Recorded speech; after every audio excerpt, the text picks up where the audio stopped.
Everyone. I hope you're having a wonderful day. Good to see you all. Today we'll go ahead and continue with Attorney Adventures. We're at the Adventure 4, the Adventure of the Clouded Kokoro. So today we'll go ahead and work on that. And without further ado, we'll just go ahead and hop right in. And let me know in chat if you have any updates or questions. Right. So for the testimony, I wanted to look at the history.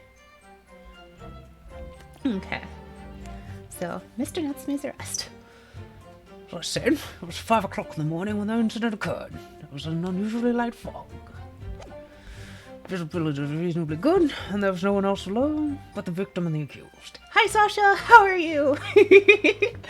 Sorry about the, super jerk. But hi! Good to see you. Thank you so much for coming.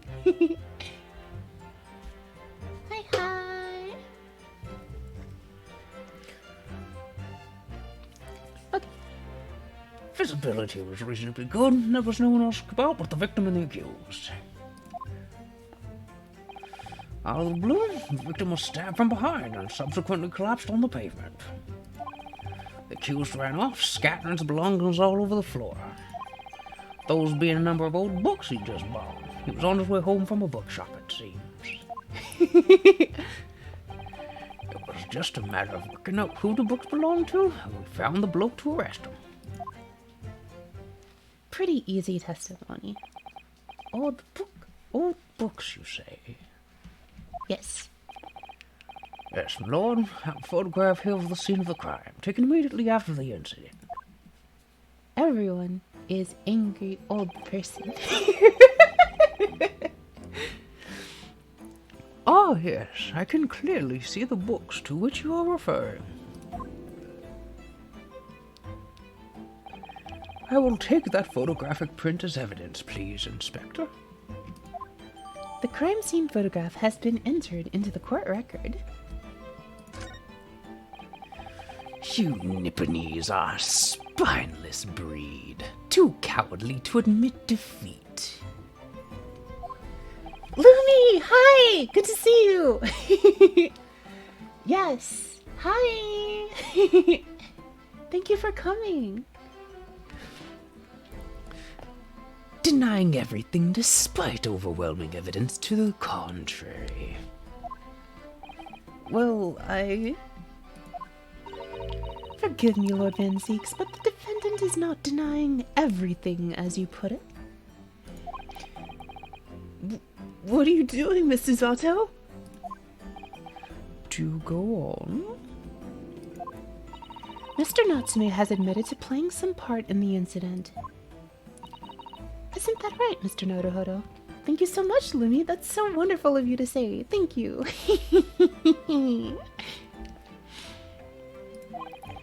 Well, now that you mention it, when we visited him in the prison yesterday, he did tell us all what had happened. As I was walking along that accursed pavement, I could make out the sole silhouette of another ahead of me. A woman wearing a green overcoat she was, and just as I went to overtake her, she suddenly let out a little scream and collapsed onto the cold, hard slabs of stone at my feet. I was terrified. I had to get away from there.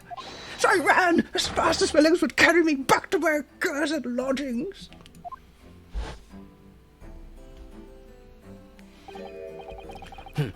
Green overcoat. Well, that's exactly what a woman that print is wearing. Oh my, a photographic print in full colour? What will the world come up with next? The defendant has done nothing more than admit he fled the scene of a terrifying incident. That does not mean that he's guilty of the heinous crime of stabbing the woman in the back. There was nobody else there at the time, just the two of them, the victim and the accused. In other words, there is nobody else who could possibly have stabbed the woman. A fact that the accused concedes.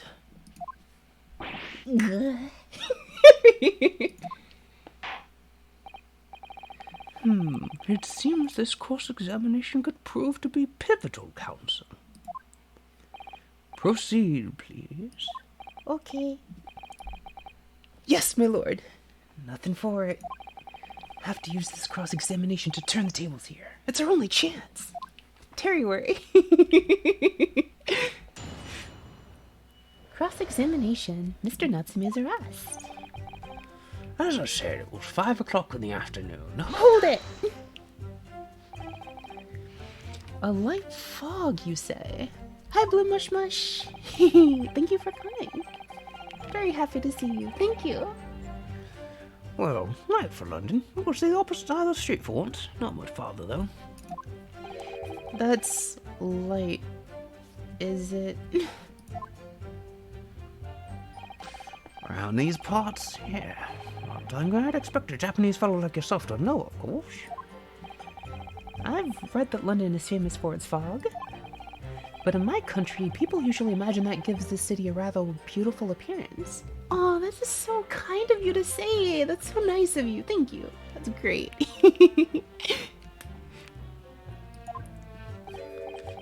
How quaint. Yes, well, it's not something us Londoners tend to romanticize, I can expect to appreciate. I see. This time of year, the fog causes a large number of accidents, especially when it's heavy. Sometimes you can't even see your own hand at the end of your arm. Indeed, the other day, I was very nearly trampled by horses before I could see the carriage they were pulling. This is about to sound, and I should definitely remember to stop, look, and listen. Remember, everyone, the first step of not getting run over. Listen. Stop. Think. Feel. Adapt. Overcome.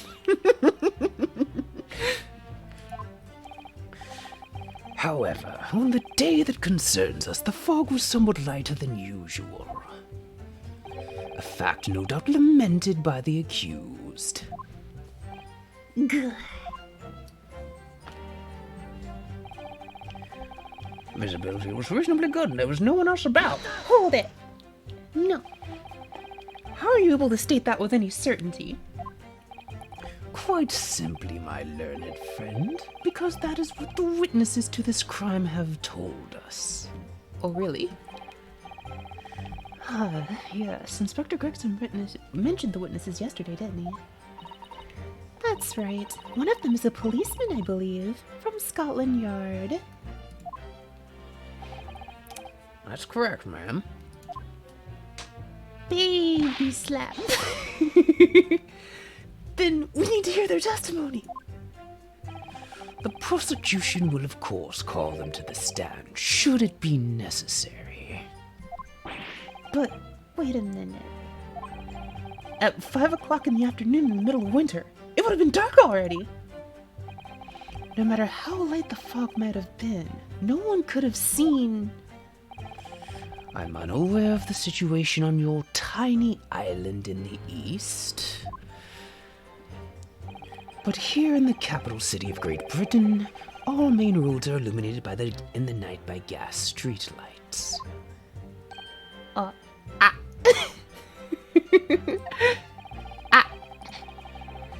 The prosecution believes there would have been ample light by which to witness the crime.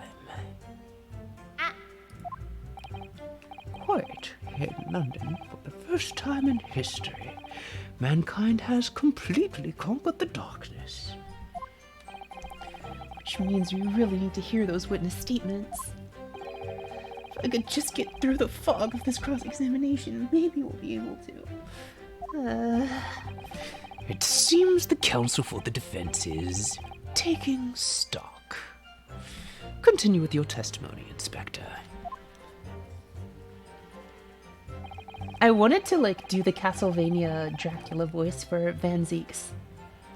I can't actually do his, full voice, because it's too difficult for me right now. But I'll get there one day, maybe. The blue victim was stabbed and subsequently collapsed. Hold it! From behind, you say? That's right, as you can see from this print. Yes, quite so, Inspector. Hi, Salad. Good to see you. Hi. Thank you for coming. I appreciate it. Yes, quite so, Inspector. The handle of the weapon is clearly protruding from the victim's back. And you say this poor woman, Miss Green, remains in critical condition? Comatose, no less. I'm afraid so, my lord. Yeah, she's being treated at Bart's. I was hopeful that she'd come round before the trial started so I could take a statement, but it wasn't to be. Yes, that is indeed a pity. It would have been most illuminating to hear the victim's own account of events. Luck is on your client's side, it seems.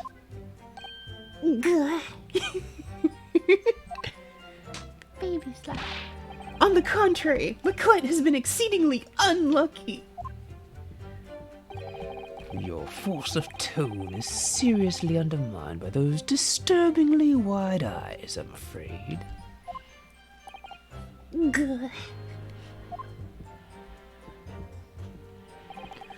Accused ran off, scattering his belongings all over the floor. Hold it. Mr. Natsume's belongings? Think you'll find us all there in the photographic print of the crime scene. Big roly-poly. Yes, the 3 books on the floor. That's right, my lord. Second-hand books they were. Irreparably damaged after falling in the snow, of course. How would they be irreparably damaged? Like, dropping a book in the snow is not immediately like just, this thing is damaged now. It's no longer a good book. You have to get rid of it. Oh well.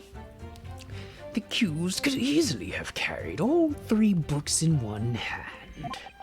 Which means his other hand would have been free to wield a knife, for example. He's very clever, isn't he?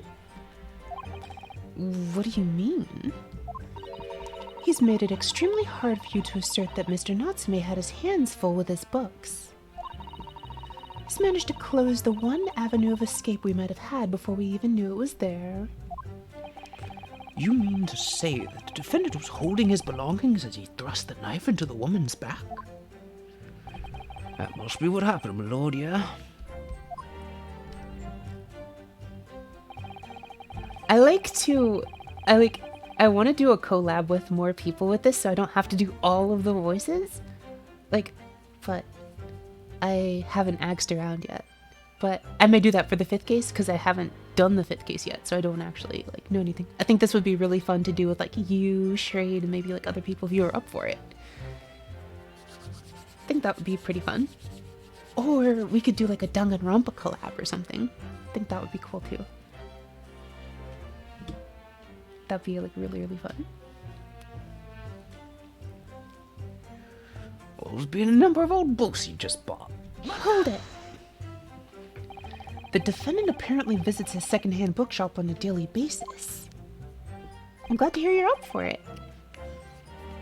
Yes, I understand. Shop full of old English literature. I commend the accused on the lofty subject matter of his scholarly attention. Blokes room is stacked floor to ceiling with those musty old books. Can you tell us more about the bookshop in question, please, Inspector? Well, if I must, I have to ask you to look at the street map again, I'm afraid. Closest second-hand bookshop to the accused lodgings is this place here, Bourbon Books. Little place on the corner of Briar Road and Mishamsham Street. As it happens, the accused is currently living in lodgings on the other side of Briar Road at the opposite end. Which means it doesn't take a genius to work out the route he would have taken home. Something like this. The local map's information has been updated in the court record. Yes, I concur with your conclusion, Inspector. The defendant would certainly have passed the scene of the crime on his way home from that particular shop.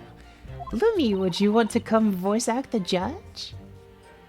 Mr. Naruhodo, I think that what the inspector just told us could turn out to be of vital importance. Yes, I agree. The most important point that the inspector just made being... Audit? Audit it? I would say...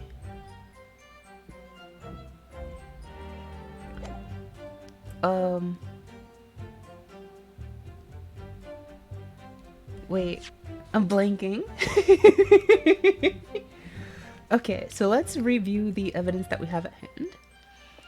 So, we didn't know the bookshop's name before, because all we knew was secondhand bookshop. And I believe we have a receipt that says he bought them from your books. So, the fact that you said Bourbon Books is actually really important. Inspector Gregson, may I ask you a favor? What? Would you kindly add the name of the bookshop to your formal testimony, please? I believe it may be of vital importance. Maybe? Oh, well, I mean, yes! It could be a very important clue! Very well. Not that I can see it being of any great significance. But please revise your testimony accordingly, Inspector. Yes, sir, my lord. Whatever you say. Could the man be any more sardonic? On his way home from Bourbon Books, second-hand bookshop he apparently patronizes. And here we go. This is why I was looking at my evidence. Because if we look at the receipt, we can see that he wasn't at Boar Books. He was at Bourbon.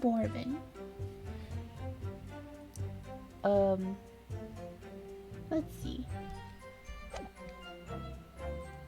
Take this! Objection! If I could just stop you there, Inspector Gregson. What is it, sunshine? I'm a busy man, you know. This is a receipt that we found in Mr. Natsume's room. It was issued on the day of the incident and details the purchase of 3 second-hand books. And you found that in the accused room, did you? Yes, but the point is not where the receipt was found, but the name of the shop printed on it. Go on. This receipt was issued from a bookshop called Your Books. Your Books? Y-O-U... Y-O-R-E, I presume. Yes, my lord. So Mr. Natsume did indeed purchase a number of books at a second-hand bookshop that day. Oh, okay, Lumi. Maybe next time. However, the bookshop in question was not Bourbon Books. Eh? What? You what, mate? Inspector, do you know of this other bookshop?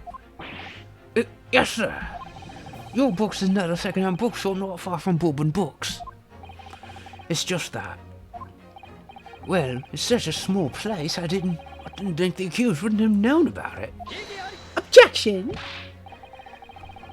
But in fact, that is the bookshop which the defendant visited on the day in question. And this receipt proves it. Objection! Yes, for what difference it makes.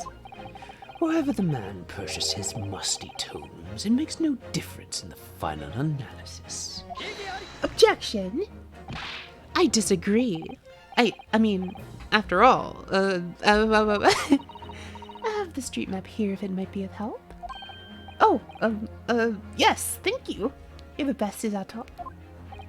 Have a look at this, please. If the defendant had been returning from Bourbon Books, then yes, he would almost certainly have passed the place where Miss Green was attacked. However, if we take into account the fact that he was actually at another bookshop, Your Books, it may very well turn out that it wouldn't pass that location at all. I lived the same thing. You've seen me doing it a couple of times, so... You mean it might not be too serious? It might not be too serious? Might be true. My, it rather depends on where this other bookshop is, but I do declare it may be a possibility. Was that right, Mr. Lawyer, sir? What you just said? Absolutely. It absolutely could be right.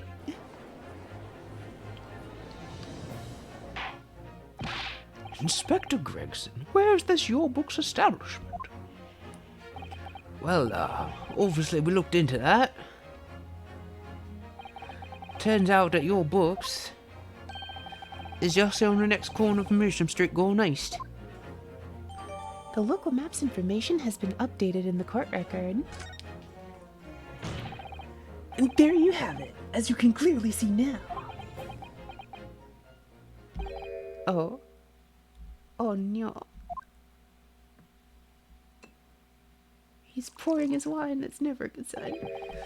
My learned Nipponese friend is obviously in training to be a clown, the way he regales us with such witticisms. Good. To your future career in the circus. You're so smug.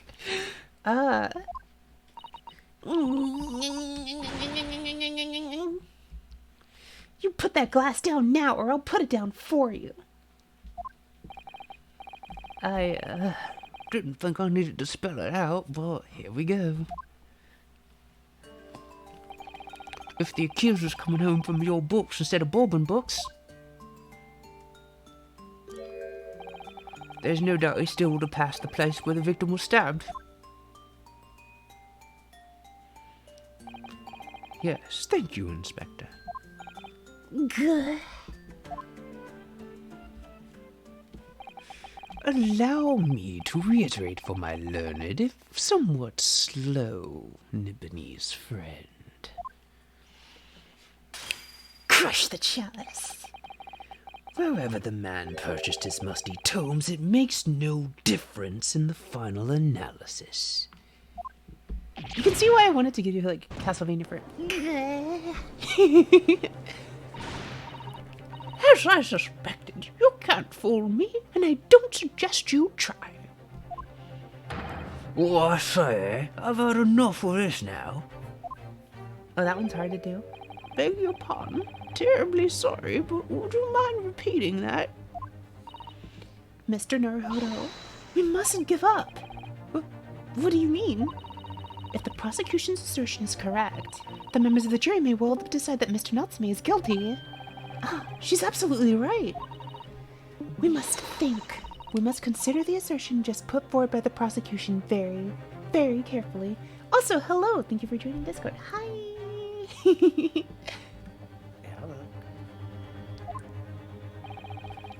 They claim Soseki-san must have passed the location of the incident on his way home from your books, but... Objection! I don't know what I'm objecting to yet, but I'm objecting.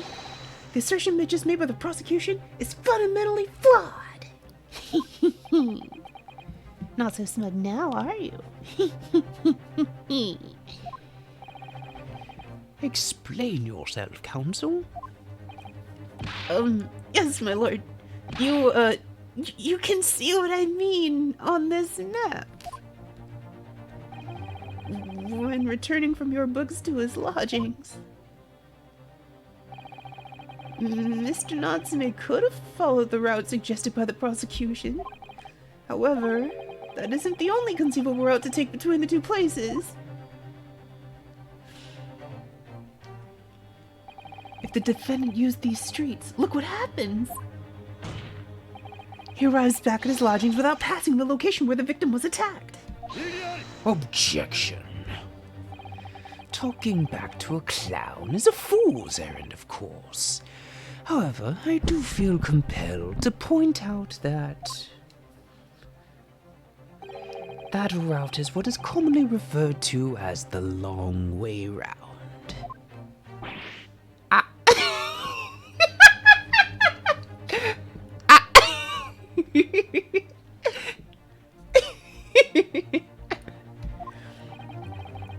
On a cold winter's night, why would any man choose to take a longer route home? Well, The answer is extremely simple. They wouldn't. In other words, the accused took the obvious route back to his lodgings and is the obvious perpetrator of this crime. Objection! But...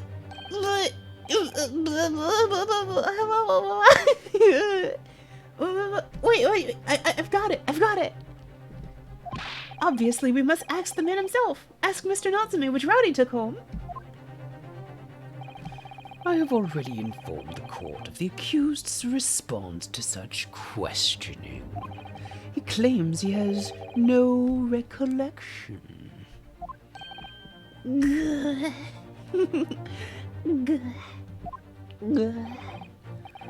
That's right. As I said, the bloke seems to spend his time outside wandering aimlessly from A to B.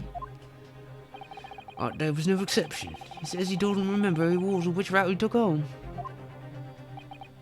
I don't believe this. Why are you like this, Natsume? I thank you, my learned friend, and suggest that we do not waste any more of the court's time by wandering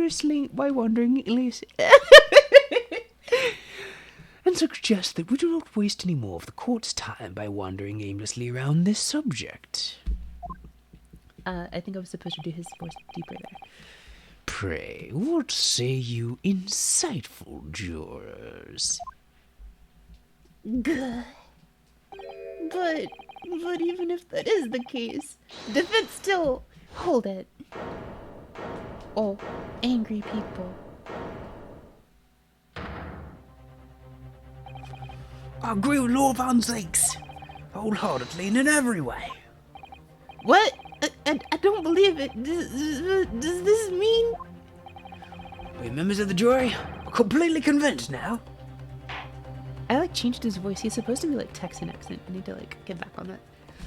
Very well. In that case, I hereby call upon all members of the jury to present your findings to the court.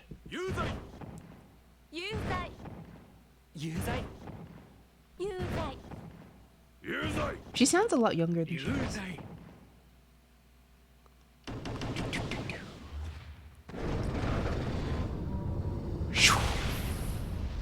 That's the first time they've launched all 6 at once. That's kind of cool. It would appear the jury is leaning as unanimous.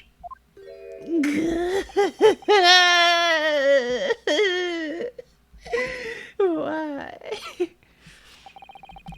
To the insightful members of the jury, I applaud your brave resolve. You serve Queen and country admirably. Mr. Naruhodo.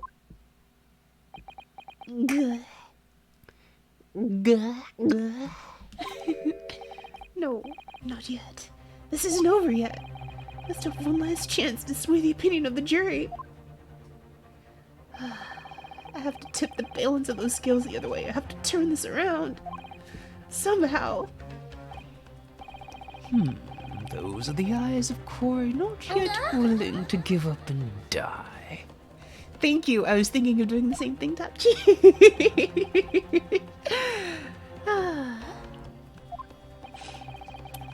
So I presume you intend to wield your rights again in this trial. I'll never forget the day my supervisor asked me to do overtime during a World of Warcraft expansion release. Told him if he rolled a 13 or above, I'd work any overtime for the next month. He had 3 tries. He never found out I gave him a D12. Dun dun dun dun dun dun dun dun dun. Big brain. You're in big brain mode for that one. Actually, big brain mode. Nice. Am I in big brain mode?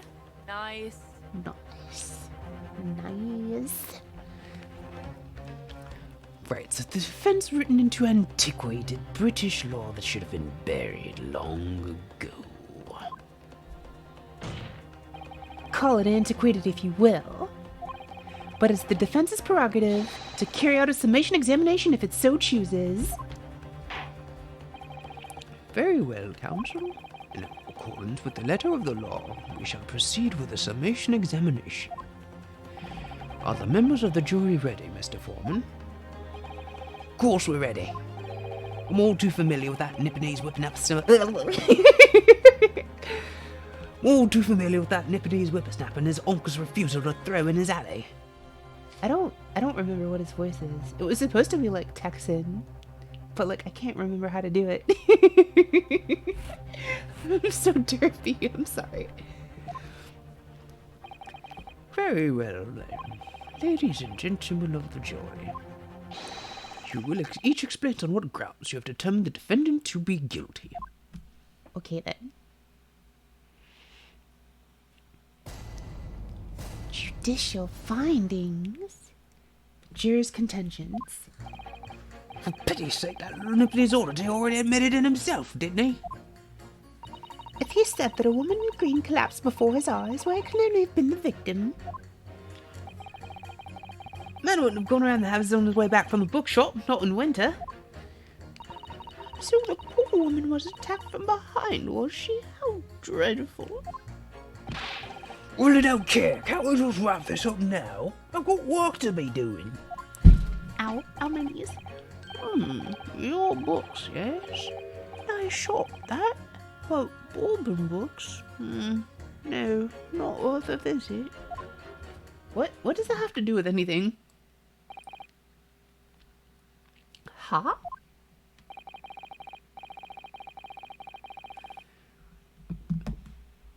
Oop, accidentally hit the wrong button. With only minor exceptions, the reasons for finding the defendant guilty are all too clear. When the stabbing occurred, the only two people at the scene were the victim and the accused. And the accused himself has admitted to seeing the victim in her green overcoat sink to the ground before his eyes. Furthermore, we have heard from the inspector that the defendant then fled the scene. I must say, I would have ample grounds to convict this man already. Oh dear, even the judge appears convinced of Mr. Natsume's guilt now. Ugh. Why did he have to run away like that? How are we supposed to believe in some phantom attacker that nobody could see? This is impossible! How can he possibly make a case for the defense? Mr. Naruhodo, this is no time for grumbling. If we want to force the trial to continue... I know, have to turn the tide, have to make the jurors change their minds. Well, 4 of them anyway. Exactly. We have no choice but to forge forward. You have the floor, counsel. Begin your summation examination. Yes, my lord. Big slap. Just need to keep this trial going somehow, whatever it takes. Come on, Ryunosuke, you can do it! You can do it. Jury examination. He still has his sword. The defense's rebuttal.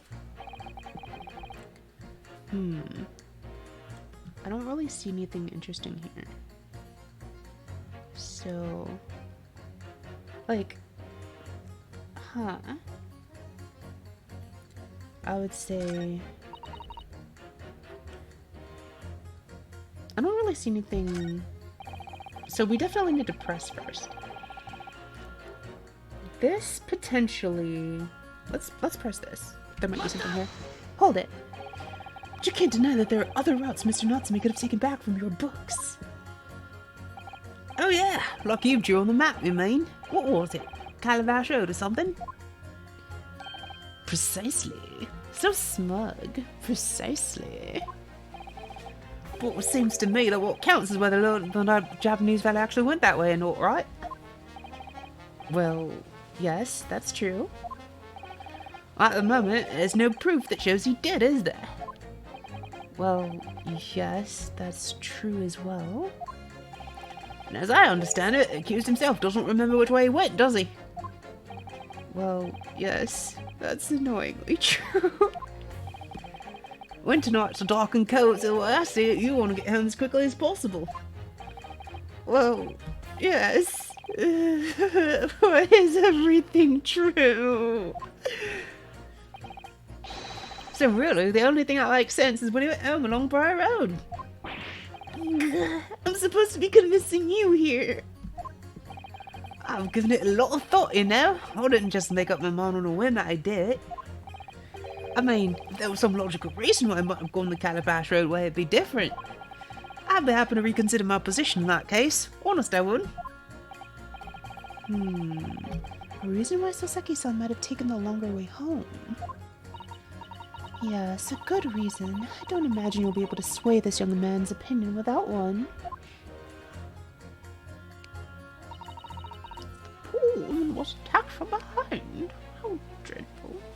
Yeah, I don't see anything meaningful here. So, maybe his work is... Let's press this. This is kind of like out of left field. Hold it. What to be doing? A man's life is on the line here, sir. This will take as long as it takes. Don't get clever with me now, son. My life's on the line too, and so is my family's. Gives me so many chances to do that in this stream. The likes of you wouldn't understand, but a labourer like me can afford to take time off. If I don't work hard all night, and neither do the wife and kids. Oh, I see. That must be hard. I say as I sit my teeth. Go to the union every morning to find out what needs doing. If you're late and the work's taken, tough. This time of year, there's water and gas supply pipes bursting left, right and centre. After cheap labour that gets the road stops are out to fix it. It's a hard slog from dawn till dusk it is. So, you were out digging up the roads on the day of the incident as well, were you? That's right. In fact, if I remember rightly, it was just round the corner from where it all happened. By an old bookshop it was. What? Another coincidence? I think not. That's right. Meerschaum Street it was. Meerschaum Street? On the map, Mr. Naruhodo, there are only 3 named streets. Juror number 5, I need you to add that information to your formal statement, please. What's the point in that? Can't we just get this business over with now? Please, sir, it's important. Fine, I'll do it then. Good. Okay. So we now have a thingy, because this is now, if we look at the map, since Meerschaum Street is, Meerschaum Street is up here. So the thing is, he just said that the whole road was like under construction road of work. So now there's a reason to go the long route. Like, I still think that like going down this path doesn't make sense because, you know, he left his books there. So obviously he was behind her. It doesn't really matter how he got behind her. But, like, right now I don't see what I don't remember what the relevance is, and I don't see it at this point in time either. But since this route was under construction, there's now a concrete reason for him to go the other way around. So let's pit him against the other 2. Objection! Those 2 statements are clearly at odds with one another. At odds, Counsel? Explain yourself. Please don't point. It wasn't me, I swear. What? I just want to get this done and dusted. That seems like out of place given the rest of his language. Well, juror number 3. Oh, me, sir? What do you mean? Juror number 5's words just now are extremely significant. Let's take a moment to consider the implications of what's been said on our map of the local area. On the day in question, Mr. Natsume visited this bookshop to purchase a number of second-hand books. And on the same day, we now know that there were works being carried out on Meerschaum Street, making it impassable. Which means that the defendants are out home could not have taken him along Meerschaum Street and down Briar Road. Oh, yeah, of course. What do you think, sir? Well, yeah, you can't argue with that really, can you? Must have a good 2 yards or more to pay me up. Every gentleman and gentlewoman that came along had to turn back and go the other way. So the only conclusion is this. The defendant must have taken the longer route back to his lodgings. Ah, I suppose he must have. Oh, I suppose that must be right, eh? Juror number 3, you said the following. The man wouldn't have gone around the houses on his way back from the bookshop. We see now that he had no choice. Yee. Hello, Mr. Judge, sir, if I may. Yes? Or, I don't think in all good conscience I can say the man's guilty now. Yep, all I'd like to say this trial continues so you can get to the bottom of what really happened. Boink. Clink. What about you, sir? Eh? Who, me? Well, alright. There's a hole in the prosecution's argument. It should be filled in, is what I say. Fill in the hole. Fill it with all of the concrete. Fill the holes in your heart. Oh, well done, Mr. Naruhodo. That was wonderful. Well, we've managed to change a couple of minds at least. Strengthen our position somewhat. Yes, and it will prompt the other members of the jury to reconsider their stance as well. They'll be asking themselves if their current leanings are really right or not. Now, if only we could just identify one more clue or discrepancy that would make them stop doubting Mr. Natsume. We might be able to tip the balance completely. Yes, that's exactly what we've got to do. Van Zieks is looking to bring this trial to an early conclusion. That's what we have to prevent by whatever means we have at our disposal. Thank you, Counselor. On with the summation examination, please. Yes, my lord. I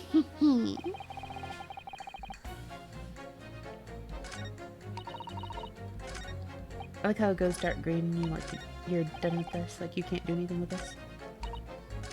Okay. Your book's nice shot, that, but Bourbon? No, not worth a visit. Hold it! Oh? Sorry. Fold it, you say? Fold what? No, I said hold it. What I wanted to ask was, do you visit your books often? I do books that have in there, yes. I enjoy reading them over a nice cup of old tea. That's my daily routine, you see. Same thing every day, including the day you're all talking about. And at what time did you visit your books on the day in question? Well, I was picking out books in there all afternoon, and it would have been just before 5 that I left. That's my daily routine, you see. Same thing every day.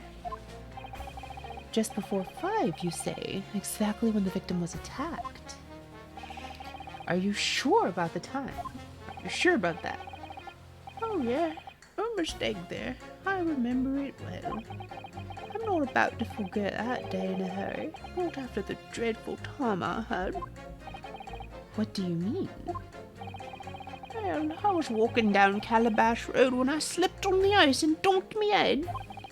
It's always worse after the snow stopped falling. That's when it's most slippery. Knocked myself clean out, I did. Really thought my number was up. Wait a minute, let me get this straight. This happened on Calabash Road? That's right. I live in Cornpipe, you see. Heading down Calabash Road is the quickest way for me to get back from your books. Juror number 6, I must insist that you add that information to your formal statement. It may very well be extremely significant. Sorry, extremely sick? No, I'm quite alright now.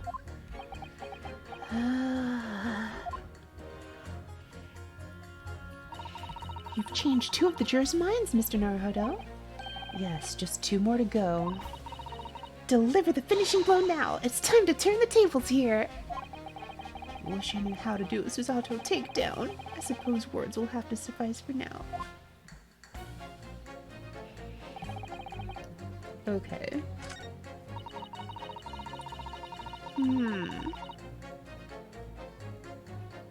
Wait. They said something weird earlier in this case about what's her face. Like, they specifically said, like, you couldn't tell who, like they're so roly-poly that you couldn't tell who they were. And, like, the only thing you could possibly see is that, like, this? But, like, that doesn't make sense. Like, technically he also has a green coat and has collapsed. But it's in the wrong... Hold up. Like, it's all the way over here.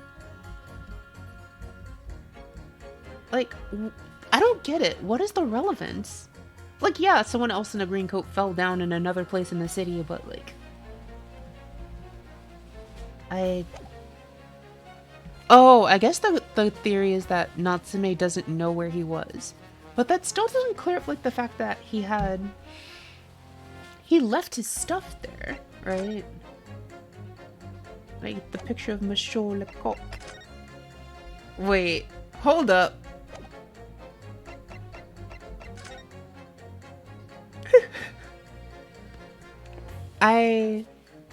I wonder, does anyone in the audience know of any famous Monsieur Lecoqs?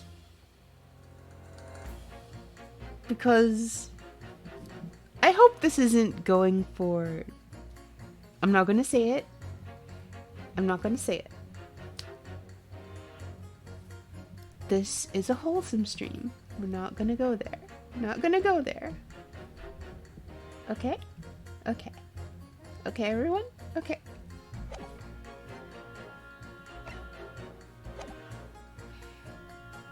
I mean, I guess? Maybe? I don't like this. Yes, yes, yes, yes. But I'll go with it. Objection! Those 2 statements clearly show a flaw in the juror's reasoning. Flaw? What are you talking about, counsel? Well, juror number 2, and juror number 6. Whatever do you mean, sir? I think perhaps the old man didn't hear you. Unbelievable. It's not like I was loud or anything. There's at least one fact of which we can be sure here. The bookshop receipt found in the defendant's room clearly indicates that on the day of the attack, he had been to your books and purchased a number of secondhand titles. He then returned home on foot. But the man says he has no recollection of his return journey. That's correct. But what he does remember is seeing someone appear in front of him on the way. Someone in a green overcoat who suddenly collapsed on the pavement before his eyes. Yes, we're well aware of all this. This poor young woman who was stabbed, obviously. Objection! And that's where you're wrong. Can we really be... Are you sure about that, madam? My, whatever do you mean? I'm sure you heard juror number 6's account of what happened to him that day. That same afternoon, there was somebody else apart from the victim, who was wearing a green overcoat and who fell over on the icy streets in the neighborhood. Oh my! Blech. My goodness, you mean? And that's right, I'm referring, of course, to hard of hearing juror number 6. Are you really suggesting that the person in the green overcoat whom the defendant saw collapse in front of his eyes was the jolly old gentleman laying on the bench here with me today? That is entirely possible, yeah. After all, the old man has a somewhat similar build to the victim. Well, would you look at that? My goodness me. Sorry, you need to pay. Why are you like this? Why are you like this? And crucially, we know precisely where the old man in green overcoat fell. On Calabash Road.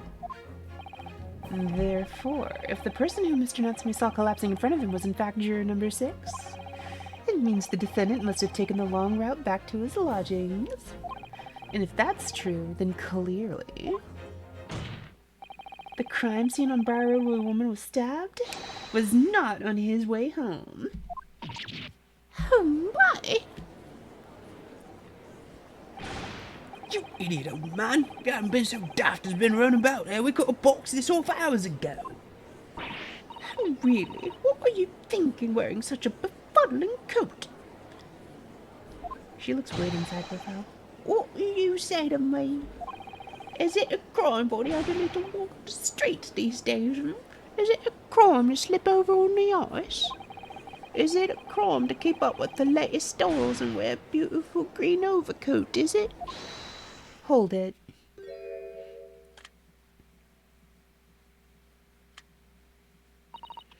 My lord, I do hope it won't cause any inconvenience, but... You'd like to change your leaning, I presume? I do declare that I would. I should like to call for a verdict of not guilty. Thank you. And I would too. What? Is it a crime to change your mind, is it? Well... Wink. I like how he like instantly reset to like happy face.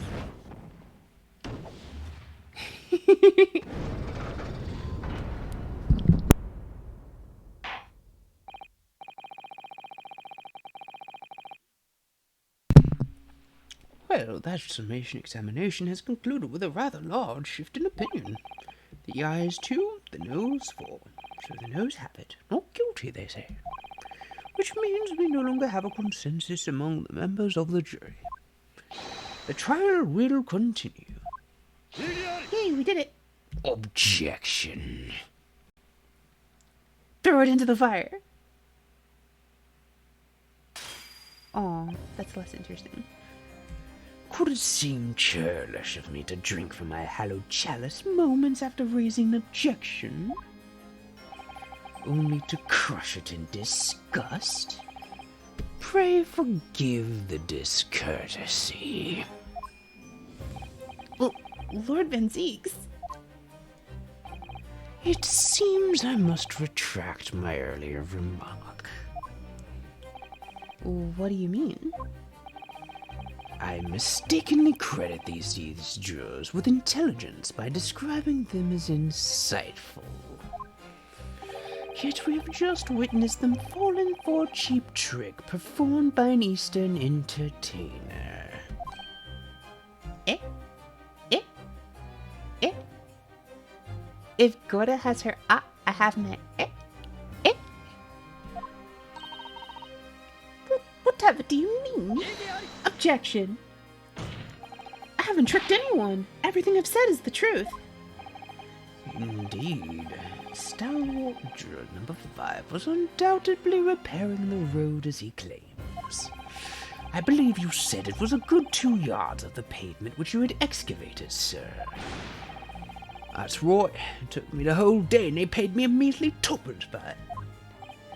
Now, my learned Nipponese friend, tell me, do you have any notion of the distance that 2 yards represents? No, I don't have a clue, no. 2 yards is a little less than 2 meters. Less than 2 meters? That's not much at all. In other words, a distance readily vaulted by anyone of moderate vigor.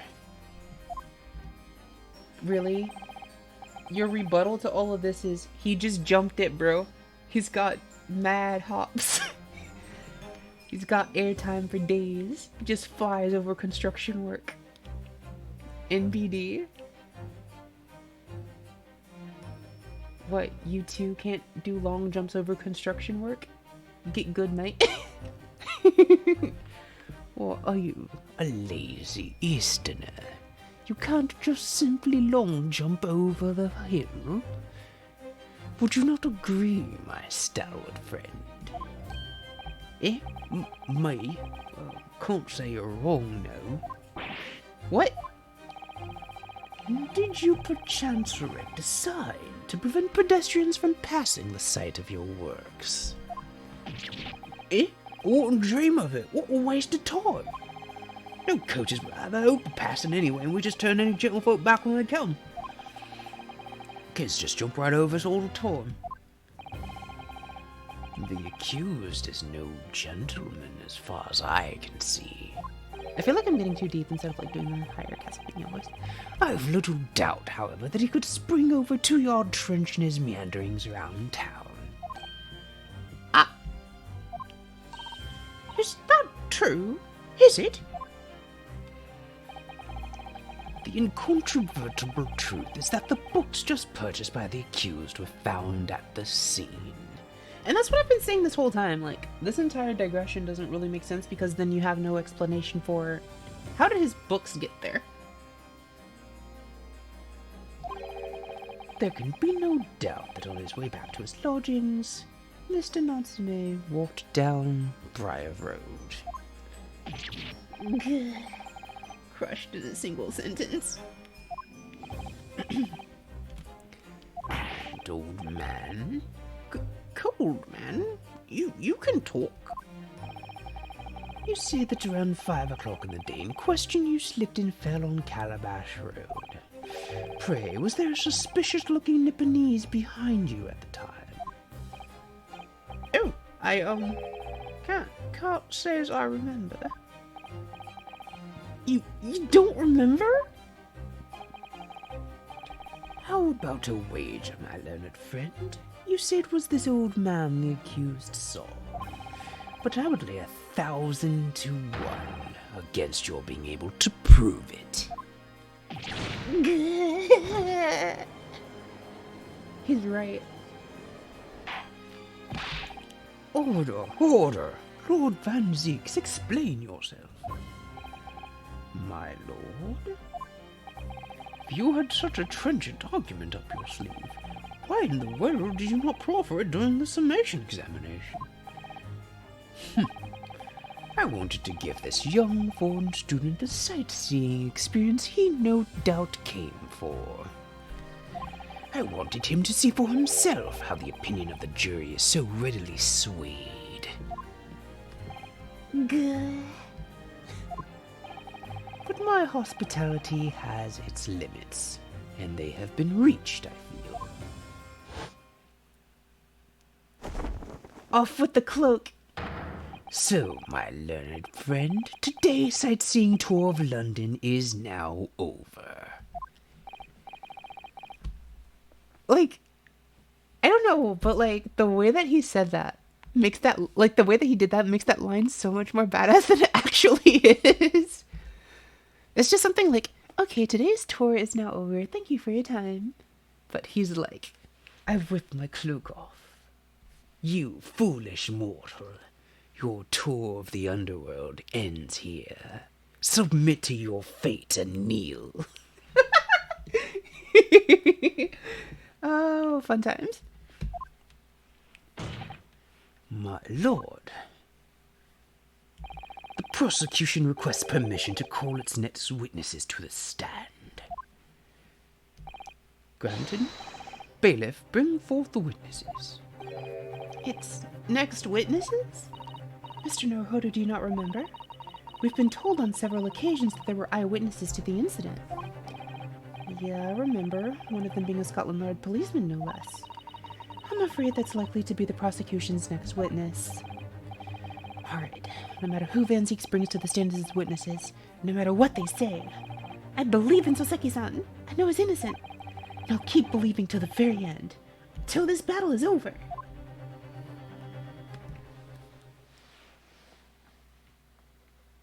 Oh, they're cute.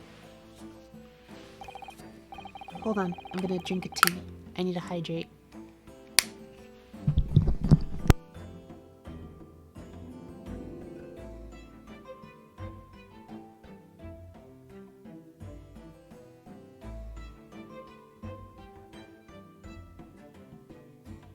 Okay. Witnesses, please state your names and occupations for the court.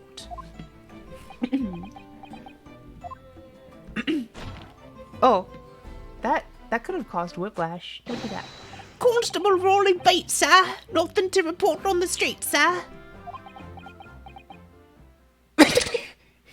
He's like narcotic. And I'm Mrs. Beat. Patricia's my name. I'm proud to say that I'm this young tongue hero's wife. I said something lewd on accident. Ah. Nobody heard anything. Okay? Okay.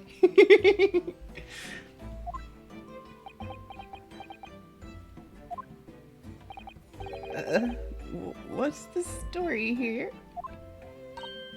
Well, in truth, we've not been married long. In fact, we celebrated our first anniversary only the other day.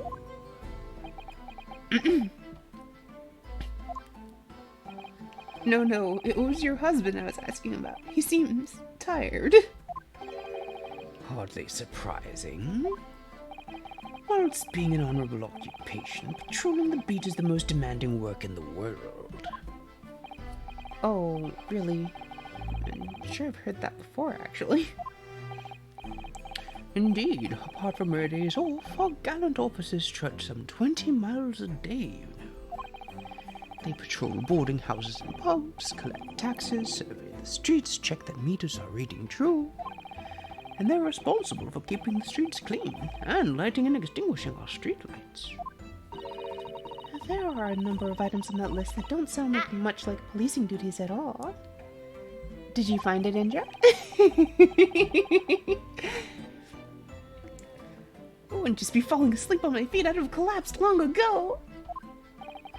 But it goes without saying that a policeman's primary duty is the apprehension of criminals. Even when he's off duty, a constable is expected to investigate and resolve any crimes on his beat. For the London Barbie, he is a man of honor.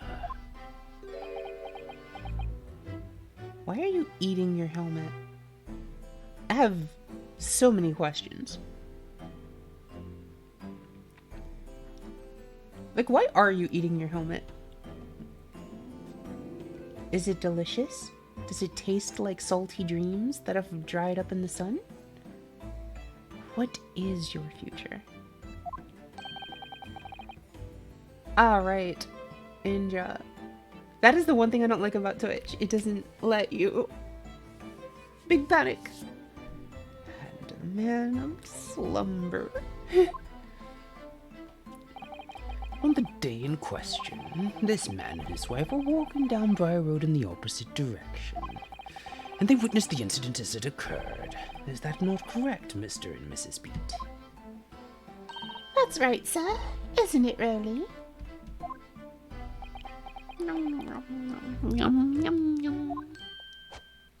Constable Rolling Bates, sir. Nothing to report on the street, sir. What a great witness he is gonna be.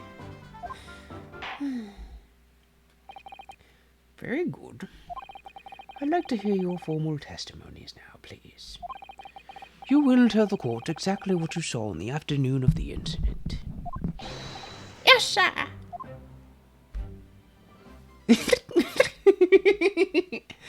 I love him just going like, yes, sir! And then just immediate, I sleep.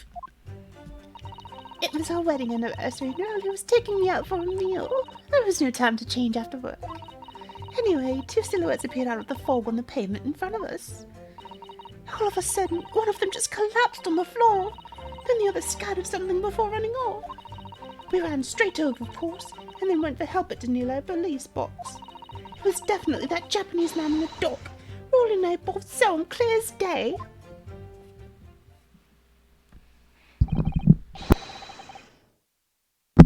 Well, This is extremely compelling testimony, I must say. What? Oh dear, this policeman and his wife are claiming to have positively identified Mr. Natsume at the scene. If their testimony is true, the alternative course of events that you established in the summation examination will be quashed. It's death knell, in fact. Because that alternative was never viable in the first place. What an unfortunate rechancing, and on your wedding anniversary, too. Oh, I know, but I still managed to go out for the evening with my man. I thank the Lord for that. Gosh, the life of a London Bobby sounds very hard indeed. Indeed, however, this cross-examination will be over in minutes. You may well have time to rest this afternoon. What do you mean by that? My learned friend, the witnesses saw the face of the man fleeing the scene. They are testifying under oath that it was without doubt the accused, Mr. Soseki Natsume.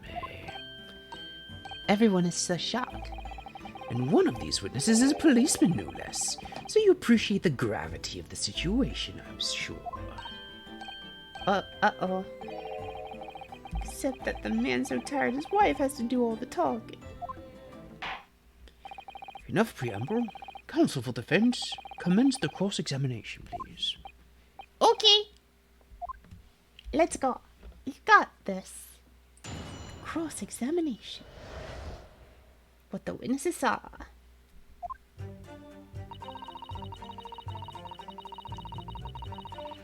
No time to change after work. Well, I'm not sure that would be necessarily relevant. Because, you know, there's not necessarily any reason...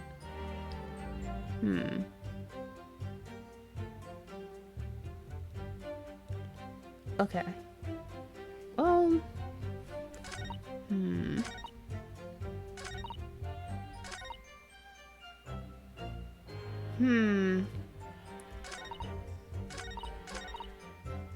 Okay.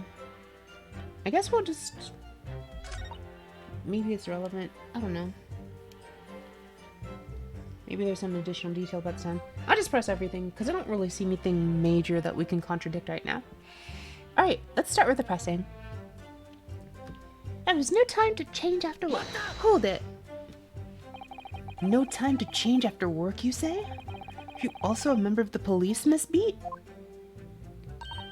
Oh no, sadly not. It's a job for strapping young men only. Women, children, and the elderly can't even apply. Well, I think you can probably see why children and the elderly can't do the job, can't you? I think Rolly looks ever so handsome in his uniform. It suits you down on the ground, doesn't it, darling? Yink. He's just like, where am I? I don't understand how I got here. What? Ah, I'll just finish my beat. Patting out and heading back to the station. I was actually planning on getting changed there. Is he talking in his sleep? This is creepy. Oh no, really, I much prefer you in uniform. Sometimes I don't recognize you when I see you in plain clothes. That's actually kind of terrifying. It's like I'm just imagining, like, imagine your significant other being like, if you don't cosplay for me, I will not recognize you. That's actually kind of creepy. Oh dear, that doesn't seem healthy. Agreed. Kindly adhere to the point. You were going for a meal after you had finished your beat for the day, correct? I know, right? This is a different level. That's right, sir. Yeah. Although I was fit to drop, I'll be honest, after spending the whole day on my feet. But policing is my life, sir. As long as I'm the proud owner of this, I'll serve my city and my queen till the end. It says Metropolitan Police Warrant Card. What is that? My warrant card, sir. Proof that I'm a London copper. has the noble founding principles of the force written on it as a reminder to all us policemen of our sworn duty to patrol the streets of London town and uphold the peace of the common folk. Sir, and for such a noble cause, I cover 20 miles every single day without fail and without a grumble. Because I know, at the plodding of my boots is all Londoners need to heal to feel safe and secure. So, fighting crime doesn't appear to come into it then. But sir, just on that one particular day, I was looking forward to celebrating my wedding anniversary. Miss Beat puts up a lot with being married to a bobby like me. I wanted to show my dear wife how much I care. Oh, Pat. Oh, Rolly. Like, they seem to get along despite that. Like, if they're happy together. It's kind of weird though. Oh, what a charming couple. Their young love is such a joy to behold. If a little over the top, perhaps. And then, kindly describe what happened next. Anyway, she said it's appeared out of the fog on the pavement in front of us.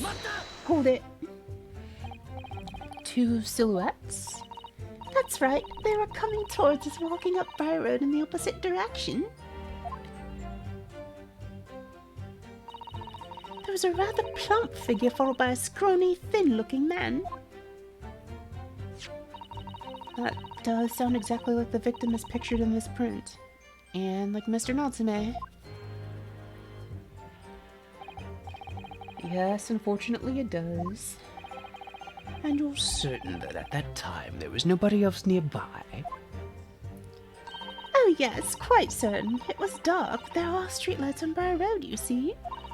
There was nobody else around at all. Isn't that right, my darling? Yoink. He's a roly-poly wind-up doll. You pull his string to make him talk. Oh, I get it now. It just hit me. I hadn't figured it out until now. I swear I'm actually smart sometimes. I'm in big brain mode. Nice.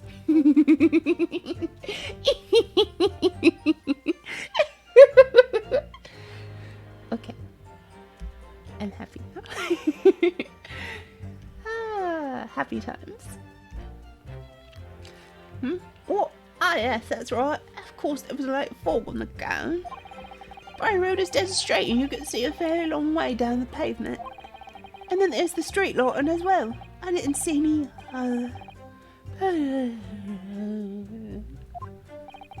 Before sleep takes a firm hold, your answer please, Mr. Beat. Are you quite sure of what you've just said? Yes, sir. As a copper who spends all day every day keeping watch on the streets, I'd swear to it, sir. I'm as sure as my love for Patricia is true. Oh, Pat. Oh, Rolly. Her face looks squishable. I want to squish her cheeks. They look so squishable. I definitely want to do that. They're still maintaining there was no one else around other than the victim and the attacker. It's starting to seem like that must be how it really happened. It's beginning to seem like there's nowhere to run. Oh, that didn't stop Mr. Natsume, did it? He fled the scene all too convincingly. Good. Thank you. I believe I have a reasonably clear idea of the situation just before the incident now. What happened in the crucial moments that followed? All of a sudden, one of them just collapsed on the floor and the other scattered something before running off. Hold it. Scattered something? What do you mean by that? Oh, well, I couldn't quite make out what it was at the time. But then when we got closer, we realized what it was. Didn't we, darling? Why does it sound like his neck is getting snapped a little bit? Like underneath the ink, there's like this unfortunate because when you, like, I've heard someone crack their neck and it makes the same sound. I can't crack my neck. My neck doesn't get stiff enough, but it like it wears me out to hear people cracking their neck. Well, yeah, that's right. It was some old books. I see. Old books. Yes, sir. A culprit had dropped a number of them, all around with the victim laying on the pavement. Indeed, as clearly pictured in this photographic print. That rotten Japanese man did that when he did the deed. Hold it. Let's not forget that it remains to be established that the defendant was indeed the attacker. But we saw him. It was a man on the dock without question, sir. A mustache, the hunchback, the cat-like eyes, the top mouth, the stub nose, everything. Good. Any more insults you want to throw in? That's right. He looked down at that poor defenseless woman with those terrifying, intense eyes. And then suddenly threw his books onto the pavement and ran away. I see. This is tough. It seems though they're telling the truth here. May I remind the court that this unambiguous testimony comes from a policeman and his wife. Now please continue. This is ad hominem. Like, just because they're police doesn't actually mean anything. This is like the positive ad hominem. Whereas like, it's not ad hominem, it's appeal to authority. Whereas like, because it's a police person, like what they're saying is more valuable. But not in particular. Anyway, interesting fallacy. Whatever. Continue. Yee!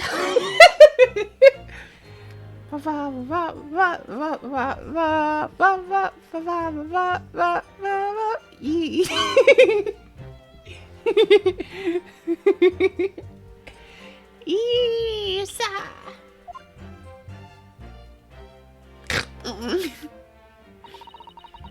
we ran straight over, of course, and went to help at a nearby police box. Hold it. Was it your husband who went to fetch help? No, I went. I may not be a police officer myself, but I am the proud wife of one after all. Isn't that right, my darling? Hear it? Like that little...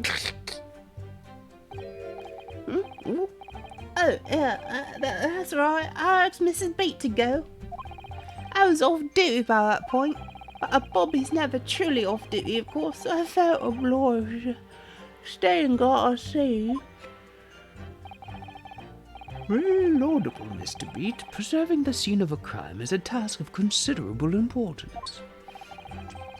That's why I sent Patricia, you see. I told her where to find the right police box. Forgive my ignorance, but what do you mean exactly by the right police box? Depends on the crime's location, you see, as to who deals with it. Well, the woman was stabbed wasn't actually on my beat. So I told Patricia to wait the police box for the beat the incident fell under so she could go. I'll report it.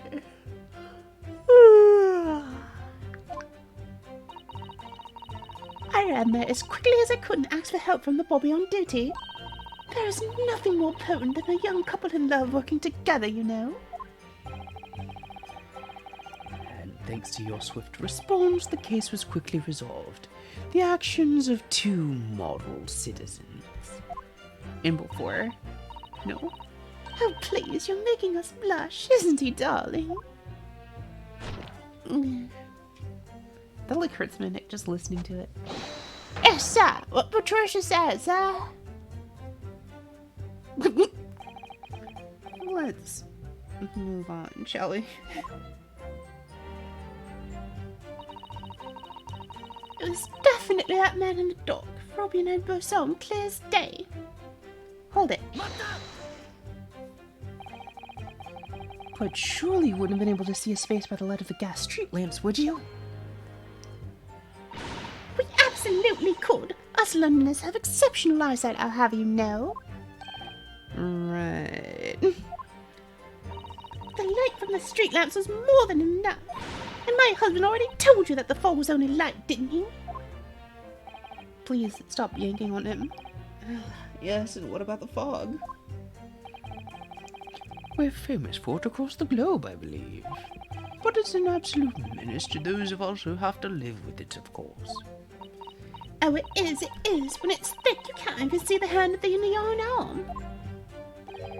Yes, alright, I take your point. Now, could you stop shaking your husband and yanking him around like a plush toy, like a Woody doll that's got a broken voice box that's being tortured by Sid when he is on this coked up hijinks? The constant fog makes our eyes very sharp, you see. That's why we can tell you for sure and certain that it was that little Japanese man we saw. Can't we, darling? Gah. Oh, yeah, it was the accused and no mistake. A mustached, hunchbacked cat-like eyes who taught me the snubble nose. Unmistakable, sir. As far as this couple's testimony, Voicing him makes me sleepy. As far as this couple's testimony is concerned, there can't be any question. It was the Saseki-san they saw running away from the scene of the crime. So that's it, is it? That's their entire testimony? What do you think, Mr. Naruhodo? well, I hate to admit it, but on hearing the testimony, It really does seem though as though Mr. and Mrs. Pete saw what they said they saw. Mr. Natsume running away from the scene on Briar Road that day? Yes, I feel the same. so if that's true, where does it leave us?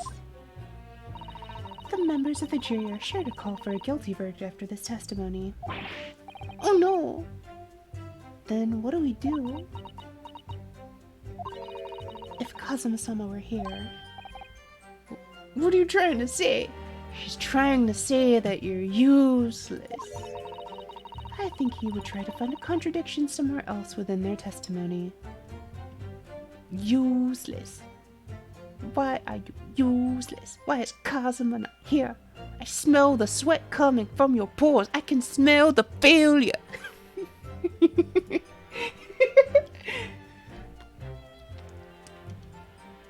You sweat more than Kazuma. Kazuma's so cool, he has personal air conditioner all the time. Makes his hair blow in the breeze. You're so lame, you sweat all the time. I can smell the failure from here.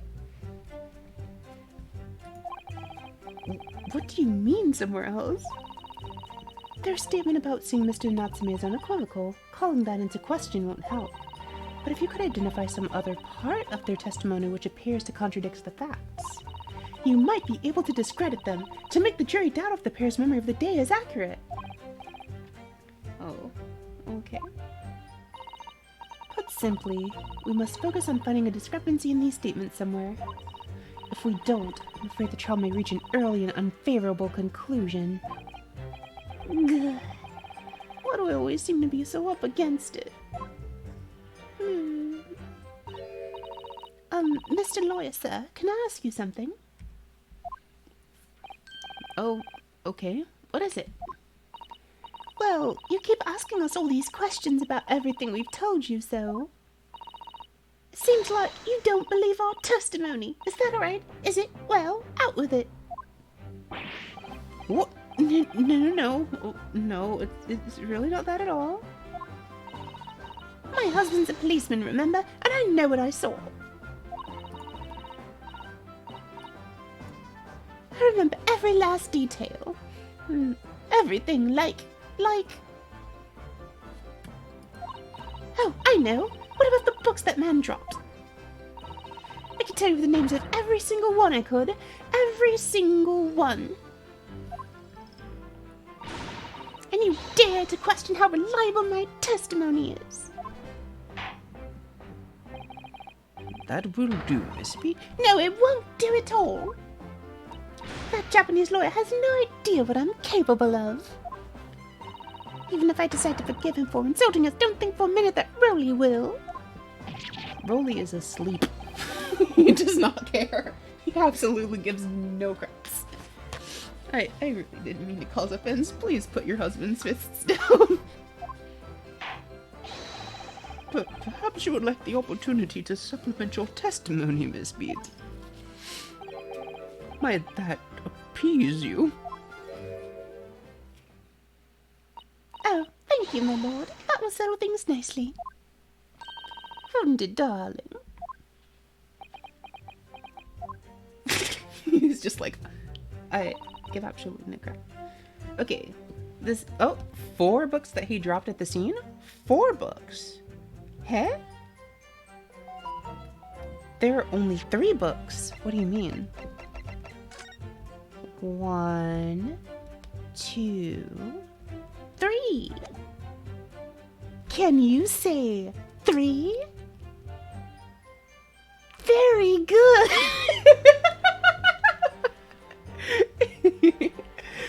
Okay, well, let's go ahead and present this. Objection! So, you're saying that there were 4 books? That's right. I remember all of them. The picture of Monsieur Somebody, What's It Yearnings, A Meal for Somebody, and the Thingummies Something.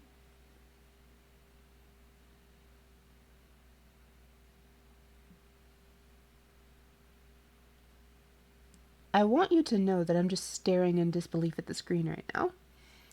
I don't know how to feel about this. I'm trying to think, and I'm just coming up blank. I don't know how I feel about this. This is... Wow. You were so proud of your memory. You were so smug.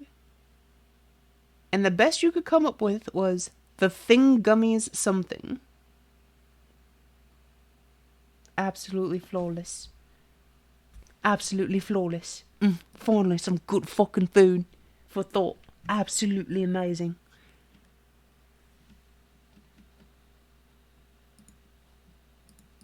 Absolutely amazing.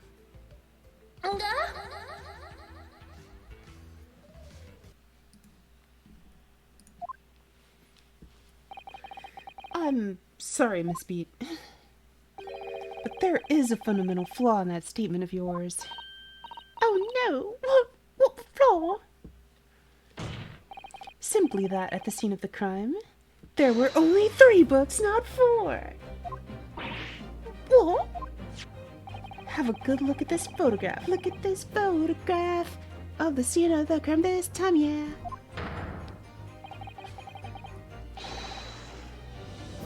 As you can clearly see, there are only 3 books. What? No, that can't be. I saw them. Oh, I know what it is. Yes, you can't fool me. Sorry? It's that big old lump of a dead body. Big old lump of a dead body. The lady's so large, her corpse is blocking the view of the 4th book, that's all. Let's at least try to remember that the poor woman isn't dead, even if we're insulting her size. No, I'm sorry, Miss Beat. But Mr. Natsume could not possibly have dropped the 4 books you describe. Why not? Fascinating. And from your short tone, something you can readily substantiate with evidence, I presume. Evidence. It's fine, we've got this. Counsel, you will present evidence to substantiate your claim or withdraw it. What proof do you have that the accused did not drop 4 books? Simple. He didn't buy 4 books.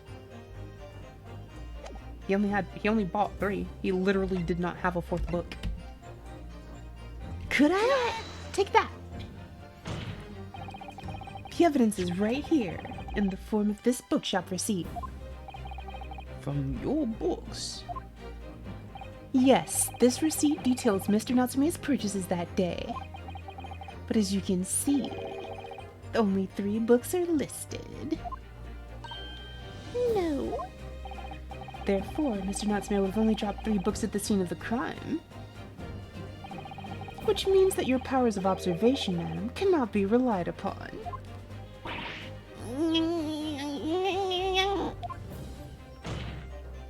So it cannot be denied that though you say it was the defendant you saw, You could very well be mistaken.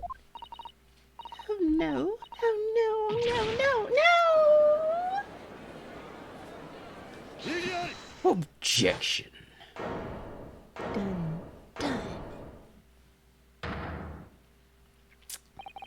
It's plainly evident that it is your powers of deduction that cannot be relied upon, my learned Nipponese friend.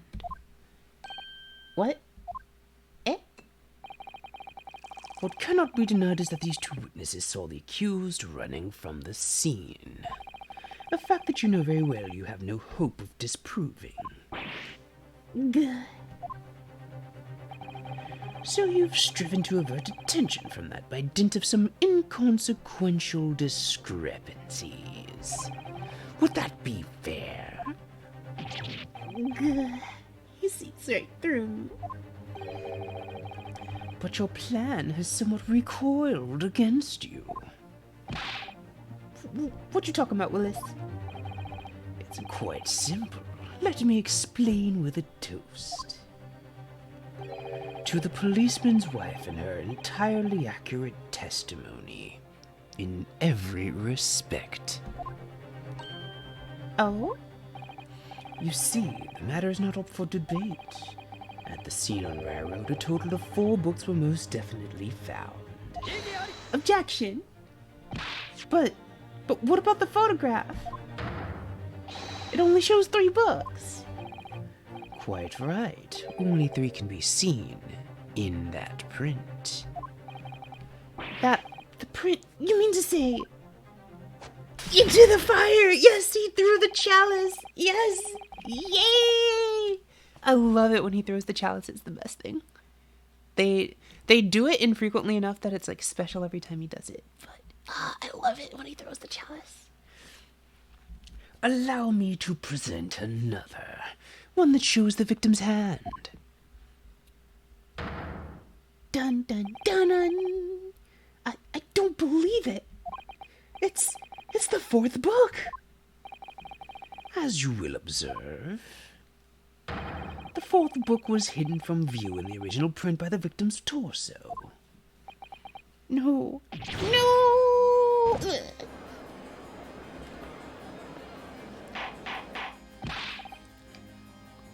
Order, order.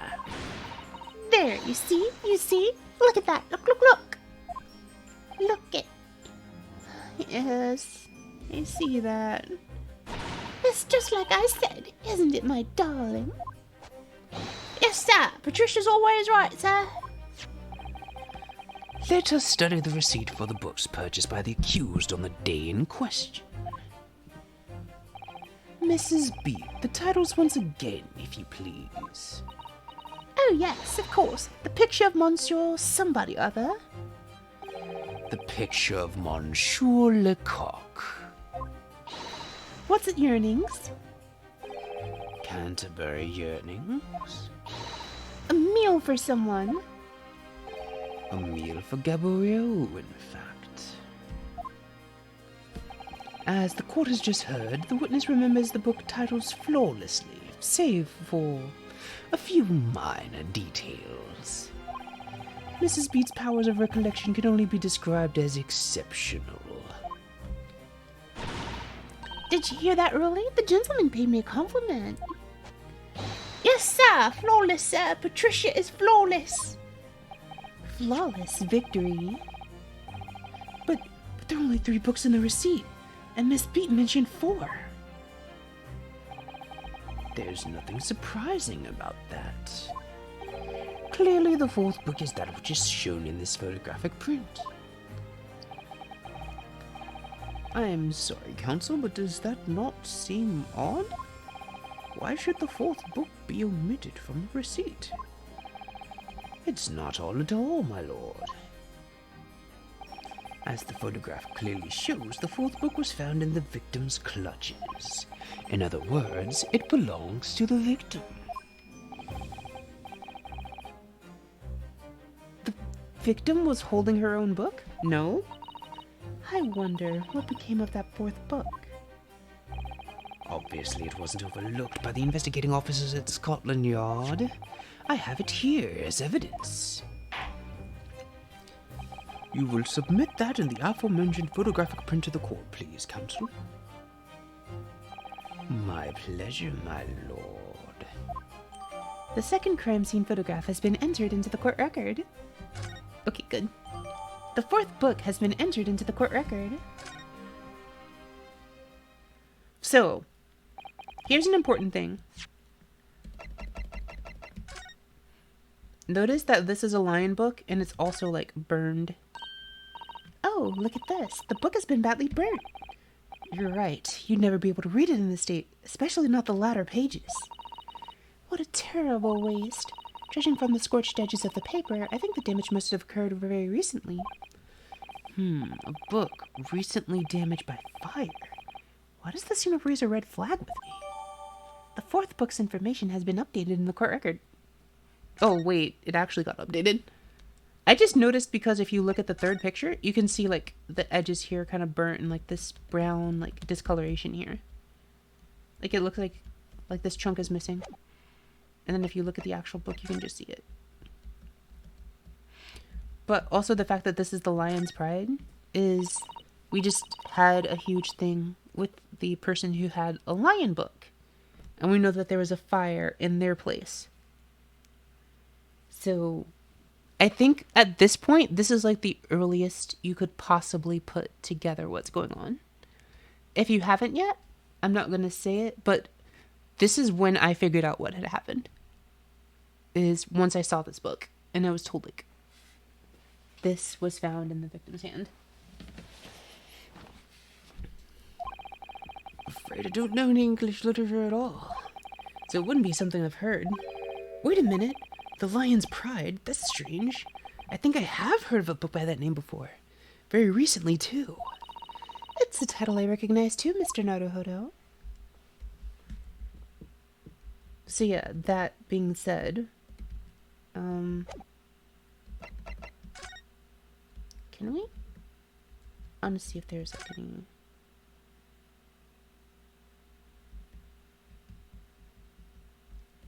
Alright, the tip is broken on this thing. And there are no other like, identifying marks.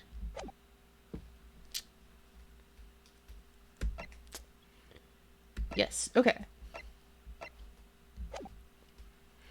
The prosecution rests.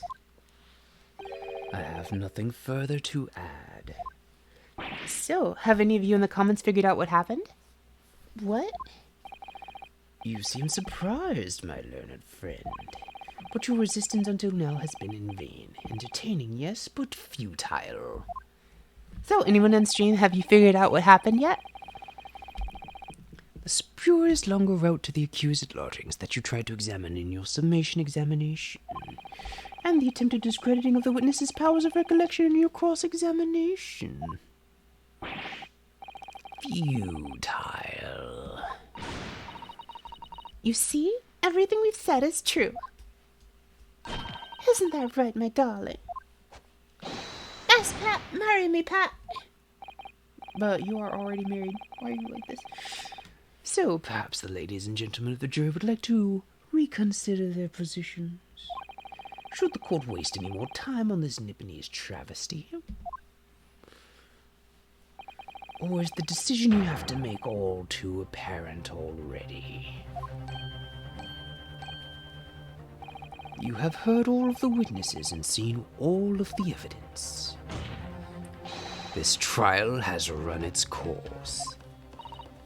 Mr. Naruhodo, I'm afraid we're in a terribly precarious position. I know, but if I fight back in the wrong way now, it could very well just make matters worse. Think, Rinosuke. Think. What do you need to do? I mean, there's pretty much no reason not to raise an objection at any point whenever you're asked about this, like ever. I can think of maybe like one time ever there's like an objection that you should just wait and see, and it's a pretty like big one. Like the fact that you wait is actually a plot point.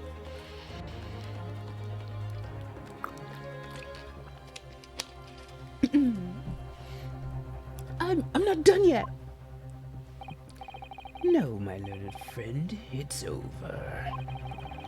That last cross-examination was your final chance to establish a credible defense, and you failed. The die has been cast. There is no more room for debate. Well, it might be over as far as you're concerned, but... I can't think of what to say. If I may, Lord Van Zeeks, it seems somewhat boorish to close down the debate at this point. Your insignificant little isle must be a lawless hole indeed. For a lowly judicial assistant to have the audacity to intervene at a moment like this. Oh? Aw, don't be sad, Susato. You're doing a good job. Don't be sad. Hang in there. I care about you. It's okay. You did a good job. Okay, what rate are you going for?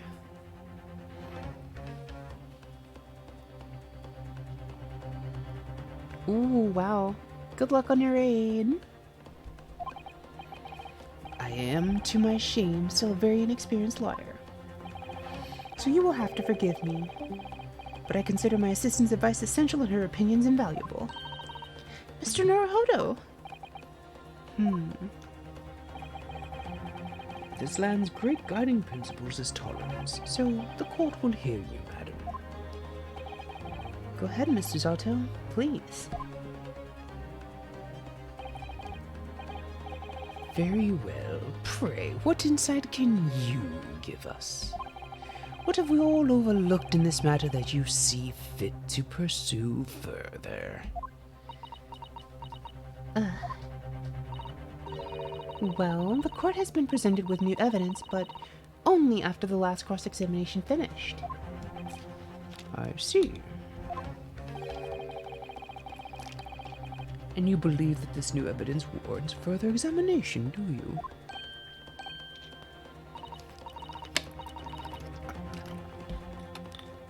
Mr. Naruhodo, what do you think? It's just possible that this new evidence might be the decisive proof we've been waiting for. The judge is sure to ask the members of the jury to announce their leanings in a moment. And of course, he's sure to ask you to explain what the crucial piece of evidence is and why. So we must take this opportunity to examine the newly presented evidence as thoroughly as possible. Yes, I understand. And thank you, Miss Susato. This is it. Susato-san has managed to win us one last chance here. Can't let it go to waste. Slam the desk. The defense wishes to present evidence, my lord.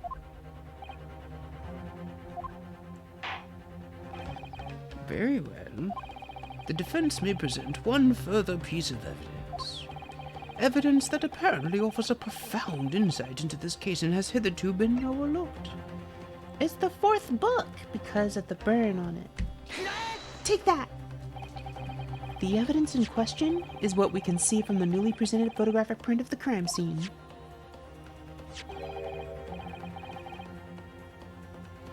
The fourth book found in the victim's hand. We have already discussed the fourth book at length. Other than it being in the victim's grasp at the time of the incident, no significance has been attached to it. Pursuing the matter further would be a flagrant waste of the court's time, as you well know. Good.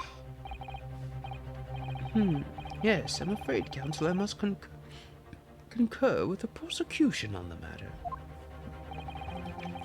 When I afforded you this opportunity, you led the court to believe that the evidence in question contained a hitherto undiscovered clue. So I must insist that you elaborate, counsel. You will identify this clue at once. But I already did. Do I make myself clear? Oh, yes, my lord, it's, Mr. Naruhodo, I believe the prosecution is trying to avoid a thorough examination of the evidence, which means you may very well be on the right track.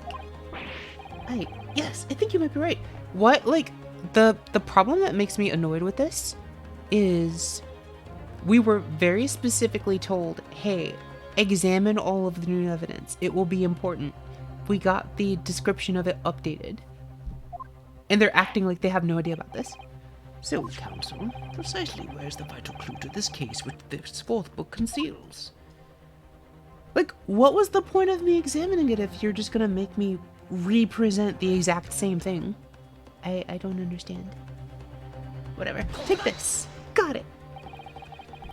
I would ask the court to observe the back of the book in question. The back? What do you... Good gracious! It's been burnt to a crisp. So we have to ask ourselves, why was the victim clutching what is clearly an unreadable book? It is undeniably an extremely unnatural thing for her to have been doing. Objection.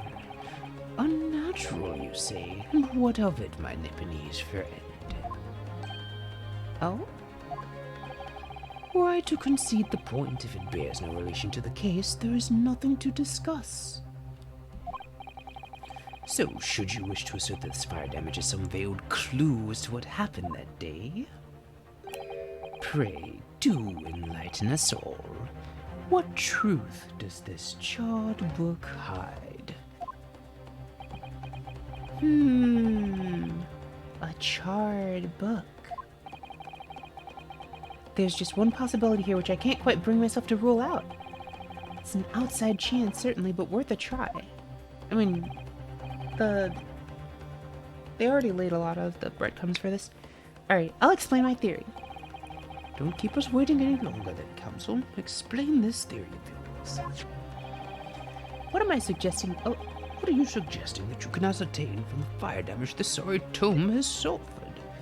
it wouldn't be the shop that sold it because it's an older book. The content, we can't read it because of the fire, that's irrelevant. It's the owner because we know that it came from Garadeb. My lord, the burn on the back of this book reveals a startling truth about the book's owner. I beg your pardon? But we already know who the book belongs to. The victim was gripping it in her hand as she fell to the floor after all. It's obviously hers.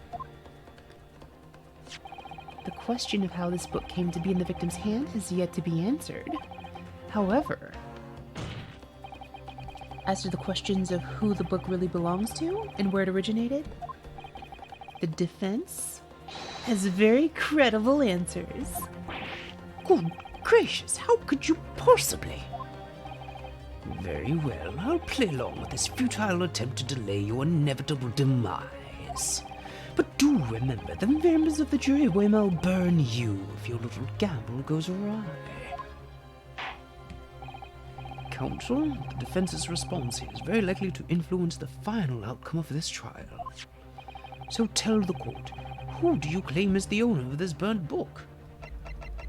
Garadeb. Take that. Rewind it back. The answer is that the book belongs to the couple who own the house where the defendant has his lodgings. A certain Mr. and Mrs. Garadeb. The landlords? And whether this is some extraordinary coincidence or some kind of fate at work, I don't know, but of all the people in London, one of the 6 chosen for jury duty in this courtroom today is none other than Mrs. Garadeb herself. Oh my goodness me. I think you must be mistaken, sir. I'm not Mr. Garadeb's wife. I'm his maid.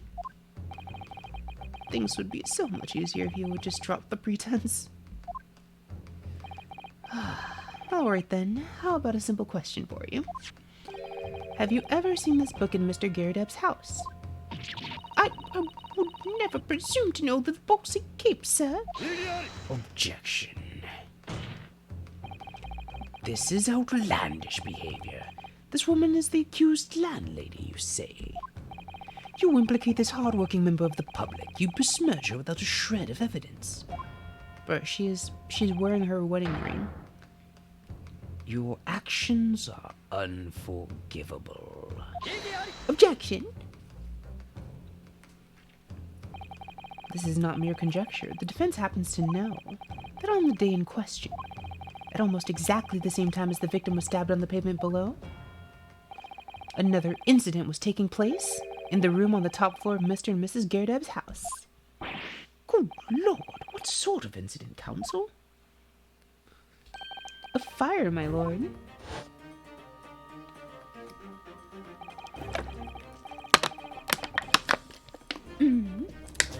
Afraid to say the worst. Happened in the blink of an eye, you know.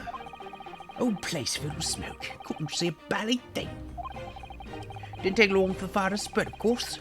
Bally furniture started going up as well. West of these I lost my favourite. Book called The Lion's Pride. Oh, Zeus looks damaged. He looks deranged here. The Lion's Pride? By Jove, the very same title that's the subject of this debate. Oh, dear me. Objection. This is risible. I'll leave it to the court as that a book by the same name was involved in a fire, in which case it would be reasonable to assume that it was burnt to ashes. Entirely unreasonable to infer that it magically removed itself to the scene of the crime. Perhaps it would make more sense if I told you that the cause of the fire was marital discord. Without going into details, it appears that Mrs. Gairdeb was considerably enraged. Apparently, she continued to attack Mr. Gairdeb even amid the flames. Oh, how awful. I can't even imagine being so horrid to the one you love. Can you, Rolly? Absolutely not, sir. Aunt Patricia would never raise a finger against me, sir.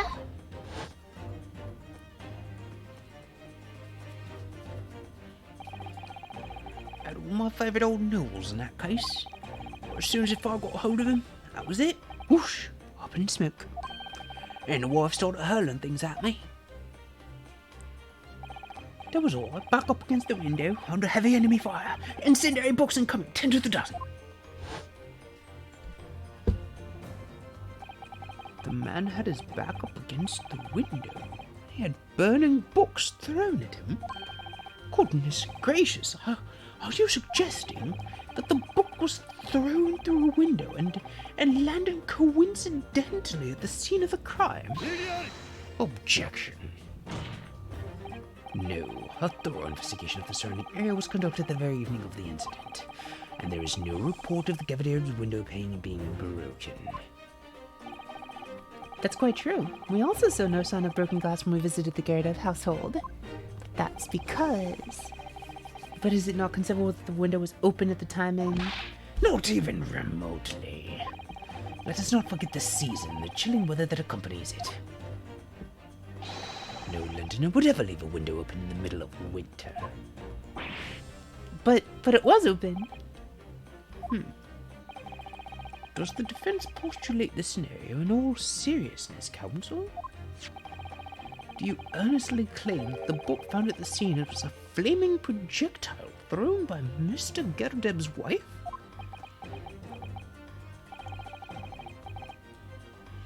I believe it's a possibility, my lord.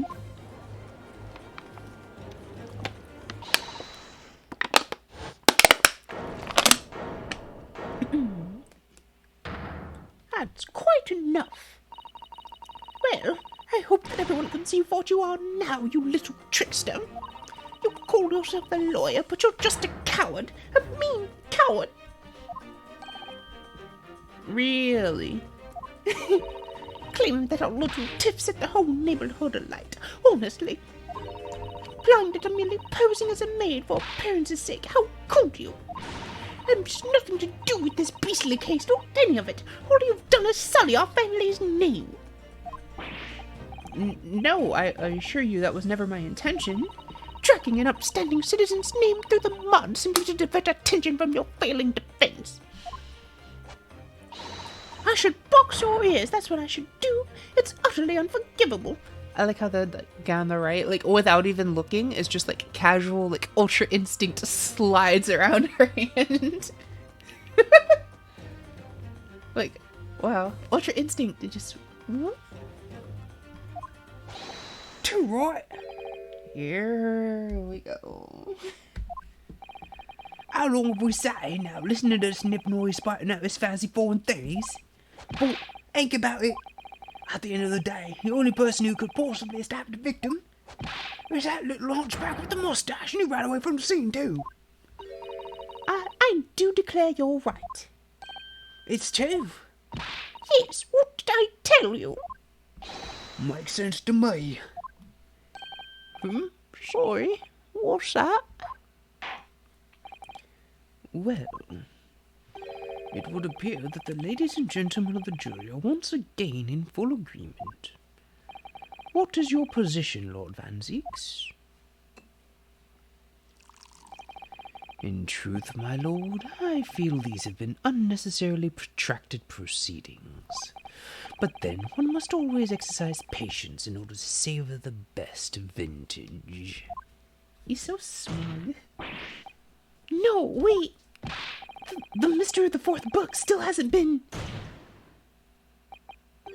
If books are your predilection, my learned friend, study them on your own time. Lick my boots while you're on mine.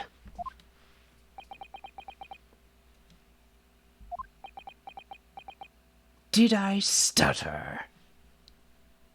Emotional damage, pink tackle. What? No, forgive the discourtesy this time? No. In that case, ladies and gentlemen of the jury, sorry, You will now state your individual decisions regarding the defendant's culpability for the court to hear. 有罪 有罪有罪有罪有罪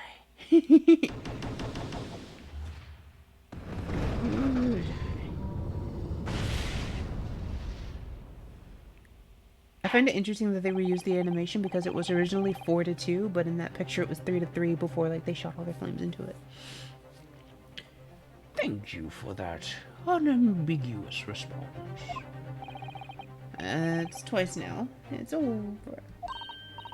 Mr. Naruhodo, don't give up. Miss Susato? Have you forgotten?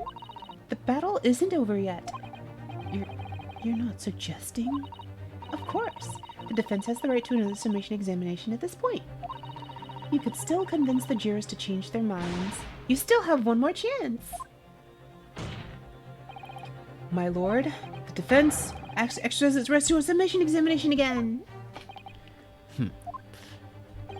You believe you still have tricks up your sleeve. I don't intend to trick anyone. I intend to uncover the truth.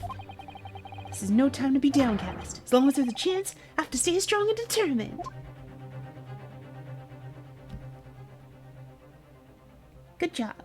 To be continued. We made it through the first half of the trial. Bum, bum, bum, bum, bum, bum, bum, ba-da-dum. Trial Part 2.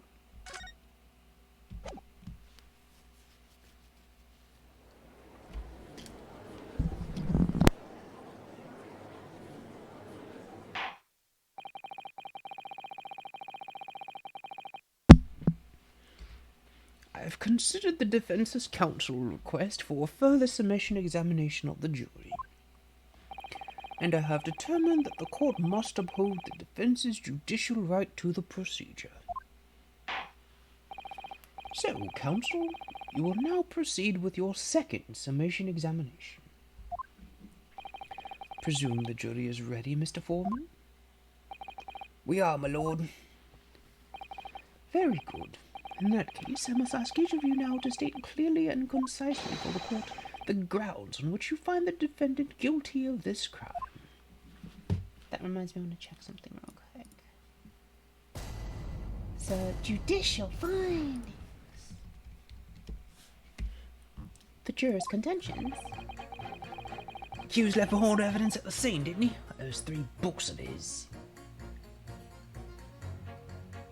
Oh wait, let's do this. There's some friends who I know who are certain that I want to like go with.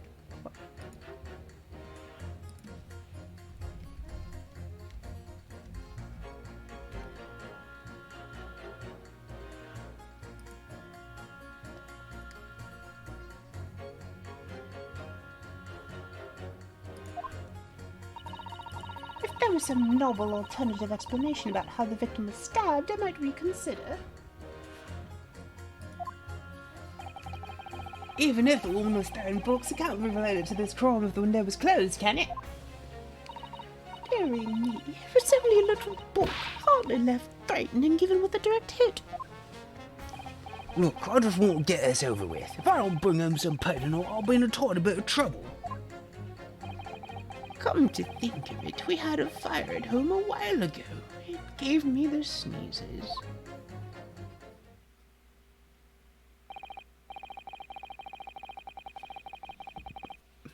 Yes, considerably more tangible arguments from all members of the jury this time around, it seems. Not really. With one notable exception, of course.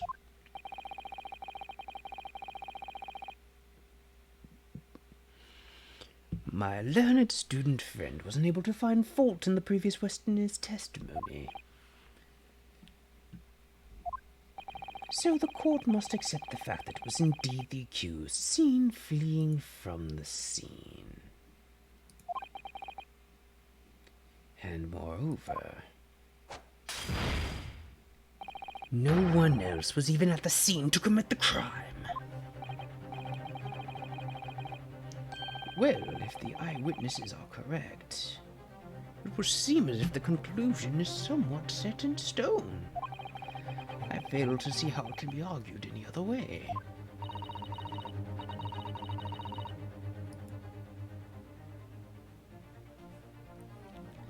That means I'm afraid that during the summation examination, it's essential that you establish some other tangible explanation for the facts.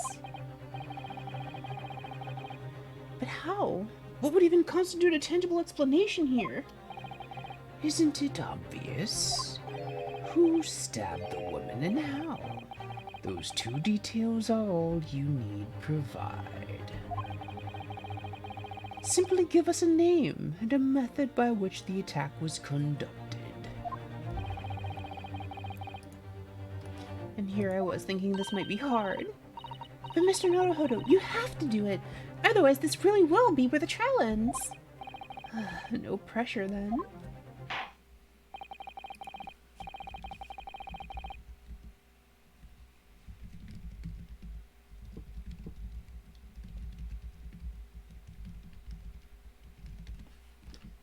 That's quite enough preamble. Proceed with the summonation examination, please. I presume you're prepared, counsel? Oh, yes, my lord. All right, focus. Focus your mind. Double slap. It's super effective. Clearly, the key to the summation examination is going to be juror number 4, the maid. Or should I say, Mrs. Garadub. We have a book that disappeared from the Garadub's house on the evening of the incident. And the 4th book found in the victim's hand. There must be a way to link the two. Yes, that was what we have to find. Using every technique I've learned in my short career so far, whatever it takes. Don't forget to keep an eye on Miss Garadub and how she reacts, even to the things other people say. This is gonna be complicated.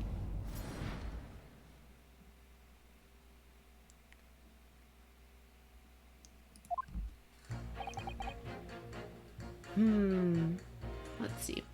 I guess the first thing is we should press the things that are like, interesting. So this looks like a pit statement where, because there will be, like we need to uncover a novel alternative explanation and then pit that against her statement.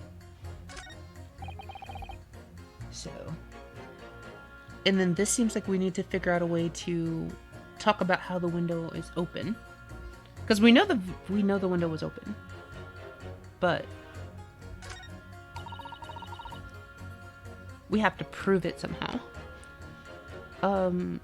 This doesn't give us enough information yet either. Alright, so let's start with pressing 5 and 6. They're both kind of like not very useful. So let's start with 5. Hold it. You just want to get this over with? How can you sit there and say something like that? A man's future is at stake here. You're giving me both then, like I said before. Oh my god, there's also like side swiping. Oh, this is a big one. I told you already, I'm a day labourer, ain't I? If I don't bring home some readies with me tonight, you'll find me floating face down with the Thames tomorrow morning. What? You heard me? My missus doesn't want to mess about, you know. She can be fierce, believe you me.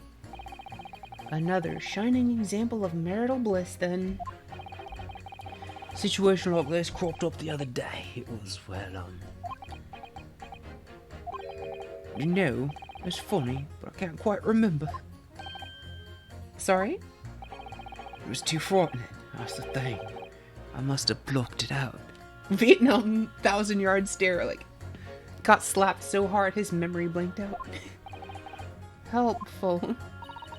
I wonder if Mr. Beat will ever be dragged into the Thames by a scarf. Don't even go there, Susato. There must be some way to jog his memory about this. Come to think of it, we had a fire at home a while ago. Gave me the sneeze. Hold it. Does that have anything to do with your decision about the defendant's culpability in this case? Sorry, what's that? You'll have to speak up, then. Could you tell us more about that fire? It was last winter. My grandchildren baked me a lovely cake on my birthday. It had 75 candles on the top, it did. What a sight to behold it was. How did they fit? That must have either been a giant cake or just a giant fire. You put candles on a cake? What is this? Some kind of devil worship? Of course not. It was an angel cake to celebrate my birthday, obviously. It seems that's a common custom here in Great Britain, Mr. Naruhodo. Anyway, I mustered all my puff to blow them out. Only I must have blown wrong somehow. The flames didn't go out, but candles went flying all over the room. The furniture caught and everything went up. The whole place was filled with smoke. Definitely sounds like devil worship to me. And by the sneezes, I presume you mean a cold. But how did you catch a cold from a fire? What a fiasco it was. The grandchildren, bless them, threw water over me as they tried to put out the flames. And then because the whole room had filled up with smoke, of course, we had to open all the windows to clear it. There we go. That's the information piece we were looking for. The windows. The biting winter air rushed over me like the devil dancing on my grave, it did. I caught a terrible cold from it. It put me in the hospital for a while. I won't forget that birthday in a hurry. I knew it was devil worship all along. Not like this. But something about this old man's story is playing on my mind for some reason. We need to demonstrate who, apart from Mr. Natsume, could have attacked the young woman on the street, as well as how he or she could have done it. Yes, but once again, the jurors' statements are full of personal prejudice. A lot of them seem convinced they're right, even in the face of logical arguments to the contrary. I think you're going to need to pit them against each other to force them to accept an alternative explanation. Yes, I don't necessarily need to find contradictions, just a connection might do the trick. Alright, I'll see what I can do. If anything stands out, I'll go in for a strike! That's the spirit! Okay, so that should give me a connection for this one. Yeah. See, he's changed his statement to say that we need to open the windows to clear the smoke. So they would have opened the windows because of the fire. Let's go with that. Objection! These two juror statements clearly contradict one another. They do. How exactly, counsel? Don't point at me again! I told you it wasn't me! What's that you say? Speak up, lad, speak up. Juror number 3, do you see? Oh, me? See what, sir? Did you hear juror number 6's account of his birthday celebrations last year? It seems, despite being a Londoner, he once opened his windows in the middle of winter. Well, yeah, of course, 'cause it was an emergency. I mean, obviously, if the room was filled with smoke from a fire, then you'd be mad not to open the... Oh. Exactly. On the day in question, at the time of the incident, there was a fire in the Gerardep household. Mr. Gerardep had the following to say about it. The whole place filled with smoke. Oh! Oh, there's a pursuit here? Oh, my hat! Oh, this is complicated. Pursue! Excuse me? Juror number 4, do you have something to say about that? She tugs tea almost as much as I do. Mrs. Gerardep. Oh, dearie me. What is the meaning of this? How dare you imply that I'm hiding who I really am? It's imperative that you confirm something for the court. So please, it's time to drop the pretense now. What is it? When the fire started in your house that day, did you or your husband open the window? What? I beg your pardon. What are you insinuating? The room would have been thick with smoke after the carpet and bookcase caught fire as they did. In a situation like that, it's inconceivable that you wouldn't have opened the window. And what if we did? Aha. Oh, all right then. Yes, you're right. My husband was frantically trying to open the window, which can't have been easy since I continued to give him a justly deserved book battering. Even though your house was on fire? Oh, you never stop throwing until the anger subsides. It would be terribly bad for the nerves to do otherwise. Anger Management 101. Like, Anger Management 01. Throw all of the things. This is the most healthy way to process your anger. Except for it's not. Please don't actually do that. Don't do that. Okay? Okay? Okay. Of course I should have realized. And that's a significant step forward, Mr. Naruhodo. You've managed to establish that the window was open. We simply must have that added to Mrs. Gerardep's formal statement. Okay, good. Now you mention it, yes, the window was open at the time. I had clean forgotten, but it's true. Let's pit that against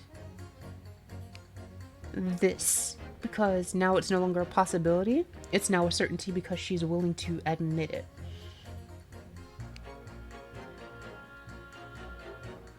Okay. At least I think this is.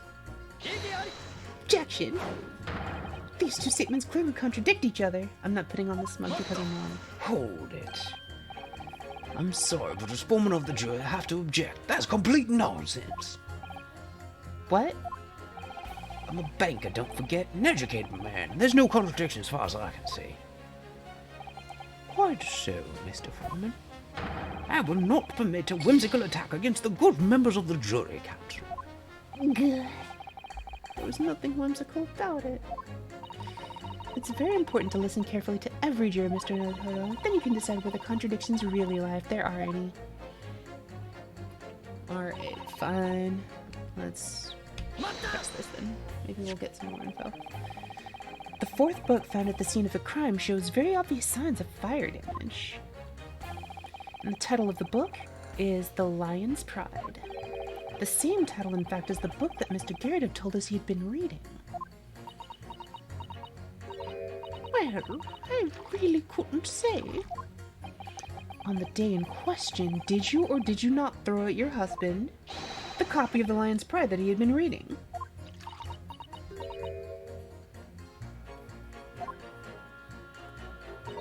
I did. Aha!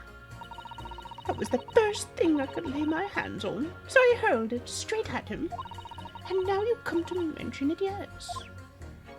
He was rather enjoying reading it, you're right. Why did you not reveal this information to the court from the outset? Ultra Instinct dodge again. Because I couldn't, you insolent little man, I didn't remember. At times like that, you pick up and throw whatever you can lay your hands on as well you know. bold of you to assume everyone throws things when they're angry. I really don't. I barely noticed I was throwing a book, much less the title of it.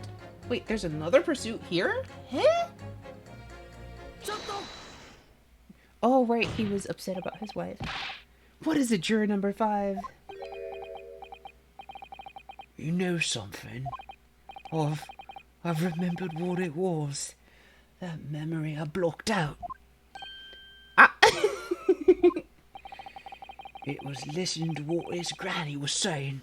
Brought it all flooding back. Who are you calling a granny, you cheeky devil? I'm Mrs. Gardeable the maid, I'll have you know. The man doesn't even flinch. Please tell me that's not just because he's so used to being hit all the time. It was about 2 weeks ago now. I just got back after work, like. Put my hand in my pocket for the wages I'd just earned my day. And I nearly died. There was a hole. Every last penny it dropped out. Oh dear, what a disaster. You haven't heard the half of it, boy. Oh? My wife was cutting up some chicken at the time. I could hardly get the words out, but I told her straight. I've lost a day's wages, love. Next thing I knew, the blade was whistling past my ear. Stuck into the wall next to me, it did. About an inch deep. Oh my god. No words. Just terror. Sheer, unrelenting terror. I could smell it then, you know. That god-awful stench of the Thames. I was sure I was going to end up face down in the muddy banks that night, I can tell you. Now, that's a real disaster, isn't it? I'll never use the word lightly again. Anyway, the point I'm trying to make is this. When women lose their eye for anything, knives, hatchets, hammers, you name it.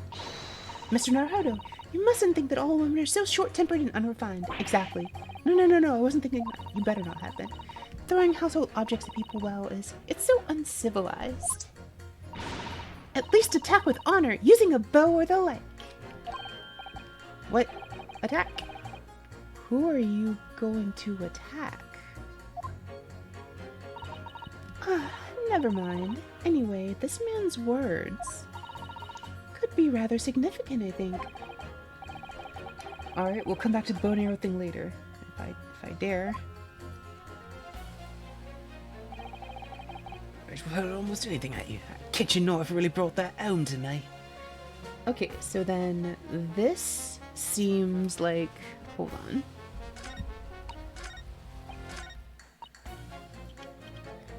This is an interesting connection in that theoretically we could say like she threw the knife out the window and it just happened to hit the person.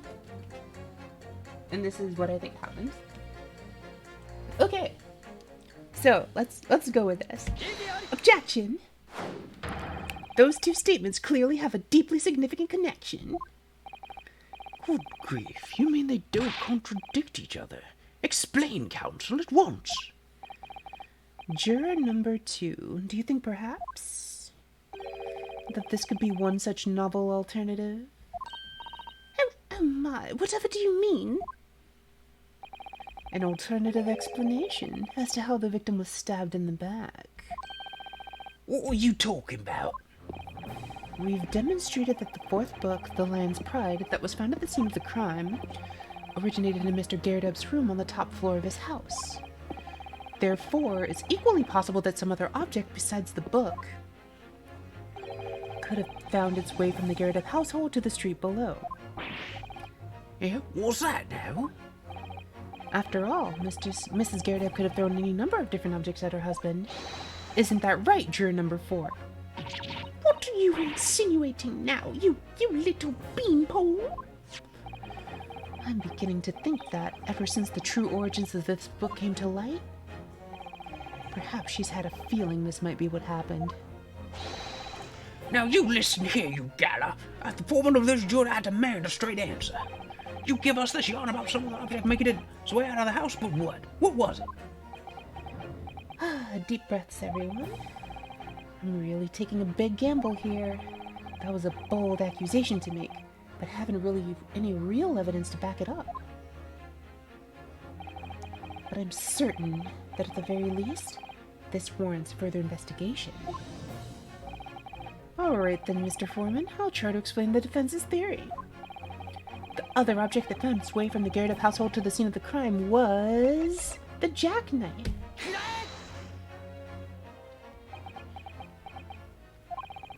Juror number 4, Mrs. Garrideb. What now? I must apologize in advance for this. But I need you to confirm something else for the court. This knife. Have you ever seen this knife before? Good Lord, Counsel, what are you talking about? That's the weapon that was lodged into the victim's back, man.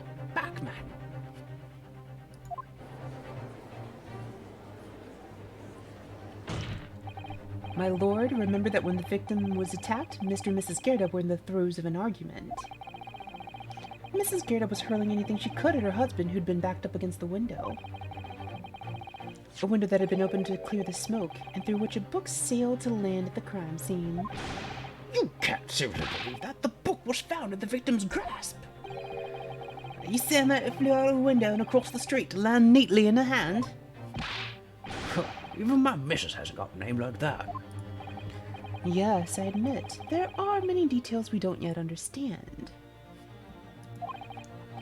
But that's the point. That's precisely why. We must not allow this trial to end, not right now. Oh my. Miss Garrideb, your answer, please. Have you seen this knife before or not? Oh.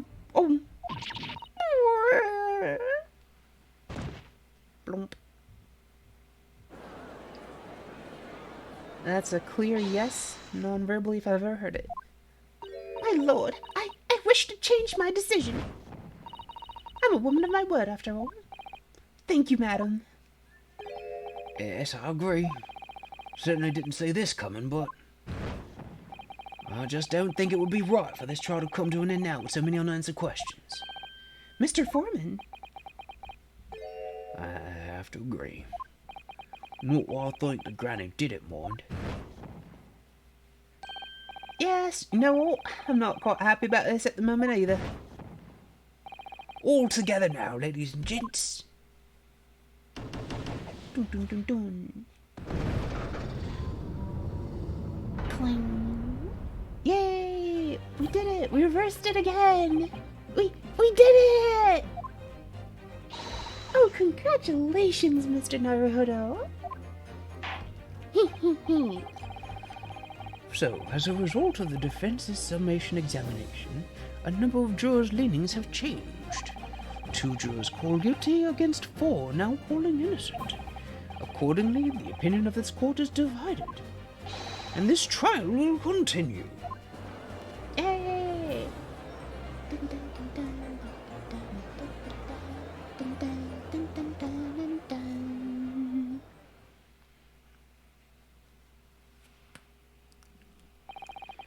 Now then, Lord Van Zeeks, how does the prosecution wish to proceed?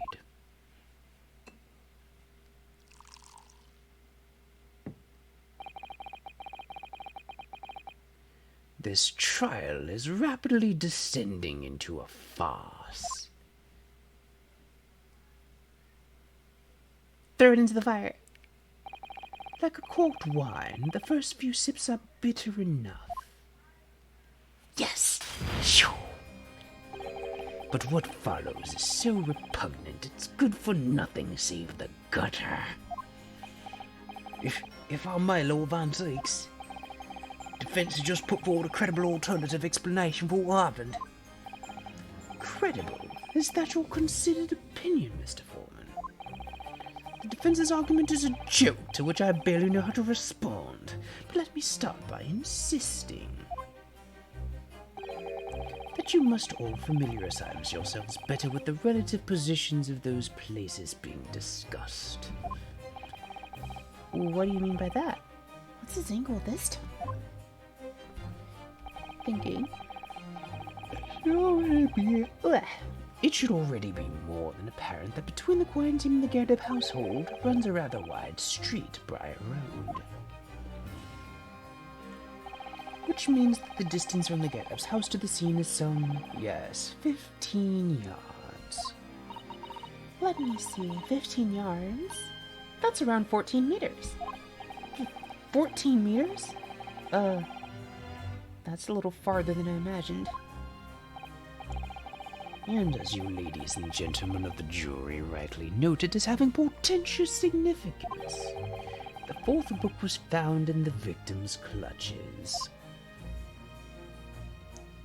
In other words, the smouldering book wantonly hurled by the lady of the house traveled some 15 yards to land on the opposite side of the road, neatly between the collapsed victim's fingers and thumb.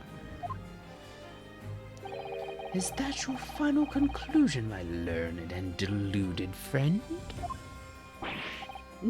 No? And did the jackknife follow any identical trajectory to plunge into the middle of the victim's back? This fantasy is somewhat stretching the notion of having a bad day for the victim, I would think. Even those pathetic serialized detective stories have more believable plots. Emotional damage. There's nothing I can say to that. That prosecutor loves the sound of his own voice. Miss Susato? Serialized detective stories are pathetic, are they? How dare he? Maybe let's pick our battles here. My lord, might I be allowed to speak? As judicial assistant, you may speak for the defense, yes. Go ahead. The prosecution may consider the idea fantasy, but what the defense has postulated was believable enough to persuade the jury to change its leaning. And as such, the court has a duty to explore this alternative explanation as thoroughly as possible. To that end... Aw, don't look so sad, Susato. You're making me sad just looking at you. You're so cute. I'll not give you a hug now. Juror number 4, Miss Joan Garadub, must be called to testify and submit to cross-examination. There we go, she picked that up. Saints alive! A cross-examination of a juror?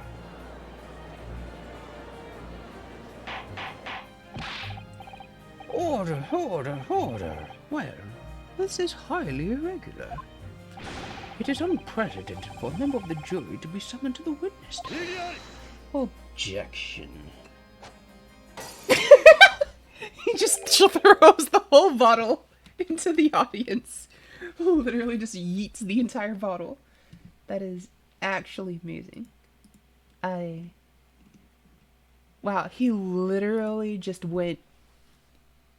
and just flinged it over. And unnecessary. Lord Van Zeeks? There are already witnesses in the stand whose testimony the defense may further cross-examine. If my learned friend's farcical theory has any truth in it, then both a burning book and a jackknife must have flown through the sky before this couple's eyes. And we must assume they would be able to testify accordingly.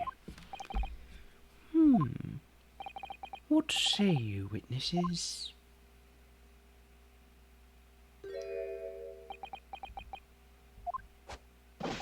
Yes, sir. Constable Rowley Beat reporting for duty, sir. Well, good morning, officer. Sorry for dozing until now, sir. I haven't slept for a month on account of a villain who's appeared on my beat, sir. Oh, they are so heroic, these London bobbies.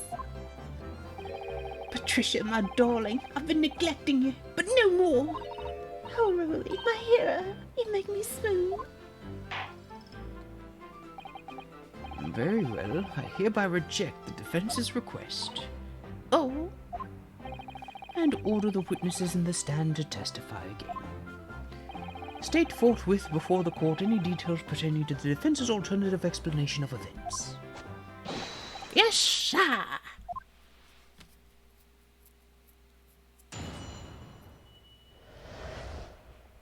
Constable Beats report. Witness testimony.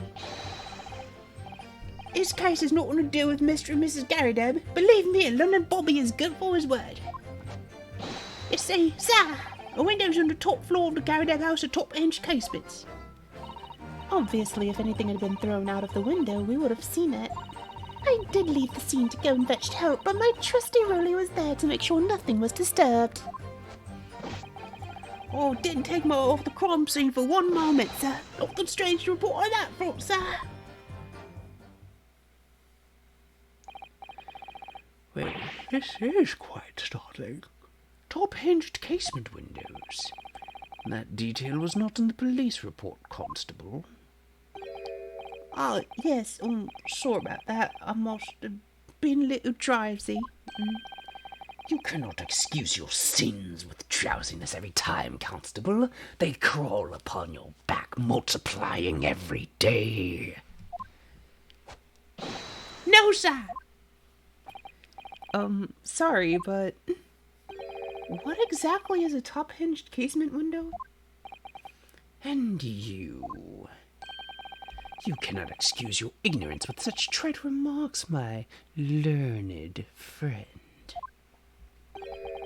Of course. Sorry. I found it, Mr. Naruhodo, in the great big book of everything. Cast your mind back to the windows in Mr. and Mrs. Garrideb's room.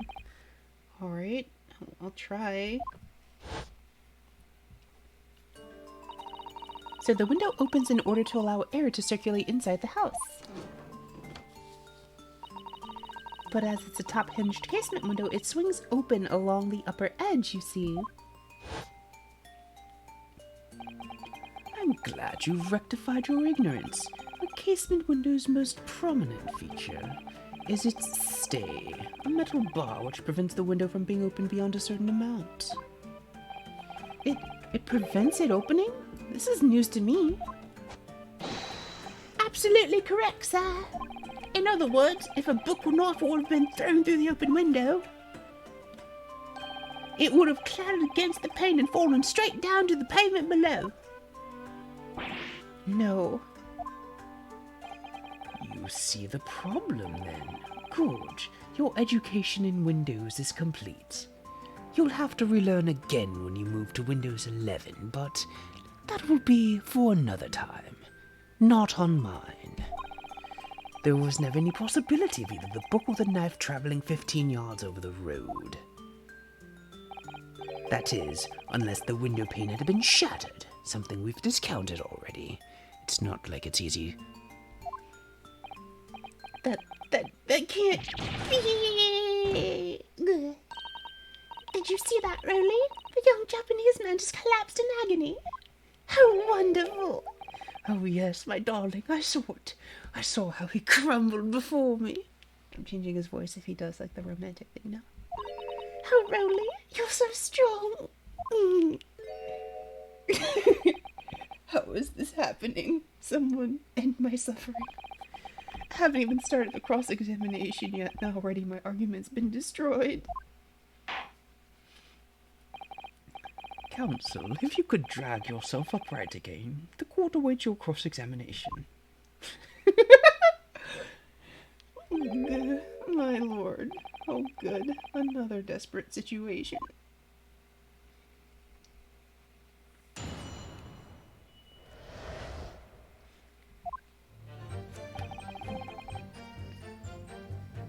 Okay. So, let's just start with pressing everything. How can you say that for certain? A London Bobby is good for his pride, that's it? Very good question, sir. And the answer is this. It has the noble founding principles of the force written on it as a reminder to all us policemen of our sworn duty. He showed us that before, didn't he? Did he? I can't say I remember. To patrol the streets of London town and uphold the peace of the common man is what the job's all about. And that is why I can stand here today beside my long-suffering wife and tell you Bobby's good for his word. While rubbing my tired eyes admittedly. Sir. Oh, Rolly, you're so manly. Of course I am, my darling Patricia. Oh, Pat. Oh, Rolly. No, none of this is what I meant. None of it. Not like this. I mean, how can you say for certain that this case has nothing to do with Mr. and Mrs. Garrideb? Oh, I see, sir. You have said so earlier, sir. Yes, well, so could you answer the question? That was a waste of time then. Absolutely, sir. I will answer it to the fullest of my ability, sir. There's a surprising reason why Mr. and Mrs. Garrideb's domestic dispute can't be related to this case. But before I get into that, sir, just one thing. Yes? I'd very much like you and all your countrymen to understand the great British institution of Scotland Yard. So I hope you'll take back some tales of us London bobbies and how we uphold our golden principles. I wasn't planning on going back just yet. I've only just arrived here. So to that end, sir, I'd be happy to lend you my warrant card for your perusal. But I must warn you, you won't be able to get through it without shedding a few tears. Thank you. I'll try. Constable Beat's warrant card has been entered into the court record.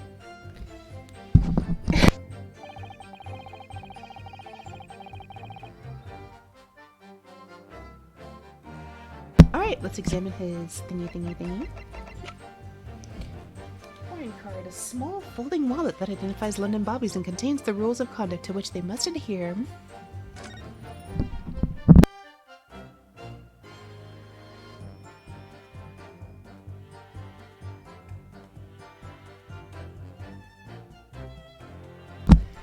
Item number 1. A policeman will strive to preserve the peace within his allotted beat. Item number 2. A patrolling officer is expected to walk 20 miles around his beat every day for the furtherance of community relations. As for the police regulations, item number 1. Any crimes fall under the jurisdiction of the beat in which they are discovered. Item number 2. When a crime is discovered on his beat, a policeman must assist with initial investigation and help detectives. Okay. I don't really think we'll get anything... Well, I don't really think I'll get anything out of this, but let's just press it anyway. It's just good to go through pressing everything. You never know what statements will actually give you what you need. Hold it! Okay. Oh wait, sorry, I forgot to reread the line. It says, the windows on the top floor of the Garrideb household are top hinged casements. Hold it. By which you mean they don't open fully, is that correct? Yes, sir. There's just there to allow a bit of air through the house, you see, so they're restricted as to how much they open. And therefore anything thrown out of the window from inside the room would simply strike the pane and fall to the street directly below. For clarity, allow me to mark the map. Here is the location where objects would have fallen. Yes, directly opposite the scene of the crime on the other side of the rather wide road. It's been so hard for somebody to mention this top hinged casement thing before. Well, I have another question for you, Constable. And what would that be, sir? How do you even know? Why would you have any idea what sort of windows Mr. and Mrs. Garrideb's house is furnished with? Excellent question. Ah, well, sir, that's very simple. You see, I helped with the investigation yesterday. Oh, there's a pursuit? Excuse me. Chotto ne. Anto. Do you have something to add, Mrs. Beat? Sorry. You look, well, delighted. Is there some particular reason for that? Oh, I was just remembering, that's all. We really were so lucky. Lucky? What do you mean? Well, of course I feel terrible for the poor woman who was attacked. Don't misunderstand me, please. But we were just so lucky it didn't happen on Rolly's beat. It was so close, you see. Oh, I hadn't realized.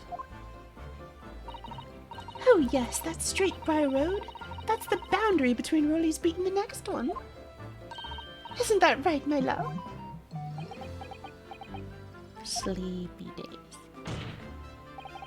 Constable Beat. Oh, yeah, that's right. That's the reason I was helping out with interviewing the occupants of the Garrett household yesterday. The house is all my bait, you see, sir. That really was cutting it close then. Constable, I wonder if you could clarify something. If the Garrett household is on your beat, does that mean that the pavement next to it is as well? Outside at Mr. Garrideb's house? Yes, ma'am. Pavement on that side of the road is part of my beat. I see. I wasn't aware of that. Just think, if the woman had been attacked just on the other side of Briar Road, we would never have been able to go for that meal to celebrate our wedding anniversary. But that's the life of a bobby after all. Extraordinary people are bobbies, tirelessly working for the benefit of all Londoners. Do you know what I think? I think it was the good Lord's way of rewarding my Roly for all his hard work. Don't you think so, my darling? That must be it, Pat, my love. That must be it. I think perhaps we should make sure that we have that information officially on record. I did not think that this was going to lead to something. Leave it to me, Mr. Hodel. I'll take care of it immediately. The case file's information has been updated in the court record. And now it's my turn, I think.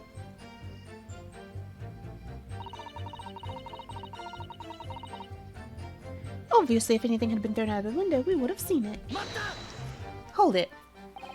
But according to my notes here, the sun had gone down already and it was dark. Oh, but Rowley and I were strolling along, gazing at the night sky and looking for a lucky star. Hi, something? Sorry? The star that will guide us to eternal happiness.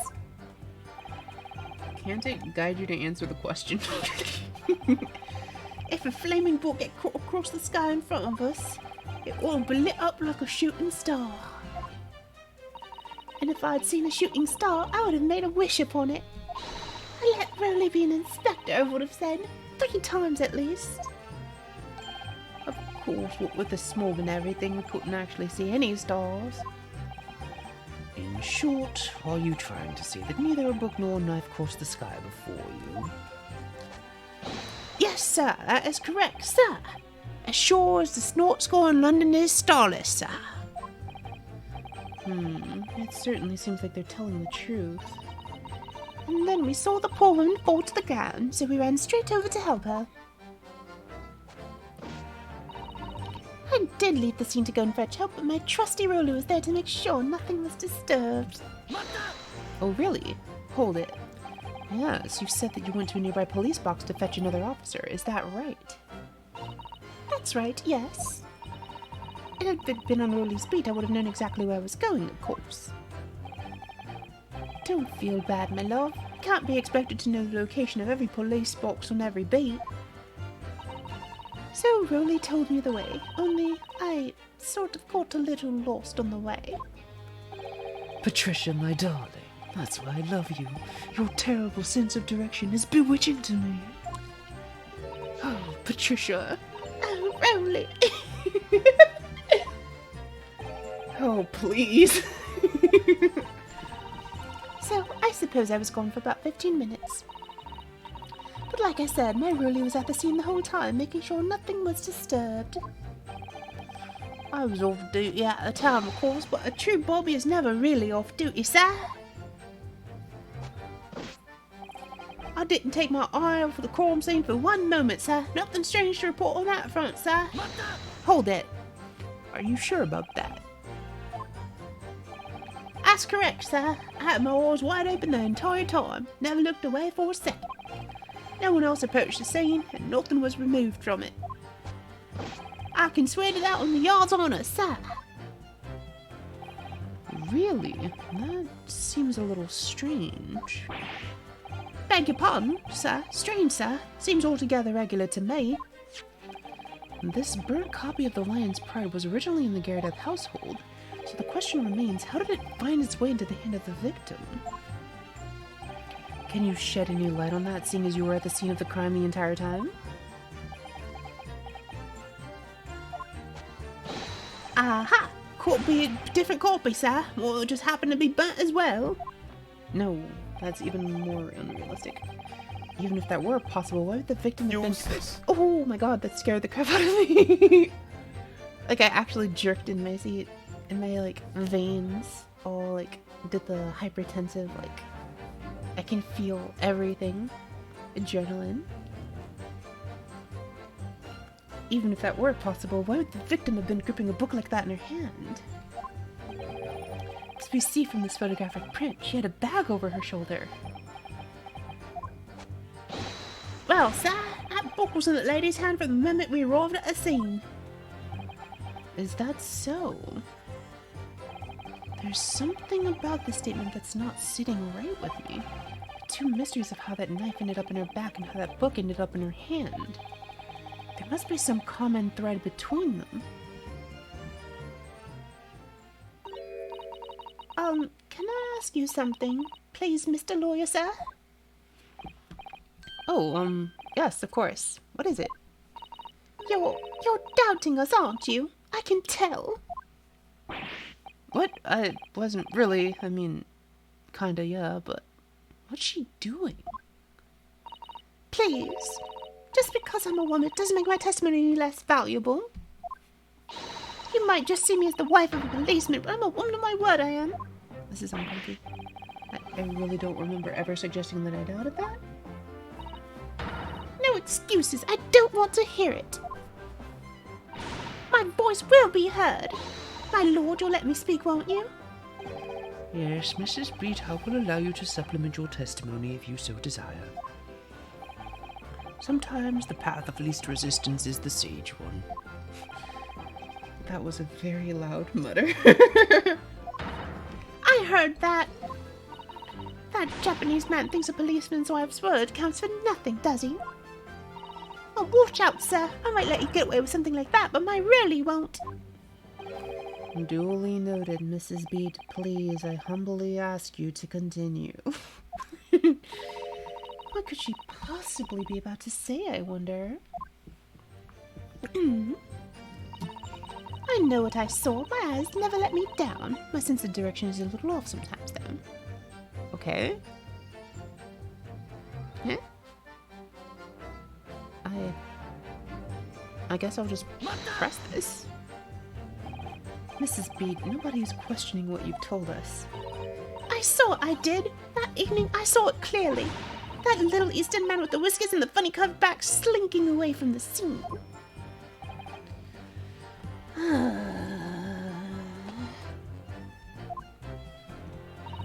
And I know what I didn't see as well.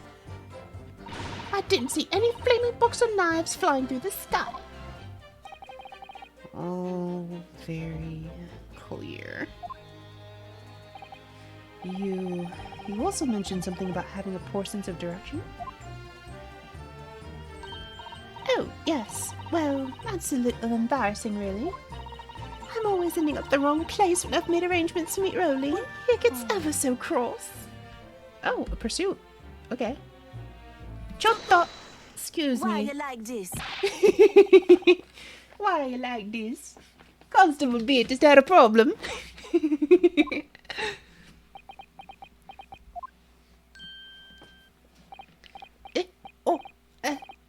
No, sir. No problem, sir. Did your wife's remark just now just bring something to mind, perhaps? Oh, well, in a way, sir. Yes, sir. Oh, I was just remembering that the same thing happened that evening is all. Oh? You mean Mrs. Beat lost her way on the night of the incident? Well, you see, I sent her off to find a police box in the next beat over from mine.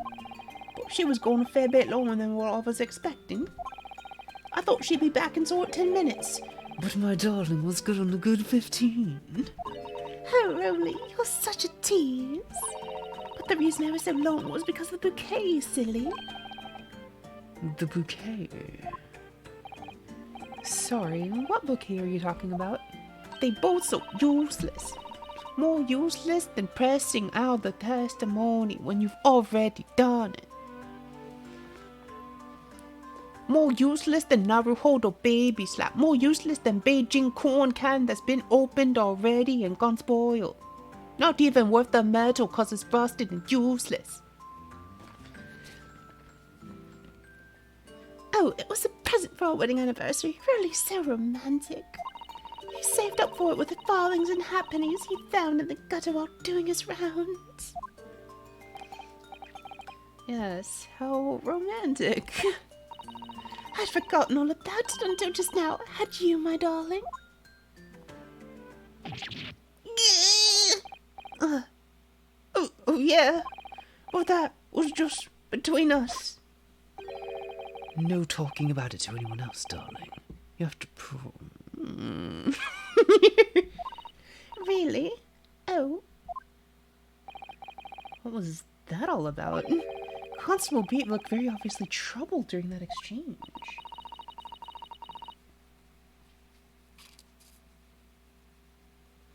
I'm afraid I can't offer any useful insight, Mr. Naruhodo. But I'm quite sure of one thing. We have to ask Mrs. Beat about the bouquet.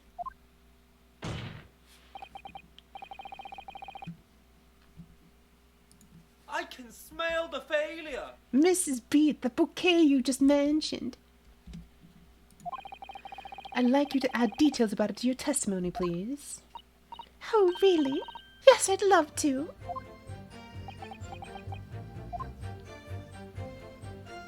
I'm sure of one thing, I can smell the failure. What happened was, I dropped my bouquet and ended up losing my way for a while. You mean you dropped the bouquet at the scene of the crime? Yes, that's right. Oh, I was so upset. When you ran over and saw it was a woman with a knife in her back, I was so shocked I dropped the bouquet Rolly gave me. It was in a dark spot where the streetlights weren't casting any light, so I didn't notice at first. And then you went to the police box to report it to the policeman whose beat it was on? Yes, and I came back to the scene together with the other constable, you see. That's when I spotted my bouquet again. But the funny thing was, when I went to pick it up, it was nowhere near the victim's body at all. In case you needed reminding, Mrs. Beat, the victim is not deceased. I was all flustered for a moment before I heard a voice calling me from the other side of the road. Your husband, presumably? That's right, silly me, I'd gone over to the wrong side of the street. Although, I'm going to blame the bouquet this time. I can't think how it got there, I really can't. So the bouquet somehow moved from one side of Briar Road to the opposite. Curious indeed. Isn't it? But the worst of it is, I forgot to pick the bouquet up again when we left the scene. That beautiful rose Rolly brought me, with that change from the gutter he spent so long collecting. By bouquet, do you perhaps mean this sorry, solitary rose? Oh! Oh! Yes, that's it! I'm so happy you found it. Now, that's the bouquet Rolly brought me for my anniversary, with old bits of change he found in the gutter. Maybe just call it a rose? Tell us, Lord Menzies, where did you come by the flower? According to the report by the police officer in charge of the crime scene investigation, it was found on the edge of the pavement in front of the Gardeb household. In front of the Gardeb's house? Although it wasn't noticed until the morning as it lay where the street lamps cast no light, discarded and forgotten, just like our eastern friend over here. It was believed to be of no relevance to the case, since it was found on the opposite side of the thoroughfare. Surely savage. Oh, thank you, sir. Thank you. Could I please have it back now? No, I think for good measure this rose should be added to the court record as evidence. Oh, The anniversary bouquet has been entered into the court record. Okay, so, people in the chat, have you figured out how this occurred yet? At this point, you have all of the information needed to officially solve the case, and it's just proving it out from here. Like, at this point, you may understand what has happened. I wonder if any of you have solved it yet. And in the comments, let me know if you also solved this by now.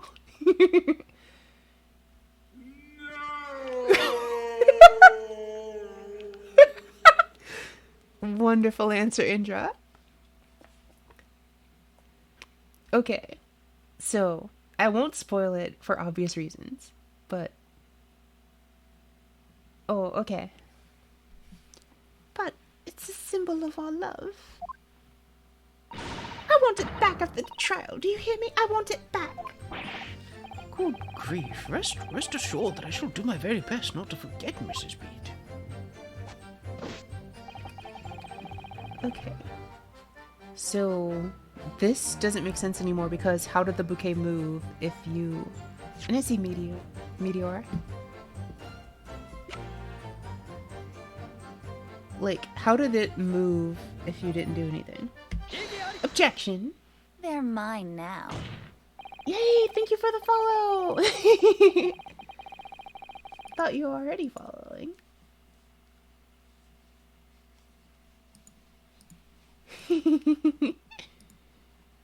Thank yous. I think that gives you all of the emote. Or... Oh, I see. Thank you so much. You were my 150th follower. Yay! Milestone! Yay! Congratulations and thank you. We really appreciate it. It makes me happy. Exactly. Very nice and round number.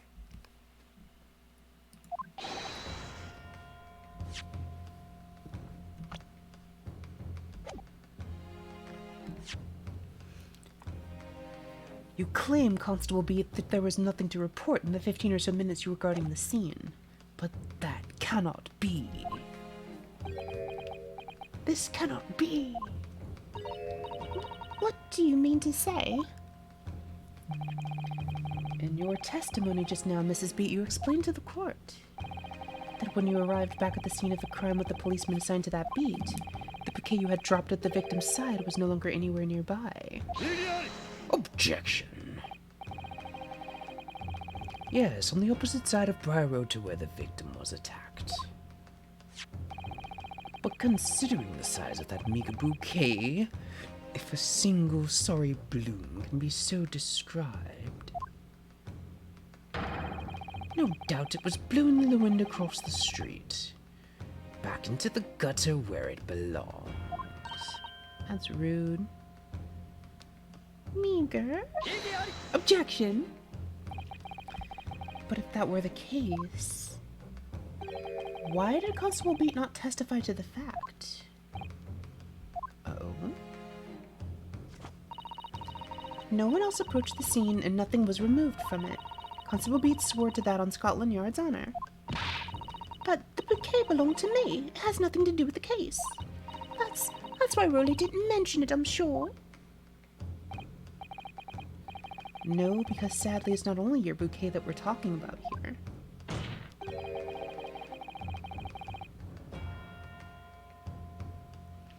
More than one thing in this case is mysteriously the wrong way round.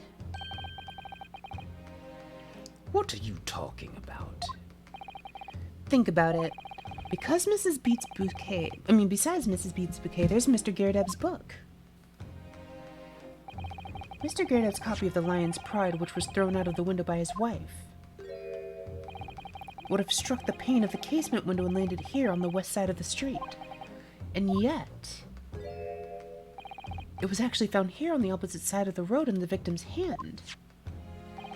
Meanwhile, according to the testimony we've heard, Mrs. Beat's bouquet should have been dropped here at the scene of the crime on the east side of the street.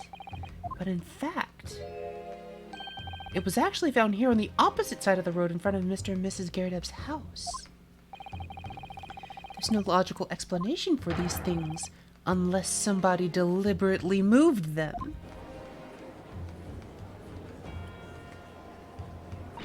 What are you trying to say? The way you're talking, it sounds like you think my Rolly's done something wrong. Don't you listen to a word that scrawny lawyer says. Withering on about books and bouquets. Why should we care? It's nitpicking, that's what it is. Oh good, Mrs. Garrett's come around.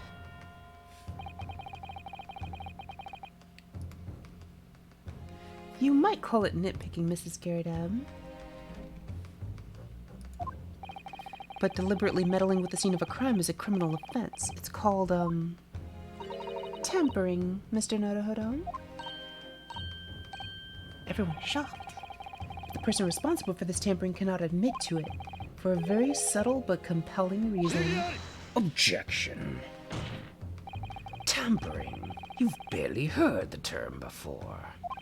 Tell us, my learned friend, who would possibly have had cause to carry out such an elaborate deception? Yes, there is someone who tampered with the scene of the crime that evening.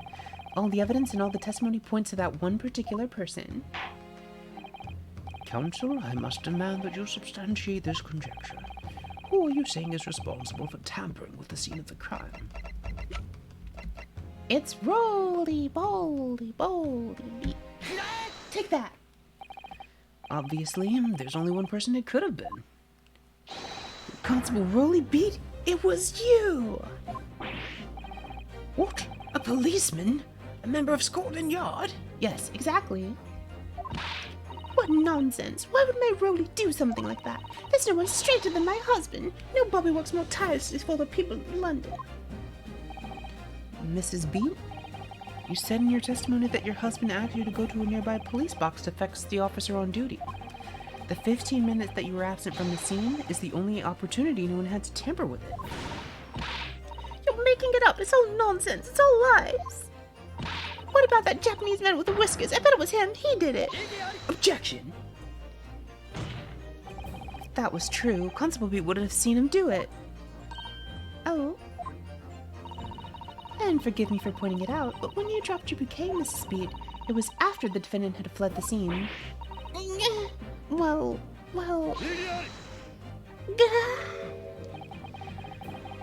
Objection. First, you make accusations about the landlord and his wife, and now you incriminate a policeman as well. But your accusations lack one very important thing. You forget. The witness is a policeman. His status renders him innocent. He is free to go. And you, my learned friend, will be thrown into jail and placed in contempt of court for daring to insult a bobby. You claim the crime scene was tampered with. But there is only one reason anyone would commit such a reckless crime: to hide something. That's right. He's right. But my husband and I just happened to be there, that's all. So why would we have anything to hide? It doesn't make sense. You've offered no motive for this alleged tampering. Until you do, your accusations are nothing but empty threats. Constable Beat had a very good reason for wanting to tamper with the scene of the crime. That's the key to this entire affair. Mr. Naruhodo, have you managed to solve the mystery? Counsel, you have made a very serious accusation against a London police officer. If you're mistaken, I am sure I need not point out that your reputation as a lawyer will be irrevocably damaged. With that stark warning in mind, you will now explain to the court the motive for this alleged tampering. Yes, my lord. Phew. Constable Beat's motive for tampering with the crime scene was to hide where the victim fell.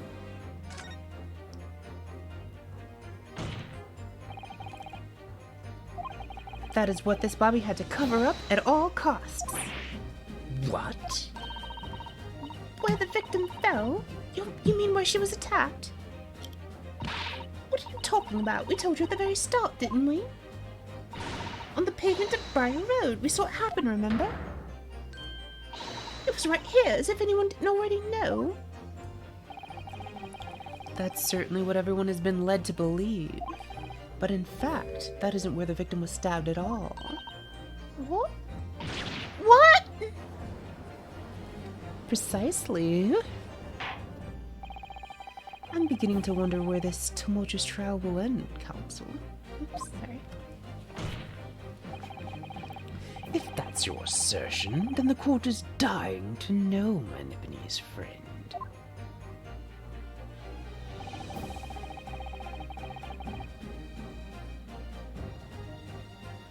Where are you proposing the crime actually took place that evening? Over here, on this side of the road. Ooh. Hey, take that. But That's on the opposite side of the road? I don't understand. that was actually a reference, by the way. On the evening in question, Mr. Garrideb's book fell directly down from the open window above, and your bouquet, Mrs. Beaton, never moved at all. What did move was the scene of the crime itself. Good gracious! Exactly. Objection! Perhaps you haven't been listening to the ample testimony the court has heard. But these witnesses both saw the moment the attack took place. That's right. I saw it with my own eyes. It was 5 o'clock in the evening and already dark. There was the typical London fog on the ground. When you saw the incident unfold and ran to the victim's aid, that was actually on the west side of Briar Road. No, that's not true. It can't have been. Constable Beat then arranged for you to be absent for a while by sending you for help. And during the 15 minutes you were away, he transplanted the crime scene. He moved all the things shown in this print. The victim herself, the 4 books. He moved everything, in fact, to the pavement on the east side of Briar Road. Extraordinary. But the constable overlooked one thing. What? What did he overlook? The bouquet, I presume? Precisely. The prosecution told the court just a few minutes ago about the discovery of the rose bouquet.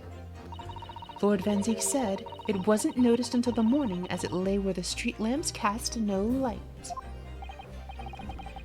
Yes, it couldn't be seen in the dark, obviously. Which is why it was only the bouquet that was found in its original position on the pavement on the west side of Briar Road. And that is the defense's theory about what really happened that evening.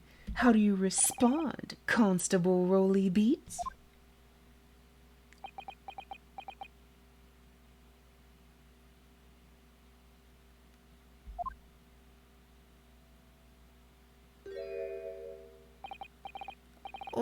Well, I'm very sorry. I didn't mean to nod off again, but I haven't slept properly in a month. Did I miss anything important?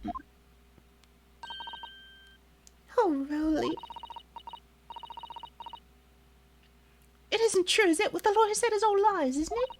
I know it is, because you're the most upstanding, righteous man I know.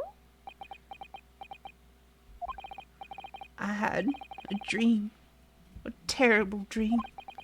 All the things I did that night. Everything. Come out. Everything. Exposed. Only, it seems, it wasn't a dream at all. Good golly! Order! What on earth is the meaning of all this? Oh, Rolly, why? Why would you do something like this? She says as she's like starry-eyed, just like, Oh my god, amazing. You did a crime. Moving a corpse is a criminal offense, isn't it? wishing the victim dead should be one too. Constable, explain yourself. Why would you do this? As a respected member of Scotland Yard, your duty is to protect the good people of London Town. can't say, sir. What? You what, mate? I really am ever so sorry about this. For damaging the Yard's reputation. For everything. I have a possible explanation, actually. Oh? For why, on that particular evening, Constable Beat felt compelled to move the scene of the crime. I can think of one reason. What? How could you possibly know? You, a foreigner, presuming to understand the mind of a Scotland Yard policeman. And yet, Lord Van Zeeks, it is this foreigner who has uncovered the startling truth of the matter thus far.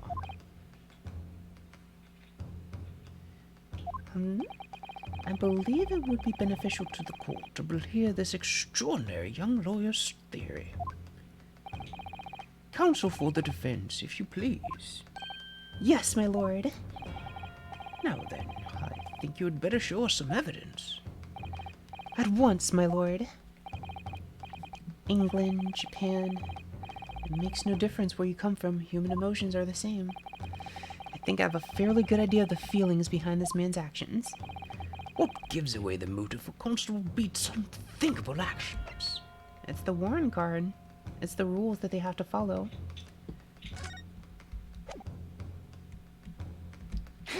Take that! I realize that I'm a foreigner in this land, that I've only just arrived from Japan. Hear that, Ron? Land Japan. Which is why all this information about London's so-called bobbies is completely new to me. I've learnt that, though honorable, patrolling the beat is the most demanding work in the world, for example.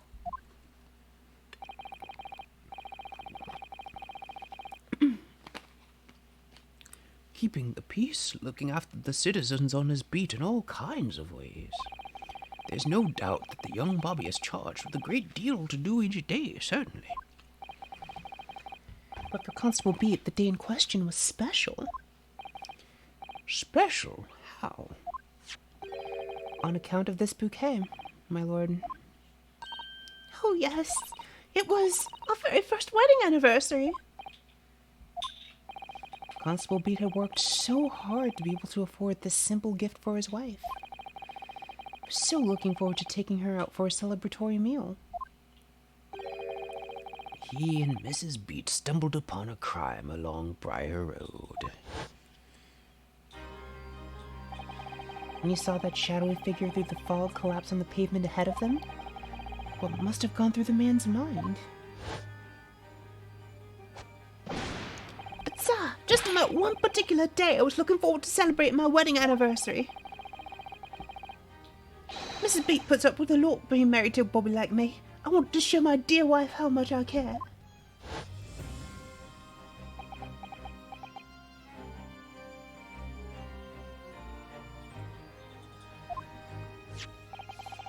This is the warrant card that Constable Beat offered to lend to me earlier.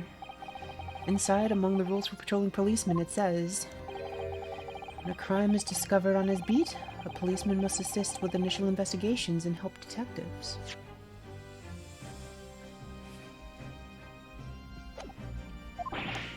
Aha! Constable Beat? Is that, or is that not the reason why you moved the whole scene of the crime that day? Yeah. Everything you've said is alright. So that's it. It was all to do with the boundary of your beat. Oh. Exactly. To summarize, the incident actually occurred on Constable Beat's beat. Good gracious! Constable, do you realize the gravity of what you've done? It was the first time since I became a copper that I'd ever cursed God. Stay close to me, Pat. The criminal could be still lurking somewhere. I'm not sure which one to use, so I used a hybrid of his two voices.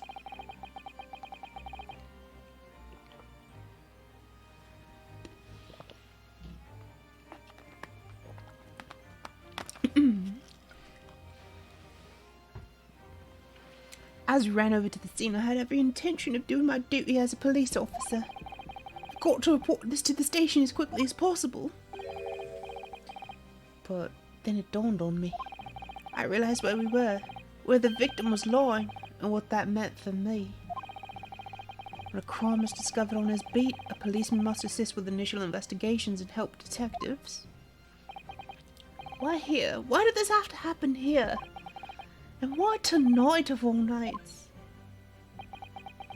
Why?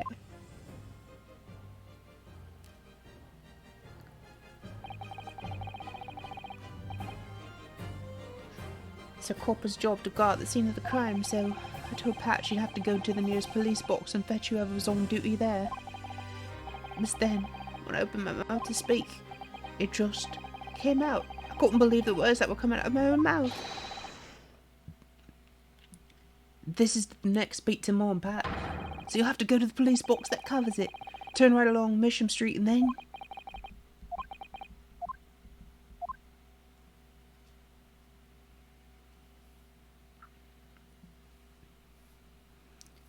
I told her to go to the other one. Well...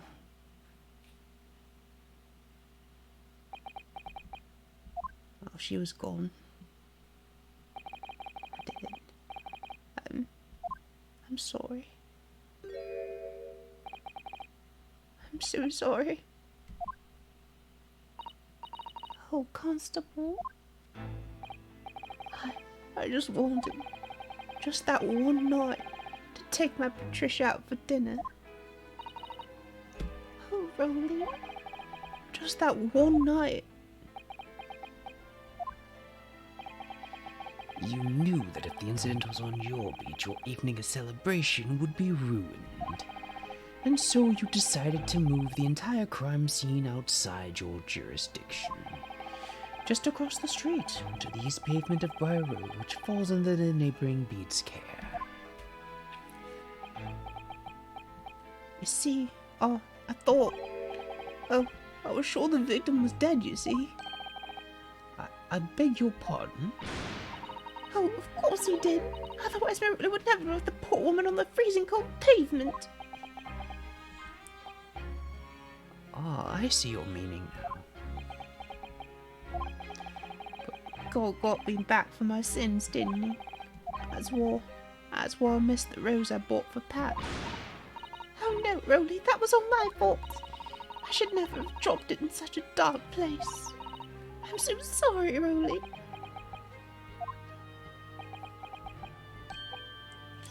And can you tell us, Constable? How many books did you move from the one side of the road to the other in total? Oh, 4 it was. Yes, sir. Definitely 4. 3 of them dropped by Mr. Natsume, and the 4th being the one that fell from the window upstairs in the Garrett household, of course. But what made you place that book in the victim's hand? And all the others were scattered haphazardly around, I mean. Oh, well, sir, that's because that's how I found it.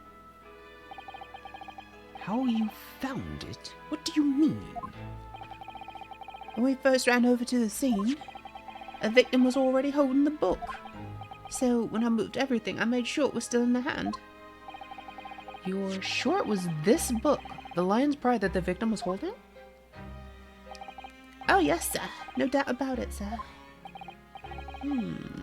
Interesting. The 4th book's information has been updated in the court record. I thought it was an open and shut case at the time, you see. There were only the 2 people at the scene, and Pat and me both saw it happen. However, which way you looked at it, had to be the fellow who'd run off who'd done it. I don't see the harm, really. I didn't think moving it all over the road would make a jot of difference.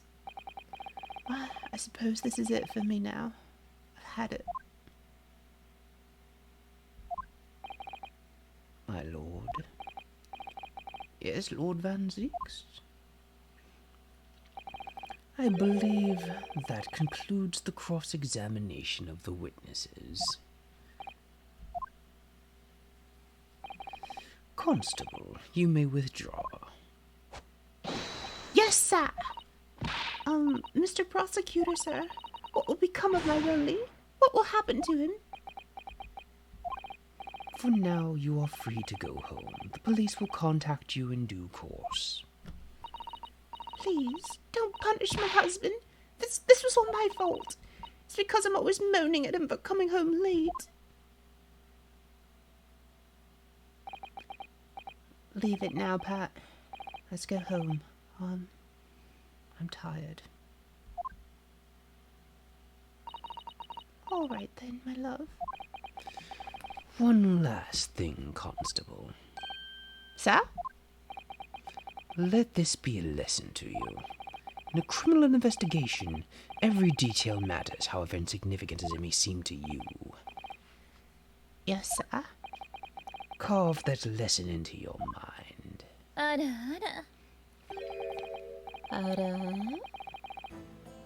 never again make this mistake of tampering with the scene of a crime.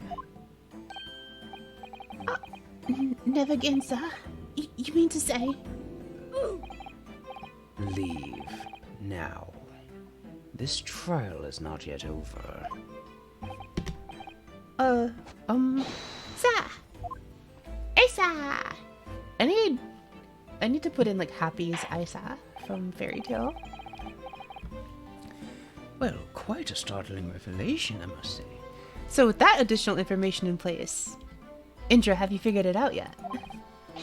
Whoever thought of a third party transplanting the entire scene of a crime like that? Indeed, my lord. Nevertheless, there are some immutable facts here.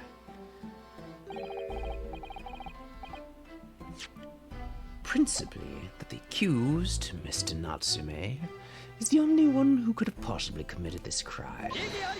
Objection! No, I disagree. Now that we know the true scene of the incident, there is someone else. Another person who could be responsible for the knife in the victim's back. Forgive me for being presumptuous, but I believe the prosecution is probably well aware of this possibility already. Lord Van Zeeks, this is true. Emotional, damn it! Very well. Name the person if you will. If further investigation is warranted, the prosecution has no objection to the trial continuing. Emotional damage. Pink packle. The other person who is responsible is Joan Garadeb. The defense would once again like to request the cross-examination of a new witness, my lord. Once again? My assistant made the same request earlier. In order to finally reveal the truth about this case, it's imperative that we cross-examine juror number 4, Miss Joan Garadeb. Me? How dare he be? Objection. That request has already been denied. Sit down. Objection! But the situation is very different now. Congratulations! Rank 1 glyphing! Yay! Mrs. Garadeb, answer me this. Oh, I finished all the Grandmasters, by the way. I was a little sad that there wasn't, like, any fanfare whatsoever. There was fanfare at the 20th, but, like, none after that. What do you want now, you little toad? At the time of the incident, you were engaged in a violent argument with your husband, Mr. John Garadeb. In the course of the argument, a minor house fire was ignited. And to clear the smoke from the room, your husband opened a window that looks out over Briar Road. Well, what of it? You threw this book at your husband when he was cornered with his back against the window. Upon striking the plane of the open-hinged casement window, the bullet plummeted directly down, finding its way to what we now know to be the true scene of the incident. Yes, and as I said, what of it? Yeah, glyph crafting is okay. It's more annoying if you are intending to, like, repeatedly draw, like, another one. During the argument, you were beside yourself with rage. A such, you threw not just books, but anything you could lay your hands on. They just need to let you save preset glyphs. Because, like, redrawing a complicated glyph every time is really annoying.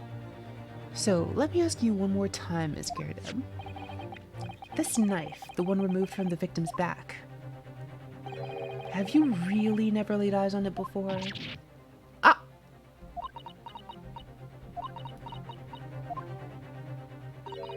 I don't recall it. Seriously? Am I supposed to remember everything I picked up and threw at my husband? Anyway, the man over there in all that regalia said members of the jury needn't testify, didn't he? Ah! Conveniently, yes. Objection. No, I have no recollection of saying that at all, juror number 4. Oh? Make no mistake, you jurors are not special in any way. You are not immune to the judicial process. If you know something about this knife, madam, let the truth out. But that's just a common or garden knife. It could have come from anywhere. We have several like that at home. If one went missing, how would you expect me to know? What's that? You joking? What are you saying, please, Miss Garrett?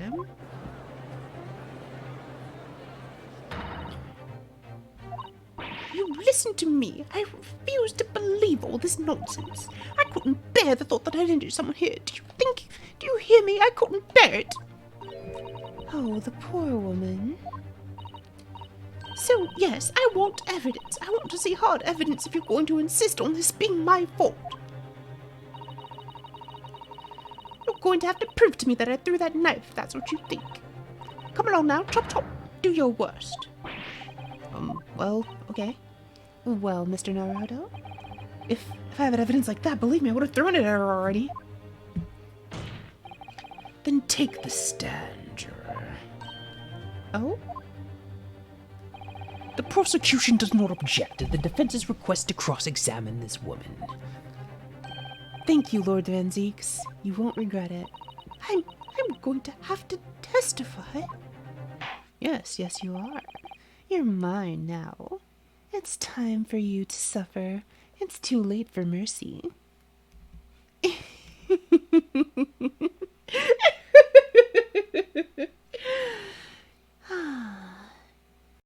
Let's have some real fun. Juror number 4.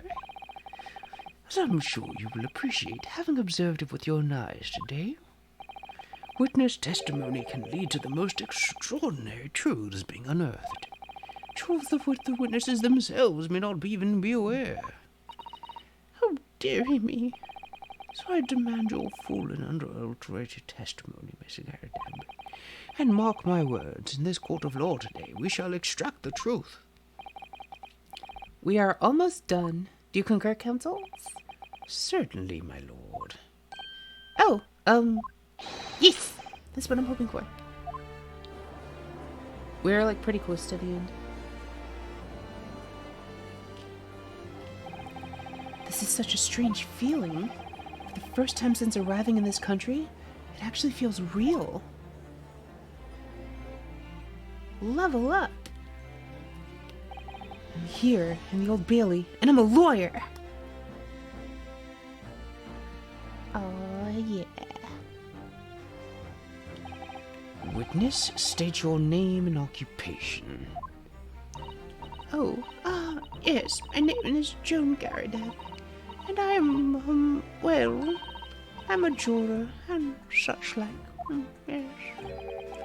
Sounds like even she doesn't know if she's a housewife or a maid or what anymore. The court has decided to hear your testimony, and it is required in order to clarify matters in this case. Do you understand, madam? Yes, my lord. You will tell the court everything that took place in your household on the evening in question. Leave nothing out, or your head will roll. And I warn you, do not attempt to hide the truth. Oh, how dare me. Chin up, Joni. Nothing to worry about now. Oh, I didn't know you were here, John. Wasn't only you in the room that day, old thing, was it? I think I ought to testify as well, don't you? What about your knee, dear? Don't you worry about that. Hardly notice it. Not the sort of chap to leave a comrade to face discipline action alone. Oh, John. Presume you're Mr. John Garrett, Ebb? Yes, sir. Former second lieutenant of the 3rd Regiment of the 4th Noble Fusiliers, sir. Seen my fair share of action and now living the quiet life, as it were. The quiet life? Were you not engaged in an incendiary battle with your spouse on the day in question? Ah, well, yes. Quite. I believe this may represent a first in the proud history of the British court. Calling a juror to the witness stand is unprecedented. However, the court will hear your testimony now, juror number 4, and that of your husband. You will recount clearly and concisely the events in your home at the day of the incident in question. Sir, at once. This is like the last one. This is like the last testimony. The Battle of Garrett. Yes, on that day you're referring to, wife and I did have a bit of a skirmish. Can't recall the reason now. Knocked the candlestick over and set fire to the carpet. Soon had it out though. Got the window open. Meanwhile, I was picking up whatever I could find to throw at him. Plenty of knives around our place. Can't say I've noted for 1 or 2 minute missing, I'm afraid. That bally thing in the victim's back really was one of ours. You'll have a job proving it, I think. I can't remember how to do his voice. It sounds as though it was quite the battlefield in your household that evening. Although an entirely one-sided assault, it seems. Enemy caught us on the hop, sir. Had no choice but dig in and take defensive measures. To be honest, if the enemy had kept shelling us for another minute, we'd have been toast. Of course, veterans such as myself, there's only 2 way that on every battlefield, or just a gnat's whisker from death at any moment. Are we still talking about a miracle here? Well, I must say, I'm dubious that this testimony will shed any light on the origin of the jackknife. Oh, I'm almost done, Lumi. I am excited to be done with this case because this case was the last one that I've actually played before. And any cases I do from here on out, if I continue, like I want to finish the 5th case and there's a potential break. If we collab and stuff like that, it might be good to do it on the 5th case. But I've played all of the cases up to this point, but not after this point. So I'm starting to remember what I needed to do with this part because I got stuck here for a bit. Usually the press everything strategy is what gets you through, but since we're so close to the end and it's kind of apparent what actually happened at this point, we can go through the end. And thank you, Lumi. That's a really nice compliment of you to give me. I try my best. So,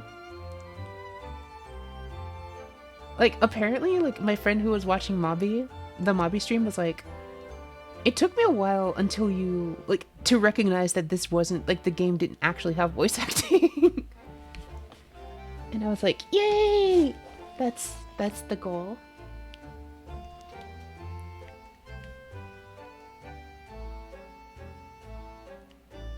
Thank you very much. So yeah. Thank you. I try to do it for each character. Thank you so much for saying nice things. You've made my day. I kind of needed a pick-me-up. Today was pretty rough. So thank you very much. I appreciate it so much. Nice. Tears, but happy tears. It's okay. Thank you. Good job. Thank you so much.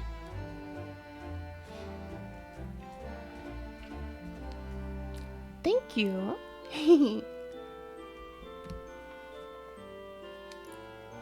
Okay.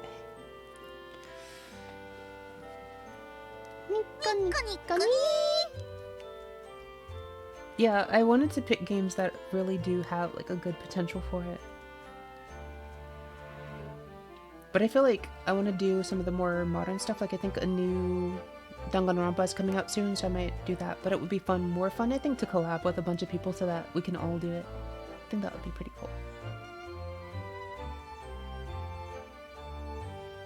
Okay.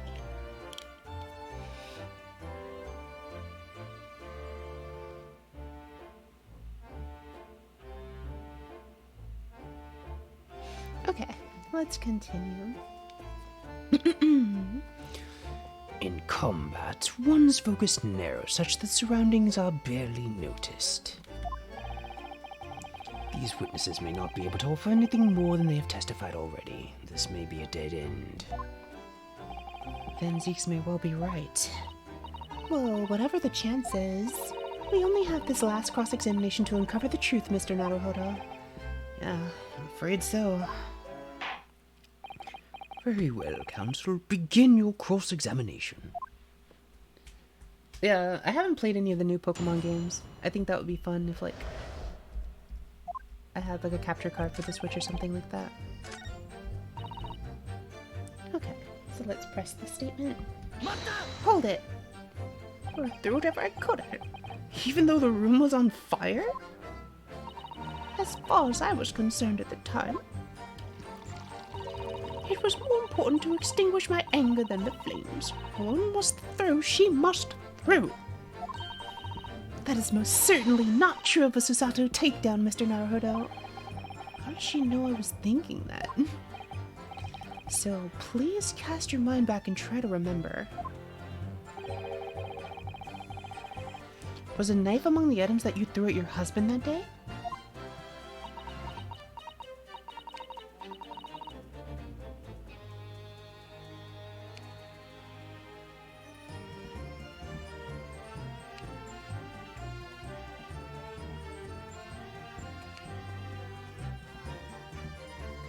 In all honesty, I don't recall. I feel I must point out that I'm no monster. Let me see. Some bread, a cabbage, garlic, a towel, a sponge, a napkin. Oh, hi. Pursuit. Yeah, I don't have a Switch capture card or a capture card in general for other stuff that I think would be really helpful for streaming stuff like that. Okay. Pursuit, excuse me. Do you have something to add, sir? Mr. Garrett? Don't shoot! Sorry, I beg your pardon. Did your wife's remark now just bring something to mind? Not of any significance, no. Just that the barrage of projectile steel thing launched in my direction. Somewhat more solid than she implies. Books, bricks, and the fire poker I seem to recall. Ouch. The woman's aim is uncanny. She landed a direct hit with every bally. Good grief, woman, we're not at home now. This is a court of law. Oh, dearie me. Ever so sorry, dear. What's she even doing with a teapot in here? Honestly, John, I would never have done such things at you, obviously. But you did. Emotional damage. Ping pack. Well, take a look at this then. How do you suppose that happened? Your Pipe, sir. I had this thing in my hand as usual at the time of the onslaught. Not to clean out with one of our soft projectiles, she did. Yep. And when I went to pick the thing up, it was broken in two. I like to see a sponge do that sort of damage.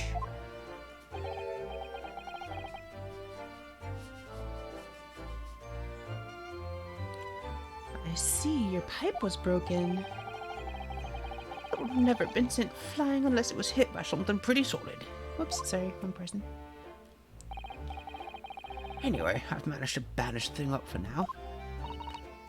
You are one to exaggerate, aren't you, dear? Depersonalization? If you're playing it, we could collab and I could join you if you're interested. I don't have the game though, but I would just be like playing with you, like maybe on stream or something, like alone, like watching. Let's see, this account is obviously going to be important. I don't even know why they ask us for this, it's always important. Oh, I see. Interesting. The defense believes Mr. Gerda remarks just now to be of great significance. So how does that game work? Objection. This war veteran's words only tell us one thing. Betray a fiery wife, and pipes as well as hearts may be broken. Sentimental wisdom, perhaps, but hardly worthy of adding to the formal testimony. Indeed, common sense, one might say. Might one? In that case, would you at least permit us to examine the pipe, sir? Well, I don't see why not. Oh, dearie me, there you go again, trying to ingratiate yourself with the young lady. Very well, the court will accept the gentleman's pipe as evidence. I hope I didn't speak out of turn, Mr. Naruhodo. I was just feeling rather disappointed for you that your request was turned down. Oh no, it's fine. Thanks to Suzato-san, we have some new evidence to work with. We should examine it carefully.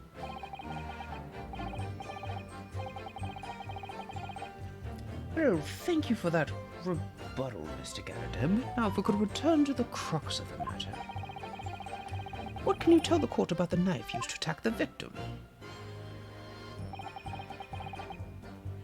So, this is the interesting thing where if we look at Valhalla? Oh. Look, there's a shard in here. Oh, something just twinkled inside the chamber of the pipe there. Yes, I saw it. Something stuck in there, I think. Let's turn it over and give it a shake. What's this? It's a tiny fragment of metal. It looks like the tip of a blade or something. The tip of a blade? Surely it couldn't be? The fragment of metal has been entered into the court record.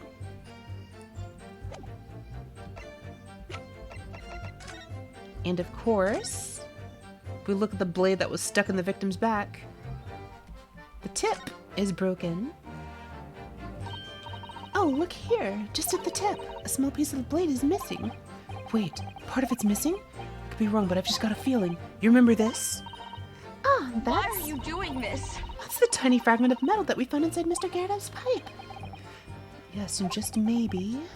Oh my, it's a perfect fit! Somehow, I just knew it. And with this, we know exactly what happened. Now there's just a matter of actually putting it all together. That bally thing in the victim's back really was one of ours. You'll have a job proving it, I think. And this is the...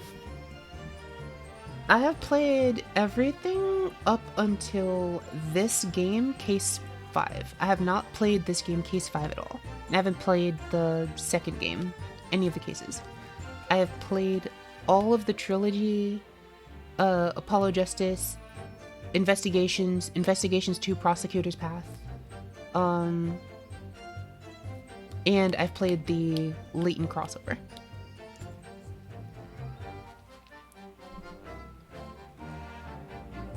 Okay, let me retry that.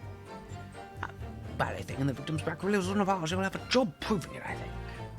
Actually, I can prove it now with the piece of metal. Objection! Mr. Gerda, could I ask you to take a good look at this, please? Ooh, I'm excited. That sounds good. You can ask, but I don't see a bally thing. You can't? I think this is like either the last piece I had to present or the second last. Used to call me Dead-Eye Deb back in the regiment, of course, but that was some time ago now. Even when I'm trying to enjoy a large print book by the fire these days, I struggle to tell a B from a D and a P from a Q, to be honest. Do you know anything about it and when it's coming out? Oh, he does. Dearie me, it's rather wearing being asked about every other letter and every other word. You must be very doozy. For you with the jokes.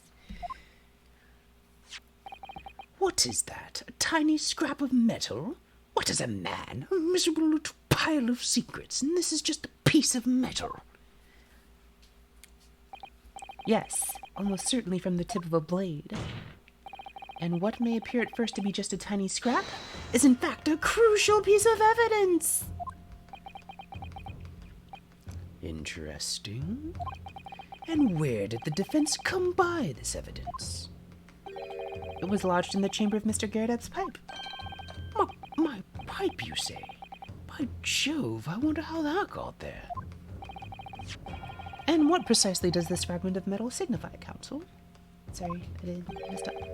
Are you suggesting that it is in some way related to the matter of the stabbing on Briar Road? Slappy slap. I am. What? When put together with another piece of evidence already in the court record, I believe this tiny fragment of metal will unravel the whole truth of this case, my lord. Oh, she's in a box. That's cute. She's tiny. She's so small. Small box. So small. Here, have a box. You appear rather confident in that extraordinary statement, Counsel. Very well, then, present the pertinent evidence to the court. What evidence, when paired with this fragment of metal, allegedly reveals the truth of this entire case? Is the knife. Put it together. This is the knife that was found in the victim's back. If you look closely, you will see that there's a small piece at the tip of the blade that's missing. A common issue with the inferior blades sold at unsavory street markets. Criminals who use them regularly leave the tips lodged in their victims' bones. And what of this particular knife? No doubt its tip has suffered a similar fate, now languishing somewhere near the spine of the victim. Objection! Actually, no. That's not the case. Oh? The tip of this particular knife's blade is the very fragment of metal we discovered in the chamber of Mr. Garrett's pipe. Critical evidence. Good grief, Lord Van Zeeks. Even he is like emotional damage. I don't believe it. The knife from the crime scene and this fragment of metal are a perfect match. Good golly gosh. Whoa. Order, order, order. Is this some sort of Eastern sorcery? This is no magic, my lord. This is a miracle. A miracle? So Van Zeeks has figured it out, has he? Counsel, explain this extraordinary coincidence at once. Yes, my lord. The crucial point we have to ask ourselves here is when did the fragment of metal find its way inside Mr. Garrett's pipe? Woo! Something that was clarified for us in the most recent witness testimony. I'll sing my hand as usual at the time of the onslaught. Not to clean out with one of her soft projectiles she did, yep. Never been sent falling unless it was hit by something pretty solid. And they're just like, oh. Oh, dearie me. Even he's like, oh crap. During the argument between these two that occurred just as the victim was on the pavement below, Miss Garrett had flung this knife at her husband. However, the knife missed Mr. Garrett instead of striking the pipe in his hand at the time. Which caused the tip to break off, of course. Good lord! Yes, and that is when the tiny tip of the blade found its way inside Mr. Garrett's pipe. The chances of that are 1,000,000 to 1! And yet there's no other credible explanation for how the tip of the blade ended up in your pipe. Literally a miracle. Then, after losing its tip, the knife ricocheted off the pipe and flew out of the open window.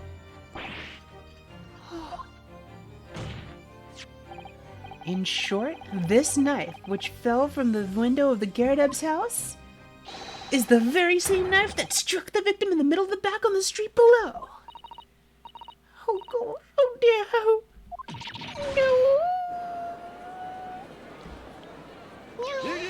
No. Objection! Okay, this is the last. I'm pretty sure.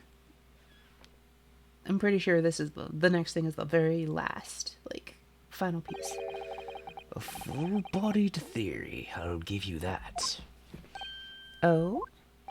A complex bouquet of seemingly trivial points, plausibly arranged to correct an almost passable vintage. Allow me to toast my learned friend's characteristically Nipponiese approach to bottling his argument. Sorry? But after all, it is just a theory, a game theory. The bottle, I fear, is corked. Because you see, it's spoilt by an insurmountable inconsistency. Insurmountable. Blah? Blah? Blah? Blah? Lord Van Zeeks, explain yourself.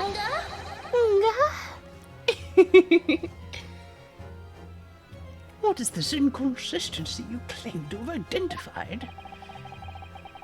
An inconsistency of the simplest nature, my lord.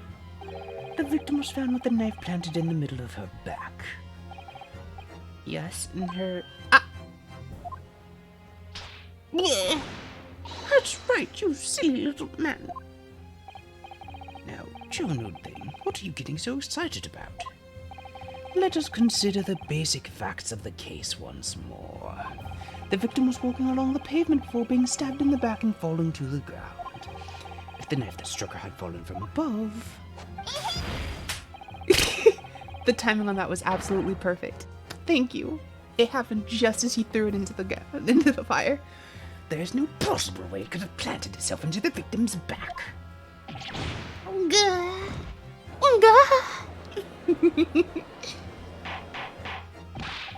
Order! Order! Quite right, you see? That's exactly right. If the knife had fallen on her from above, it would have struck her on the top of her head. Well, He's lost for words, look. I knew it. I never liked his theory in the first place. No, though, what really did happen? It would appear the defense has made a rather spectacular blunder. If a theory has even one inconsistency, it cannot stand. Your theory, my learned friend, is history. it's not, though. We were so close. I could see the truth. I was so sure we were on the right track. But now the way has been blocked completely by just one simple inconsistency. Just to resolve it. Or in other words, we simply need to eliminate that one inconsistency and the theory will stand. Mr. Zato! You mustn't worry, Mr. Naruhodo. You were just caught off guard, that's all, and your mind went blank. It's okay. But if the path you were on is indeed correct, then a way will present itself. The key to this is in the court record, I'm sure. All the information you need is there. Seems you have nothing to say, my Nipponiese friend. Well, your silence speaks volumes. A tacit acceptance that your theory is fatally flawed. Small lady on the box. Objection!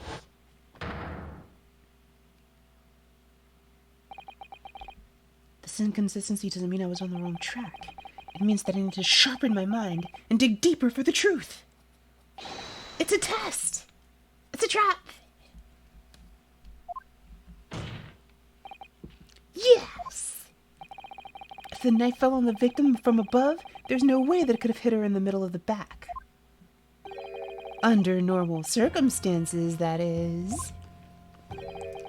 What are you implying? Counsel? There is a piece of evidence in the court record that can explain this inconsistency.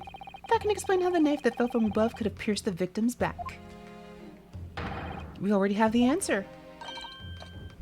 Goodness! Utter madness! No, this is London, not Sparta. Surely this must be the last time. Counsel, present the evidence of which you speak. Gladly. This is the last inconsistency, the final piece in the puzzle. If I can successfully make sense of this, the truth will be laid bare at last. With this, we conclude the case. The evidence that explains how the falling knife became lodged in the victim's back is the fourth book. She was bending over. This, the fourth book found at the scene. This is the final piece of evidence the defense will present. The burnt book? Is that not Mr. Garadeb's book? Yes, and to understand its significance, we have to consider how it came to be at the scene in the first place. The photographic print clearly shows the book in question, and the victim holding it in her hand. But as we all now know, it was the police constable that took the book between her fingers like that. Quite so, as part of his wholesale transplanting of the crime scene to the opposite side of the road. That's true. However, as part of his testimony, Constable Beat made an extremely enlightening statement on that point. Remember, he said that he didn't actually put the book there. That's how he found it. When he said, when I first ran over to the scene, the victim was already holding the book. So when he moved everything, it was still in her hand. In other words, the victim had already picked the book up of her own volition. And clearly, that must have been before she suffered the knife wound. Well, I should say so. After being attacked with a knife, I don't imagine she'd have been doing much of anything. So the question becomes, why did the victim have that book in her hand? By jingo! I think I'm getting to see what may happen now. Oh, dearie me. We know that the book fell from the top floor of the Garadeb household onto the pavement below, at precisely the moment that the victim was walking past. Yes, at exactly that moment, the young woman was walking along the street in the light fog, when all of a sudden, a book fell right in front of her, out of the sky. The book I threw. Yes, Mrs. Garadeb. And what do you think the woman did? What would you do if you were walking along and suddenly a book landed in front of you on the pavement, flying from the sky? Well, I can't imagine it, but I suppose she might have reached down and picked the book up. Exactly! That is exactly what she did. She picked up the book! Oh my god! And when the woman reached down to pick up the fallen book, what position would her back have been in? That's right, facing the sky, completely and utterly defenseless. Then, in the very next moment, while the woman was still bent over picking up the book, shank, knife to the back. The next object fell from the room above, the jackknife straight into the middle of her back. Ada, you're leaving your back defenseless? How foolish of you. Ada. You're mine now. Chink.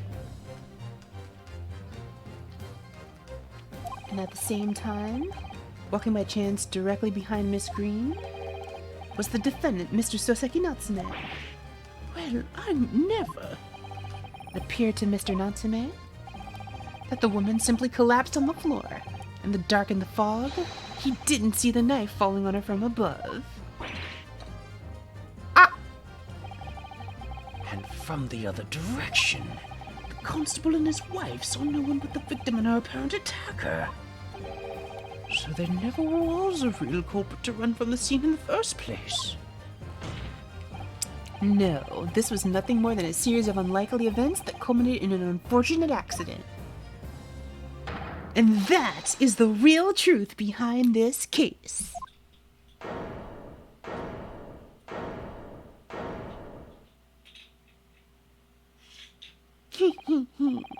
Well, Garadeb couple?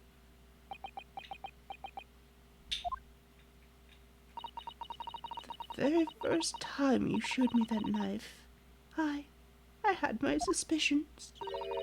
I wondered if perhaps it might have been something like that. There, old bean. Poor Miss Garadeb. Of course. course, I never meant for anything of the sort to happen, but it was all my fault, wasn't it? Wow!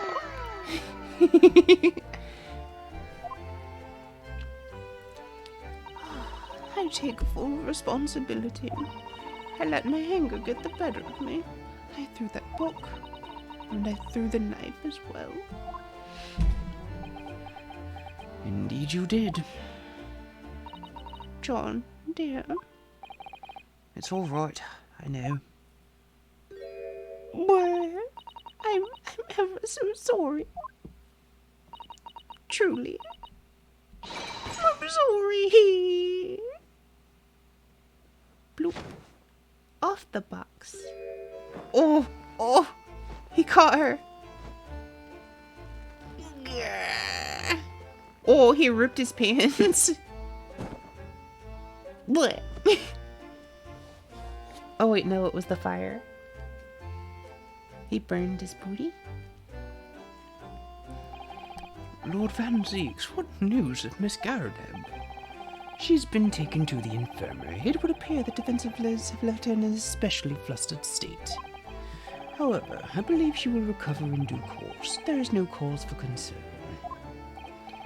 Yes, unbeknownst to themselves, the cause could have easily been a terrible tragedy. They shall have to prepare themselves for the consequences of their actions. There is some good news, however, my lord. I've just had word from the hospital where the victim is being treated. Her condition is improving steadily, and the doctor believes she will regain consciousness soon. Imagine, like, the string of events that, like, get you framed for murder. Like, someone was having a fight that lit a fire on, they threw a book away, they threw a knife after the book hit the window, fell down, the person in front of you went over to pick the book up and got stabbed in the back by a knife falling from the sky. Like, what? It's strange. We've been talking about the victim all this time, but we never once met her. How wonderful! This woman is out of danger, it seems. Yes, that is good news. So, Mr. Soseki Natsume.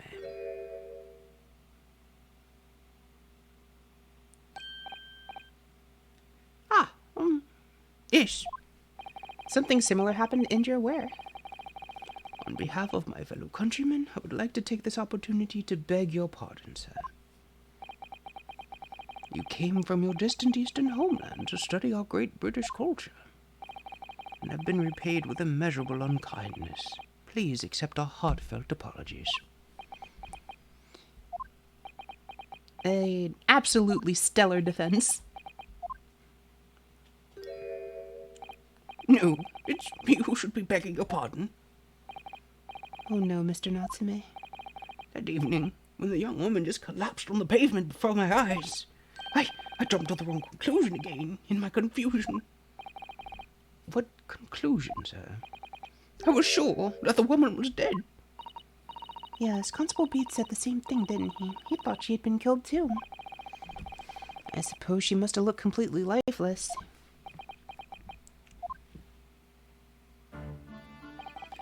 It's been about a year since I arrived from Great Britain now, but I still can't get used to life here. I can't relax. I'm sure there are evil spirits lurking in the fog, like they're haunting me. Poor Soseki-san. His imagination really has got the better of him. Yes, poor man. So, when it happened, I thought the young woman had been taken by the fog spirits. I should never have dropped my books like that and run away. I should have called for help, for a doctor, for the police. Instead, I've managed to create a rift in the relationship of trust between our two empires. And for that, I am truly sorry.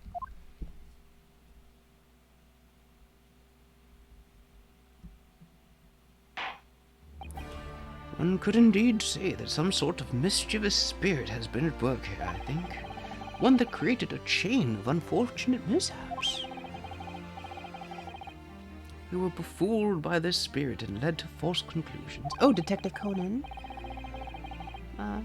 But thanks to Lord Van Zeeks and our young lawyer here from the east, that chain has now been broken and the spirit exorcised. I heartily commend you both. Oh, ba ba ba ba ba ba ba ba. Ow. Now then, ladies and gentlemen of the jury. Yes, my lord. In concluding this trial, I must ask one last time for your decisions regarding the defendant's culpability. Are you ready to present your findings to the court? As the foreman of this jury, I can assure you we've reached a fair and just conclusion. I do declare the truth can be extremely cruel at times. Well, I didn't suspect the woman next to me, that's for sure. Sitting in for the old bean while she's out of action, you know? But I knew what her decision would be. Wasn't mine, I'll finally be able to get out of here and start work. Well, that's about time. I see. I'll have a cork of a story to tell the grandchildren when I get home, won't I? Well,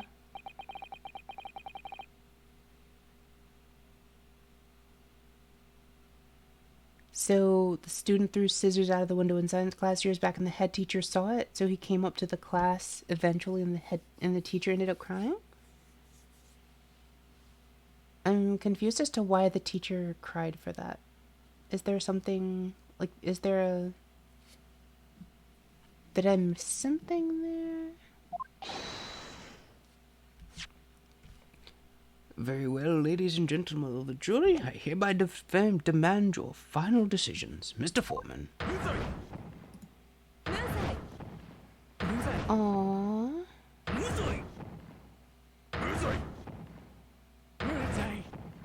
Oh, I see. I feel bad for her.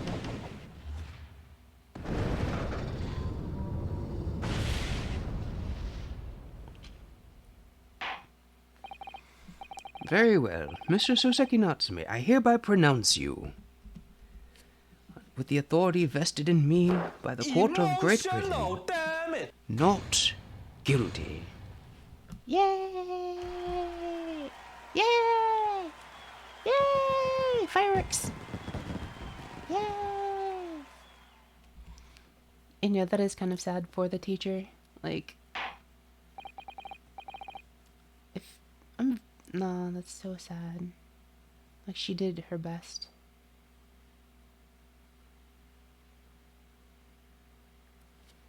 That's good that she's someone else. Why are you running? Why are you running? And finally, Mr. Natsume. Oh, yes, Lord Sir. You are now a free man once more. It is my hope that you will continue to further your education in our culture. And may you never again be brought before me. Oh yes, sir. Of course. On my life, I swear I'll never set foot in a courtroom again. I'll transport it 2 tears. Thank you, counsels. Court is adjourned. Finally.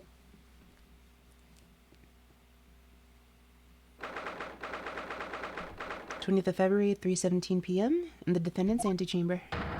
Oh, locum. Wait, you mean me? Of course! Is there not a locum here? Is there even one? Compared to the original locum student, Mr. Naruhodo Esquire, your name has become rather short, hasn't it? What's wrong with using my actual name? Oh, Oh, at last! I'm free! I'm free! Joyful, joyous, jubilant, jubilation!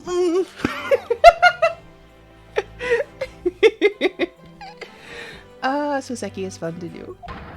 Heady, hearty, happiness, hurrah! oh, I am pleased. Mr. Natsume is delighted. Would it be so hard just to say that then? Locum, you did it! You saved me from the brink! Well, what happened to the poor woman was in no way your fault after all. I'm just glad everyone can see that now. No, not that! Lovely, loyal, locum lawyer! Oh, Yes? I mean, as I said before, I've just never gotten used to life here in Great Britain. Every time I look over my shoulder, I see foreigners, I see towering brick buildings. From high up windows, I see them looking down on me, laughing. Look, that little hunchback. Oh dear, I'm sure it's all in your head, Mr. Natsume. But today, you, local lawyer, gave my gloom the boot. You stood firm behind that baronial bench before all those babbling British. You battled to the bitter end, laying bare the baffling truth. And when I beheld the blinding fireworks among the beams of the Bailey's roof, I bellowed, "Behold the best barrister ever born!" This guy is the best. Well, that's very flattering, and we're very pleased for you. This has given me a wonderful anecdote to recall to my own friends back in Japan. And an anecdote? Is that what's to become of all my hard work? Oh, there you are, my dear fellows. I apologize for keeping you waiting. I rose late this morning. Oh, Mr. Sholmes, what a pleasure to see you.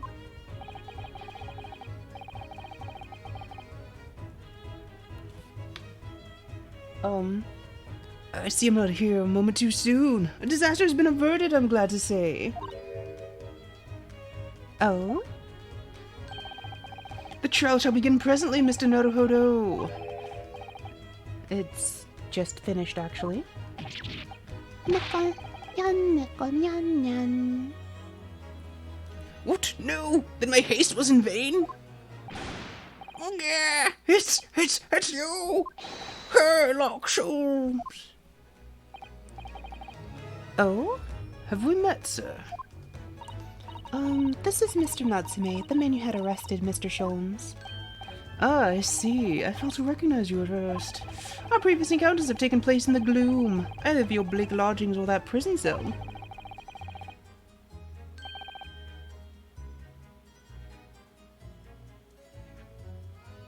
I simply couldn't place that curious face in the light. Charming. This is all your fault! Sherlock Holmes!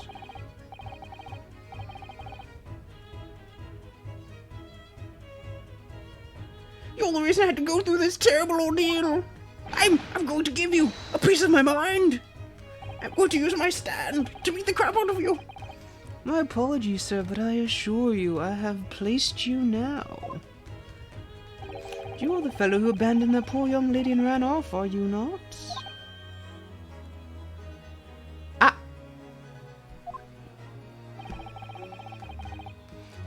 Had she been taken to the hospital more urgently, I feel perhaps she would have regained consciousness by now. Oh? But it was unavoidable, I'm sure. We are but human after all. Anyone would have been shaken by such an experience.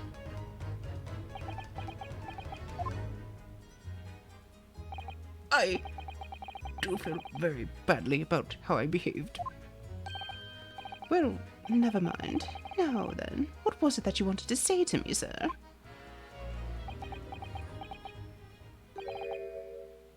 Nothing. Priceless! Oh, I am sorry, really, but that was quite priceless. Poor Saseki-san. He's just getting dumped on. Still, on the bright side, you've had an extremely entertaining experience without paying a penny. And it would seem you were not even found guilty. But there is no bright side. Whatever do you mean, Mr. Natsume? Even after this, I'm still cursed by the spirits and, well, but now by the Reaper. Lord Van Zeeks. I haven't forgotten, you know, what facing that man in court means. Even if you're found not guilty, you're still doomed. It'll be alright, Mr. Natsume. Hmm? If the Reaper appears trying to make trouble, I will protect you. Hiya! Donk. With a perfectly executed Suzato takedown. He's just like, oh my god, what are you? Much as I like being turned on my head, a bit of warning might be nice next time, Mrs. Zato.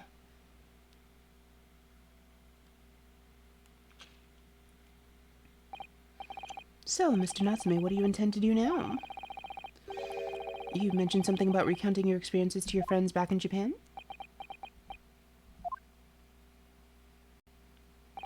Yes, I intend to return to my homeland soon. Oh? It has already been a year since I arrived here in Great Britain. I've visited universities, libraries, bookshops. I've been honored with the tutelage of professors. I've learned so much about the world of literature here and the city it has shaped. And I've come to realize that it is my calling to sail home and tell my fellow countrymen about it. That's very touching, Mr. Natsume. Or, in perhaps less veiled terms, you wish to withdraw halfway around the world to escape the terror of the Reaper's curse. That's not it at all! The more I learn of literature, the more the strange feeling claws at my insides. I feel compelled to return to my roots and attempt to pen a work of my own. Oh, I see. A work of literature by Soseki-san could be an interesting read.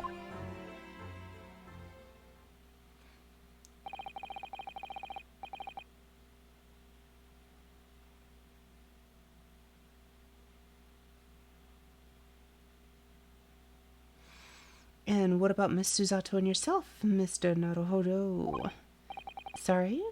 What about us? Will you return to Japan alongside your mustachioed compatriot? Why would we? A week has not yet passed since we arrived in London.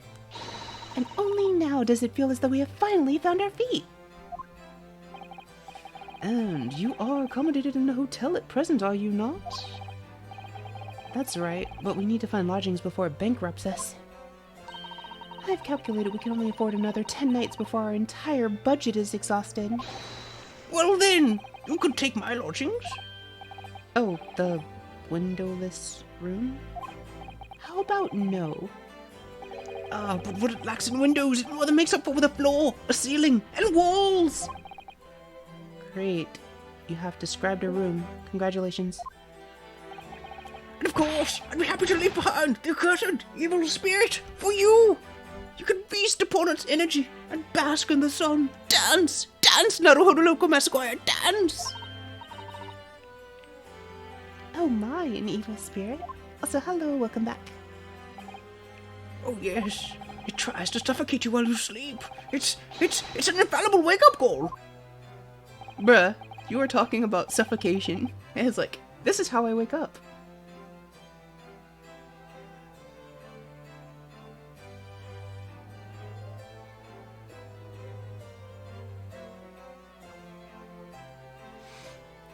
We'll think about it if that's alright.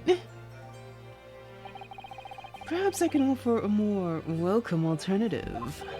Would you consider taking lodgings with me? Really? Well, a vacancy has conveniently presented itself, though it is up in the attic, I might add. Are you sure it isn't just a storage loft? I spoke with the landlady this very morning on the matter of price, and Iris is cleaning the room as we speak. You must come at once. I presume you have no luggage to speak of. Oh, this is simply wonderful! What an honor to be invited to taking lodgings in the great detective's office's attic. I'm too overcome for words. So, suggesting we look elsewhere is out, then? Ada, you want to be in my attic? Oh my. Ada. Then it's settled. Iris will prepare welcome dinner this evening. And you must come too, Mr. Natsume. I insist. I don't know what to say, but thank you, and yes! Wonderful. Then I'll go and complete the paperwork for your formal release, Mr. Natsume. It shan't take long. Someone's happy.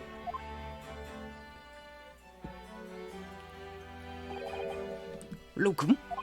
I knew that you wouldn't let me down. I'm truly delighted to have met you here in London. Likewise, Mr. Natsume. It's been a privilege meeting you too. It's a shame that we're gonna have to say goodbye so soon. Well, I've come to realize that I belong in Japan. But welcome, we'll meet again one day. Yes, I'm sure. And hopefully by then, I'll be a successful lawyer. Hopefully by then, I'll be a successful author. Well, my dear fellow, our carriage appears to have arrived.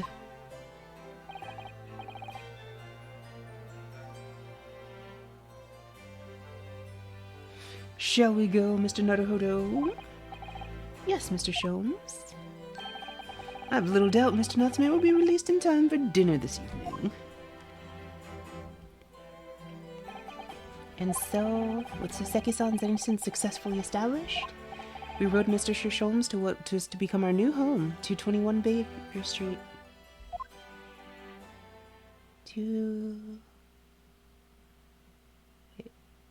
Yeah, 221B Baker Street. 4 p.m. in the attic. This is a big attic. This is like the biggest attic I've ever seen. This looks like the first floor of a house rather than an attic. So this? Like there's actually like a proper door over there. It's to be our new office, yes? Our office? I rather like the sound of that. Me too. It's simply wonderful, isn't it? I hope you can see this, Kazuma. It's only a small step. But I'd like to think we're getting a little closer to your dream now. So, my dear fellows, do you like the place? Oh, he looks so different without his head. Without his hat. He looks like so different without the hat, doesn't he? Ah, Mr. Sholmes. Yes, thank you so much. It's a delightful room, Mr. Sholmes. I simply adore it. Good, I'm pleased to hear it. Iris and I are delighted to welcome you. I hope everyone's hungry. It's nearly time for dinner. We'll eat as soon as Mr. Natsume arrives. We have a lot to celebrate. Iris, you must let me help you. All right then, Susie. You can be in charge of the salad. Splendid.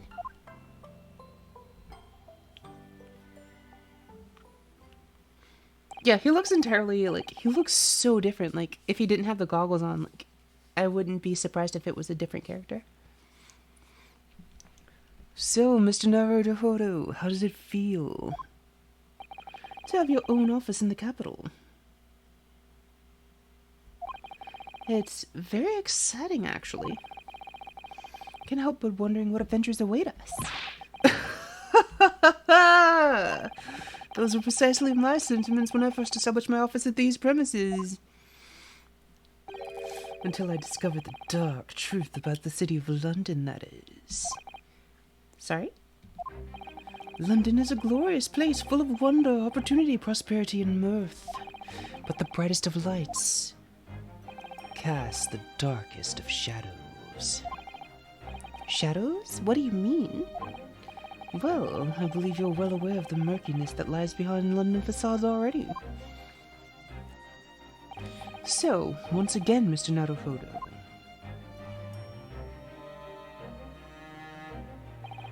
Welcome to London.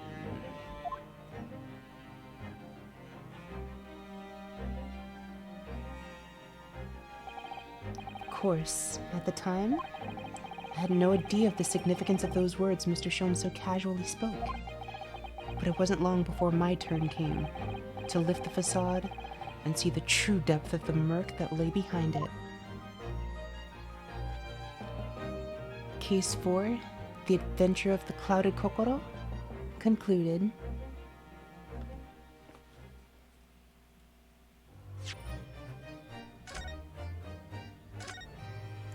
Thank you ever so much for watching. I hope you enjoyed. We did the thing. Next time, the adventure of the unspeakable story. thank you everyone. I'm going to stop streaming here. Hopefully you enjoyed that. If any of you want to do anything, please let me know. I'm kind of free for a bit, I think, so I will do my best. Alright. I've also been lurking on some of my friends, so I'm gonna go say hi to them. Alright. Ow!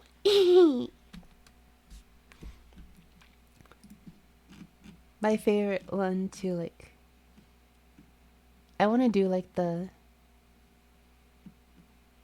I also want to do I like, oh, Tatsu, did you hear the ga that I made since you had asked for it?